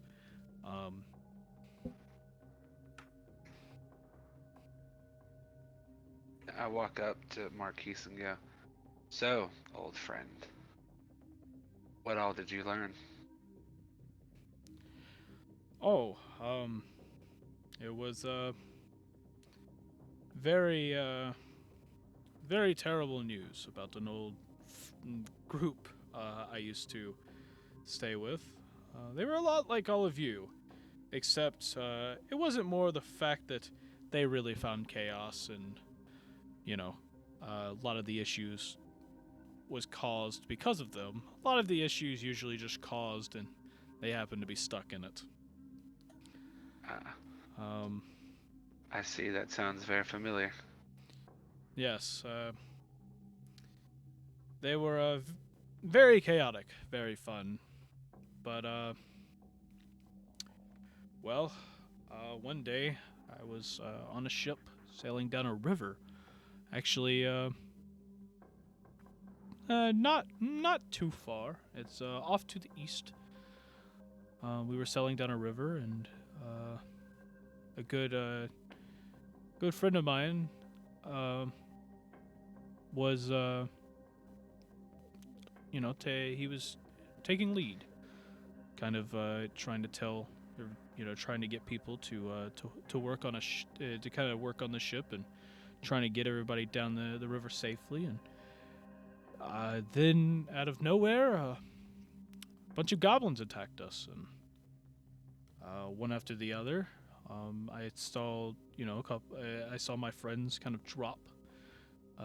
They drop on the deck, and it was down to me and my good friend Umbral.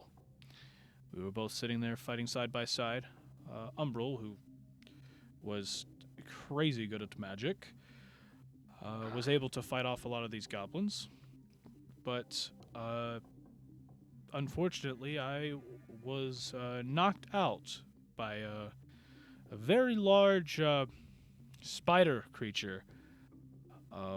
I saw it flying with a bunch of goblins on its back, and it landed on top of me and knocked me out. I remember waking up here.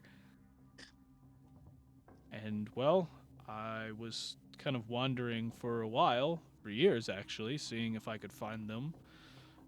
Maybe one of these days. I was hoping that I would, but I did, of course, at times assume the worst, and well, I finally was able to talk to the lady inside, and she explained to me that I was the only survivor from that ship. She did confirm that she found the rest of them, even gave me descriptions, so clearly that was them, and so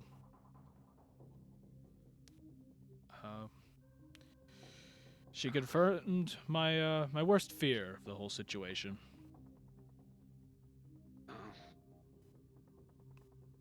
Well, I do apologize for your loss. And I don't know if I could ever feel a pain so great. So, if you need anybody to talk to about it, just let me know.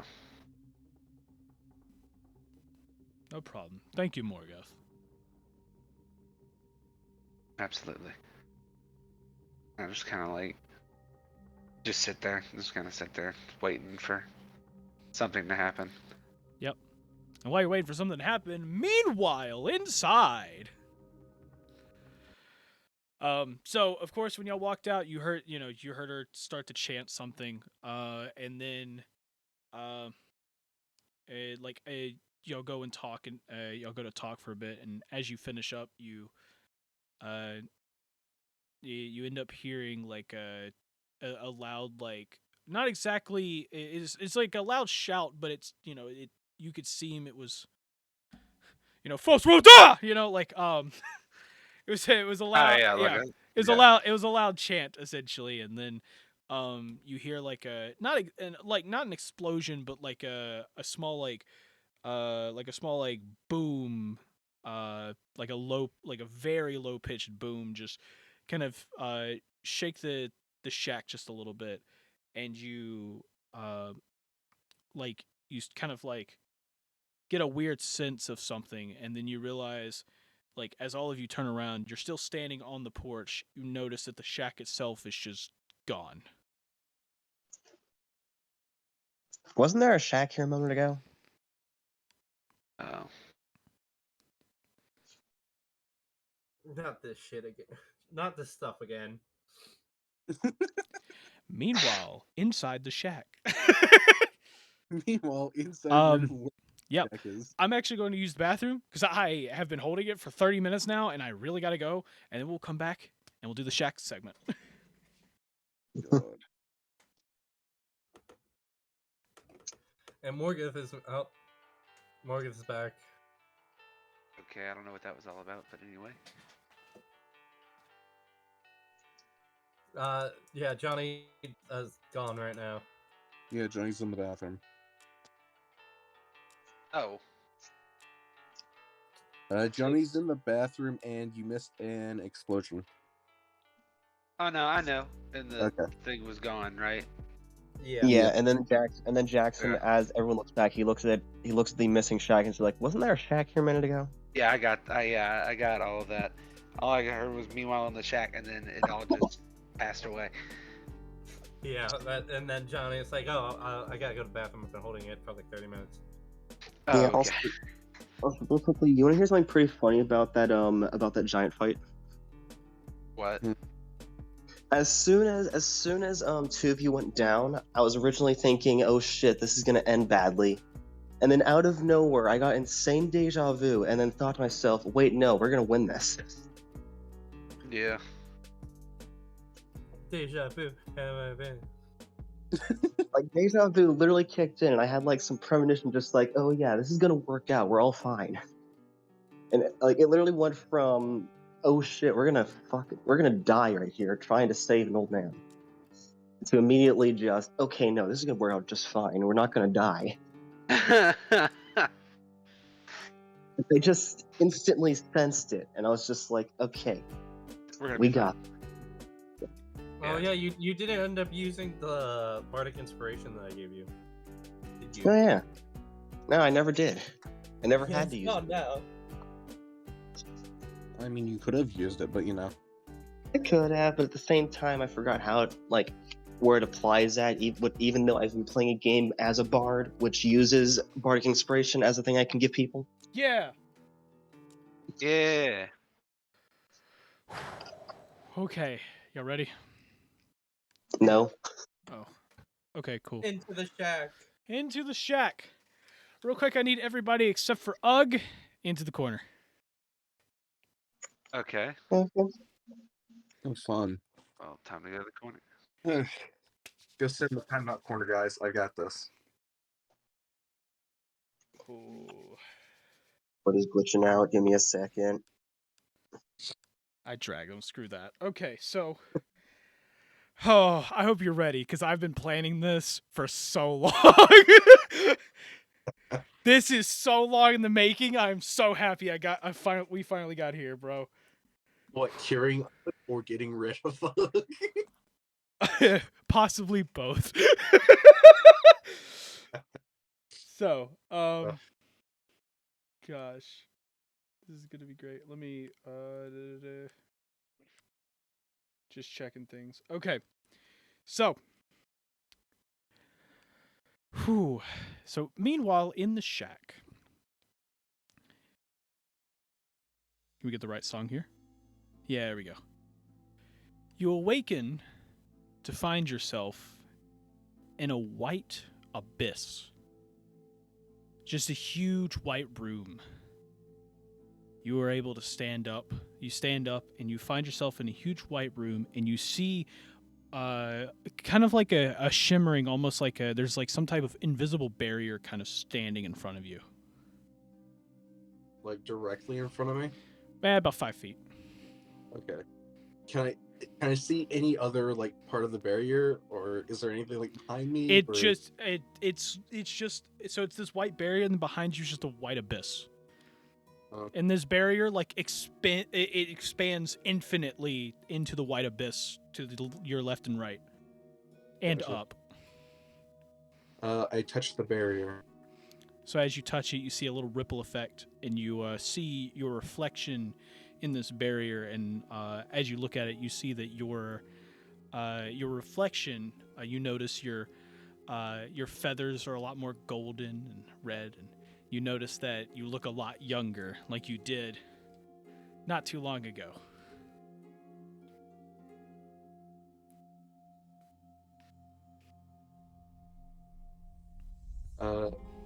I try to put my hand through the barrier. Yeah. So you put your hand in the barrier, and then something grabs you from the other side. Are you going to fight against it or just go?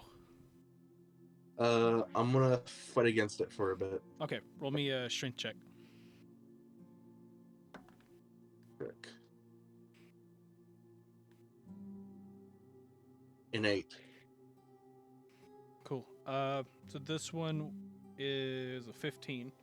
So you get pulled straight into this barrier, and as you end up on the other side, it looks pretty much exactly the same.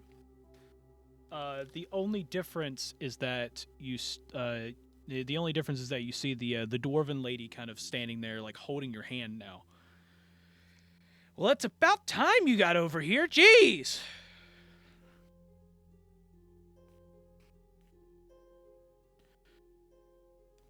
Well, you just gonna stand there in a weird daze?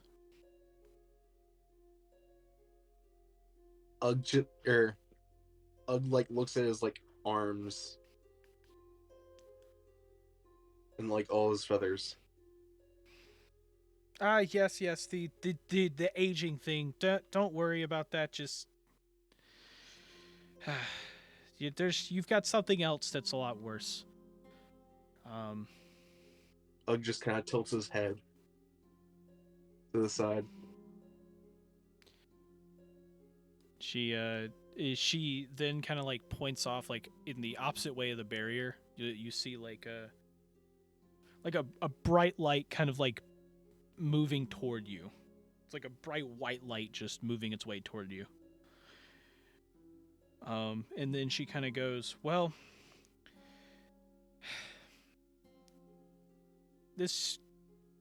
spell that I put you under is it's a spell that'll help you with your de-aging process, but it does require a quote-unquote sacrifice. Doesn't mean that either one of us has to die,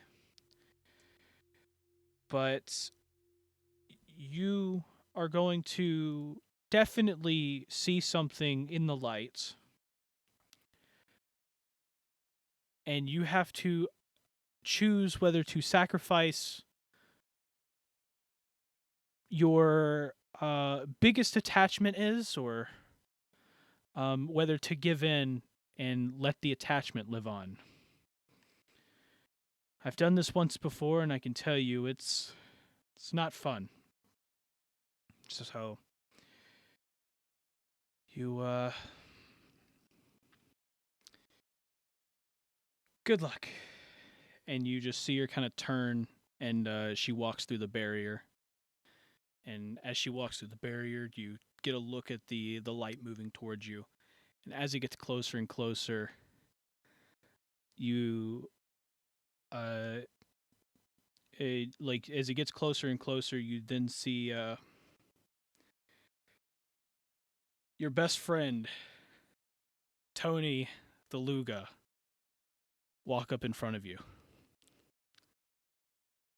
Standing there lively as ever, just as the day he died. He stands in front of you, not saying a word. And then you hear a voice from behind the barrier go, "You must decide whether you get to live on or whether they get to live on. You must decide that before your time is up. And I will tell you, you don't have much time."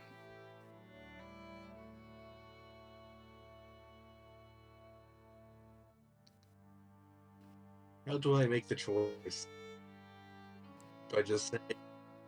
You just tell me what the choice is, man. You can choose whether to allow your biggest attachment to live on and sacrifice yourself for them. Or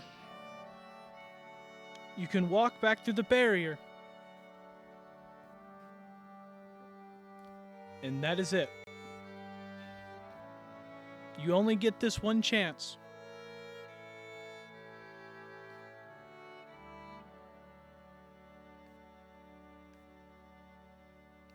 I'll just kind of stares at Tony for a bit there. Just kind of like glad to see him, but realizing that it's not him, or he doesn't feel like it's him. No, thinks about it for a bit. Thinks about all the times he's had with Tony, and slowly he turns around, puts his head down, and just walks through the barrier. And as he's about to walk as you're about to walk through the barrier, you see two hands like pop out of the barrier, and then you hear the dwarven lady once again goes, "Are you sure? I know it seems like an illusion. I know it doesn't seem real, but I will tell you right now, that is him. I can see a Goliath on the other side standing there.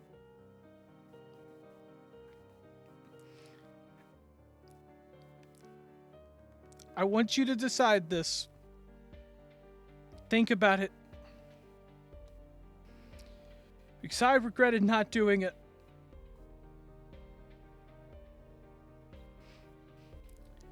Want you to think about this.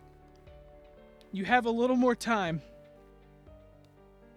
Ugg takes one last look at Tony, and you can see tears just coming out of his eyes. And he just pushes his way through the barrier. And as soon as he comes out of the barrier on the other side, he just collapses.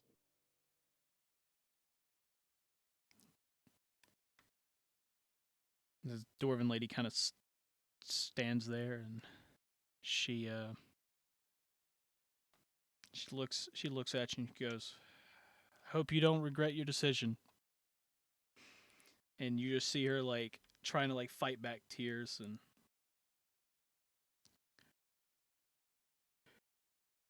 she goes, "Long time ago, my husband passed away, and I found out about this spell that has the chance to bring him back. So I researched and researched and researched, and I found out how to do the ritual and how to have my chance, my one golden chance. And while that was what I thought, I found out that in order to bring him back, I'd have to sacrifice myself. And due to the fact that I couldn't live with myself trying to bring him back, but everything I'd worked for, all the people I talked to outside of this, I mean, 40 years is a long time. And so I thought it just wasn't worth it to sacrifice another 40 years of my life. To sacrifice all 40 years of my connections and friends.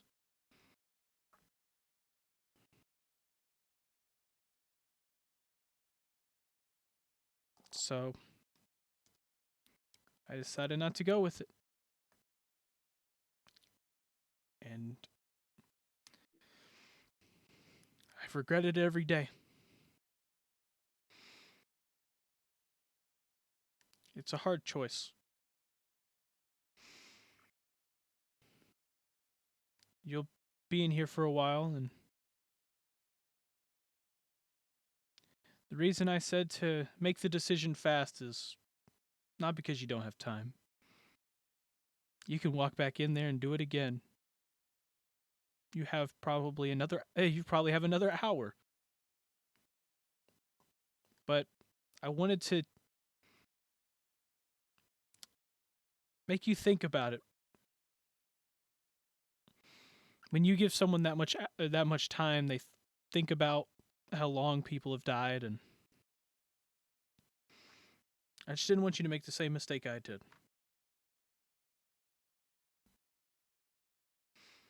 So, are you satisfied with your decision? Just nods his head up and down. Tears still coming out of his eyes. Okay.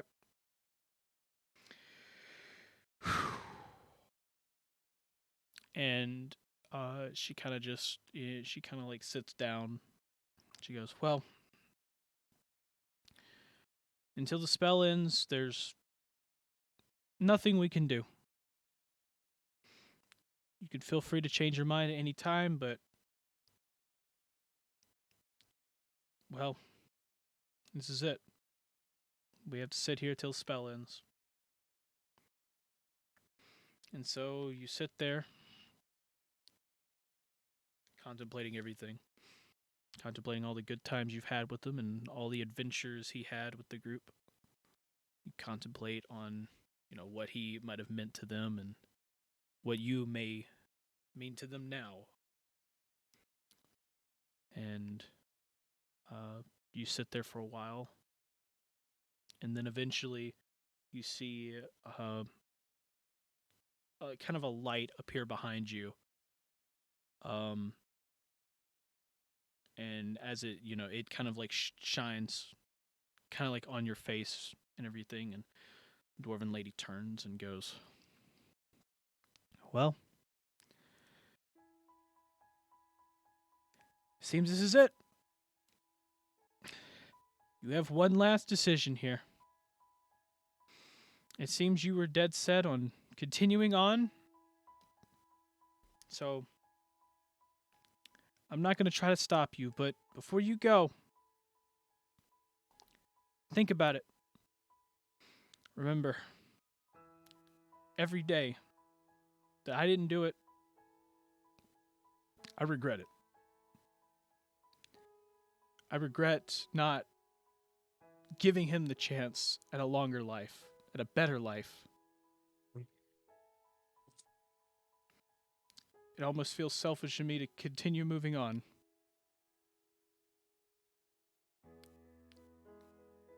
So just take a minute and think about it. And when you're finished, well, I guess if you're satisfied with your decision now,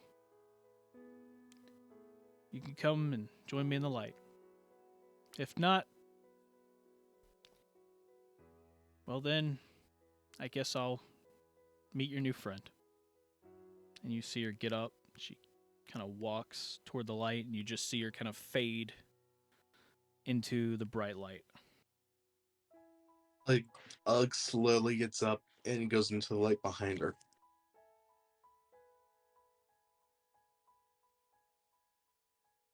And with that,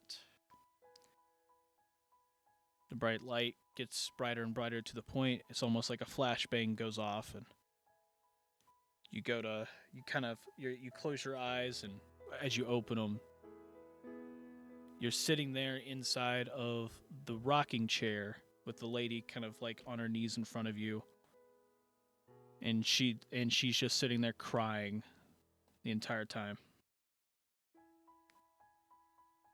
Ugg gets up and gives her a hug. Or tries to get up and give her a hug. So she takes a second, and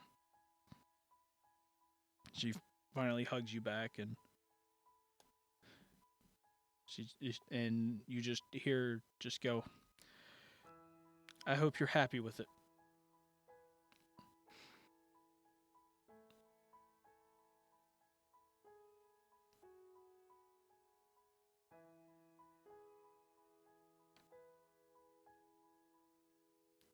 And you'll spend a minute. And then after that, we'll have the party crash. The parade that you're in. Gentlemen, before they get back in, I want to say something. Yeah. My whole thought process on that is Ugg knows Tony went out the way he wanted to in a fight. So Ugg knows that Tony went out the way he wanted to. Yeah.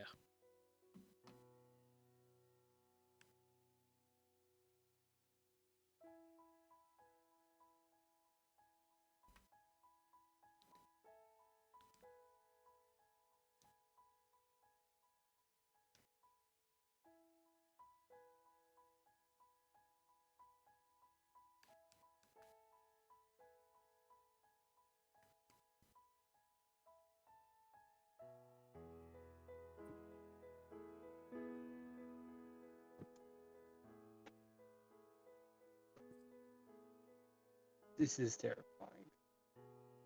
What's terrifying? You still got the sad music playing. I know. Yeah. Hey, by the way, Travis had to deal with something real quick. He'll Okay. be back. Cool. Then we will wait. He told me to tell you. Okay, cool. Here, I'll drag There him. he is. Oh, I just dragged him. Okay. We'll wait for a minute then. It's probably best if Okay, Vanessa's here too. Yeah, it was some type of like. Go ahead. Johnny, you literally just said Listen, I don't care if you're in the middle of a horror movie situation right now, okay? You're joining this fucking VC. Oh yeah, Johnny's got things he needs to do after this. So Yeah, It's already almost 11. I know. Yeah. Johnny This is a long session. planned.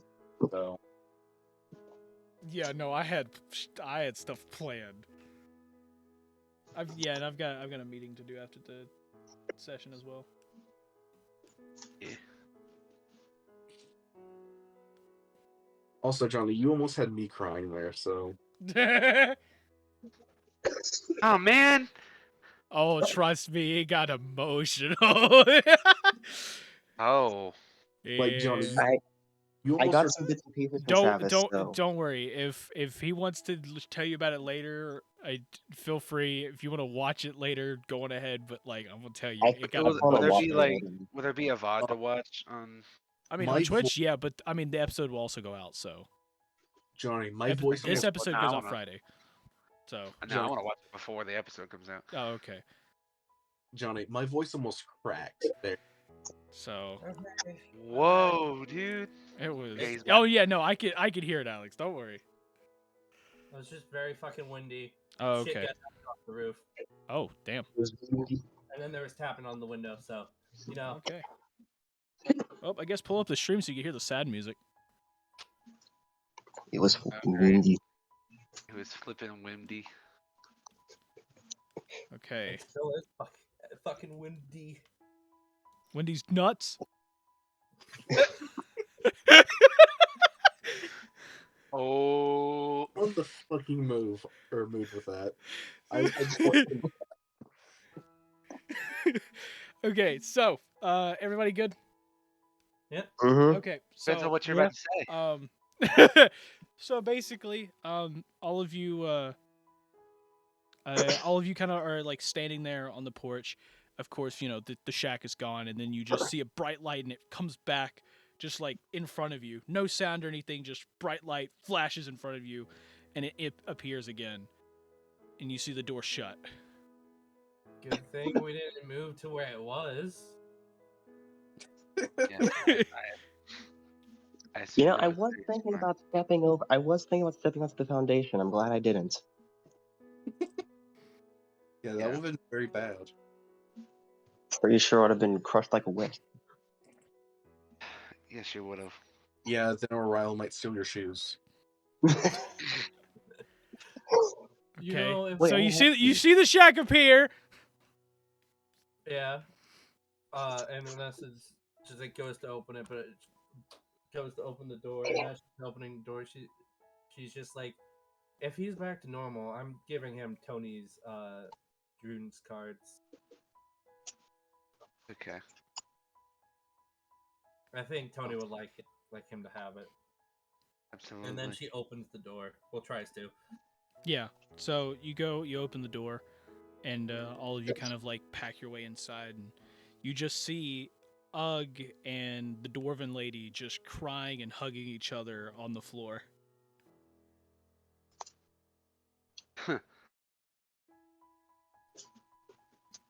Is Ugg back to normal, or? You do notice that he looks a lot younger. So I take it worked, but Well, what old man. happened?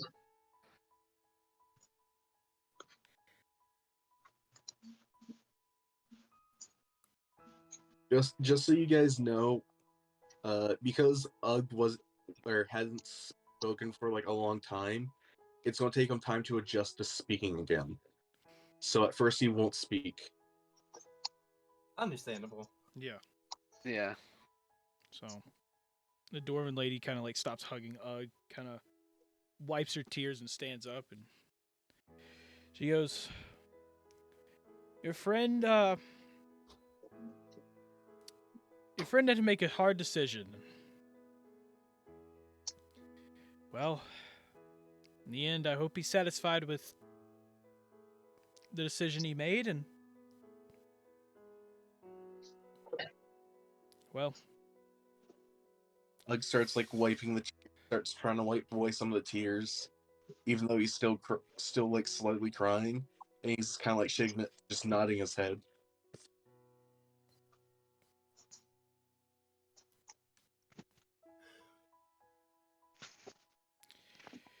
Am I still on the floor knocked out? I forgot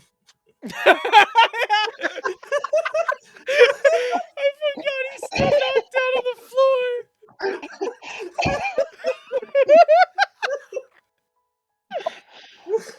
Oh no! Oh no! Yes, O'Reilly, yes. He's been sitting in the shack unconscious this whole time. He's been unconscious the whole time. That's great. That's Wait, amazing. he's still. Wait, does that mean he's still in the back room? He's in the he's basically lying like 5-10 feet away from them two where they were hugging, just on the ground unconscious. Vanessa's like, do you think it's good to wake him up now, or should we still let him rest? I would just let him wake up on his own if I'm being honest with you. Oh no, go ahead and wake him up. I need all of you out of my shack, and who's gonna pay me?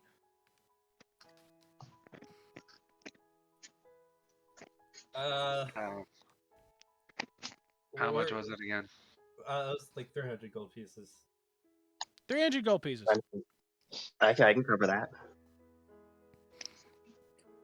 How much will you have after that? Like, wait a second. We said 300, not 3. 300. No, my brain completely cut off for a second, and for some reason heard 30, and my brain was like, "Wait a second." No.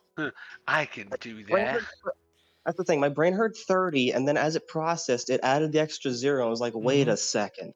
So, yeah, Marquise kind of just steps forward, just hands her a bunch of gold, and just goes, "Thank you for helping my friend."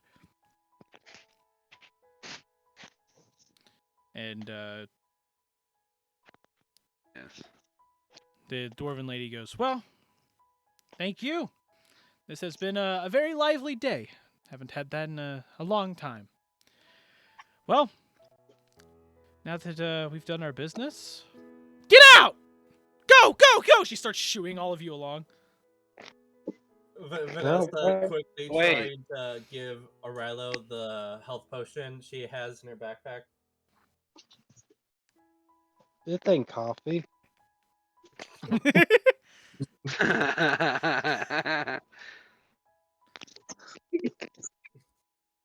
Of course it's not. Now get out! Man, I just woke up.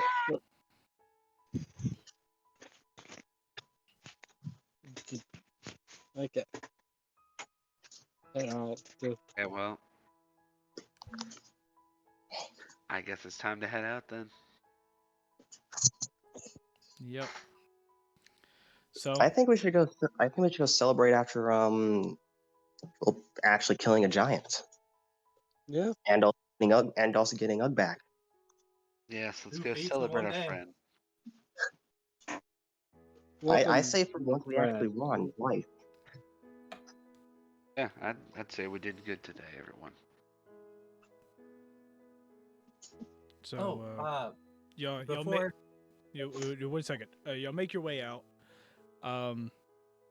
As Ugg like exits the door, he kind of like turns around and like waves like goodbye at her.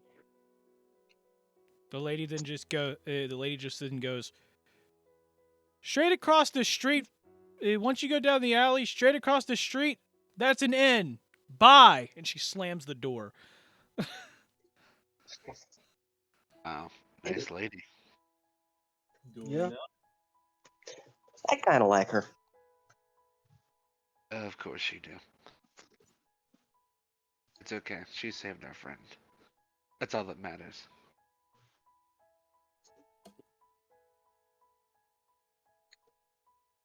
And it's at this point Vanessa pulls out Tony's runes cards. and hands them over to Ugg. Ugg just kind of like looks at him for a bit, and just kind of pushes him back to Vanessa. Vanessa like reluctantly taking them back. It's like, these were Tony's. I thought he would like you to have them. Ugg kind of like shakes his head in like acknowledgement as soon as like she said Tony's, like that they were Tony's. But then he starts like pointing at her. Yeah, I'll keep them.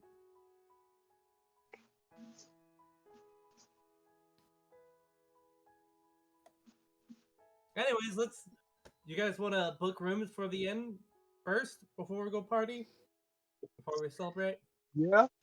That probably would be the smart idea. If I'm gonna black out, I'd like to have a bed. Yes. And I'm probably gonna black out to forget the spear wounds in me.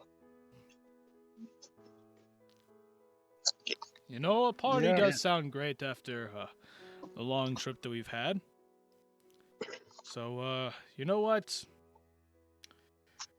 Let's go to this nice little inn here and let's go find ourselves some drinks.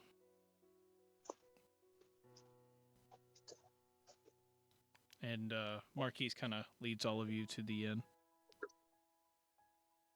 You walk inside. You see it's it's a small inn. It's a tavern of some sort. And you walk in, you see the bartender, and there's one other person in the corner. And Marquise walks up and goes, "I'd like to buy us all around and then a room." And the bartender, of course, goes, "Of course." And he takes the key, puts it on the counter. He takes a key, puts it on the counter, and goes, "How many rooms exactly?" And he goes, "How many you got?" And he goes, "Well, I see there are, 6 of you?"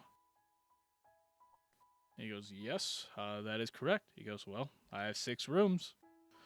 "Of course, we'll take one apiece." "Okay." And he puts up all 6 of the room keys and kind of just leaves all of you to kind of drink. Of course, Marquise pays for it, and he allows all of you to drink, so you guys can, kind of drink together and enjoy something. And you even see Marquise take 1 or 2 shots.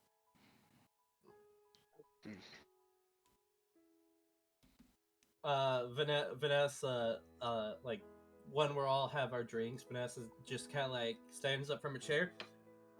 Let's have a toast to Ugg. Finally getting him back. Drug. To Birdman.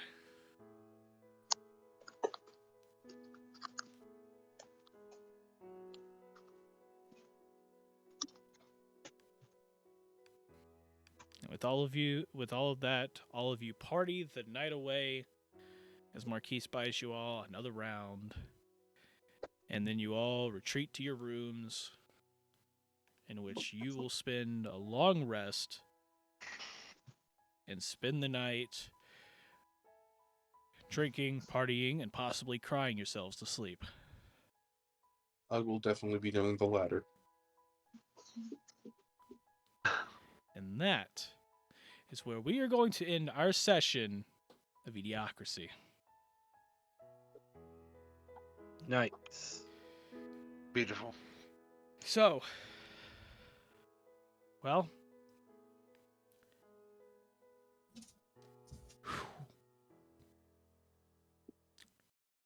thank you guys so much for watching. If you enjoyed, make sure you press the like and subscribe buttons down below, and please comment all of the amazingness of this episode. What did you think? And how do you think our certain character will continue on? So, without further ado, this is the cast of eDIOCRACY saying, peace out, have a great night or day wherever the heck you are, and we will all see all of you in the next episode of eDIOCRACY. Bye-bye! Bye. Bye. Goodbye. Okay, that's the YouTube portion. We can sit here and talk for a minute. Hello, Very chat. cool. What's up? We finished the YouTube portion, so let's spend a few minutes in chat before we go. Amazing session. Hey, I'm so glad you enjoyed it. I am so glad. There was a lot of planning for this, and it went pretty well. I'd say.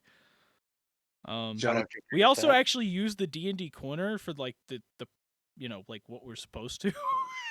Yeah. Yeah. John, I just want you to take a quick look at Ugg's notes now.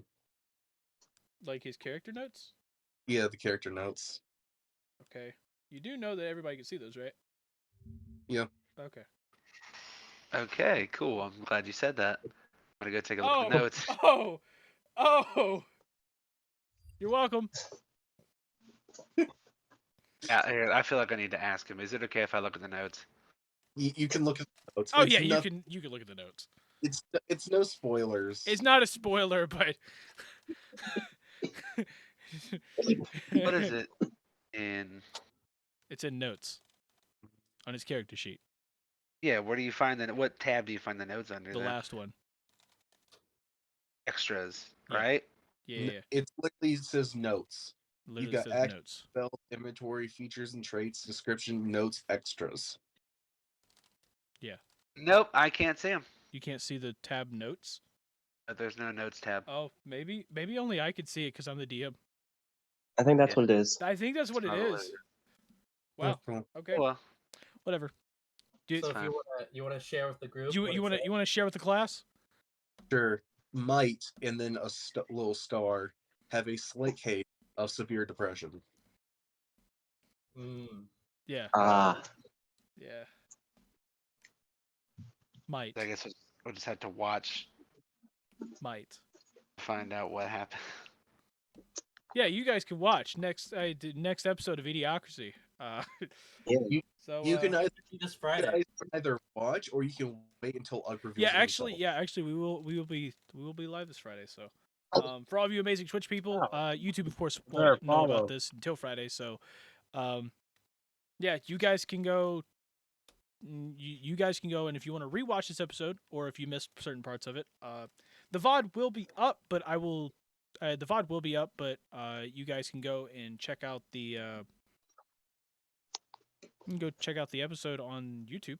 If you put exclamation point YT or go to youtube.com/@eDIOCRACY, and that of course is eDIOCRACY with an E. You can see it on the screen. You guys can go and check out the previous episodes and where you guys can watch episodes in the future where they will be posted. This episode will be posted Friday, so you guys can get ready for that. But yeah, so I assume that is all. I need to go and get ready for a meeting pretty soon, and I know these guys, some of them have to go to bed pretty soon. So, yeah, we will see all of you guys Friday. Ugg is back! Yeah, he is. We will see you guys Friday at 6 p.m. Eastern Standard Time. And when we come back, we'll be here for episode 30. Whoa. The funny number. Yeah. Here we go. Okay. Thank you guys once again. This is the cast of eDIOCRACY saying peace out. We hope you all have an amazing night or day wherever the heck you are, and we will see all of you guys in the next stream. Bye-bye! Bye. Bye. Yeah.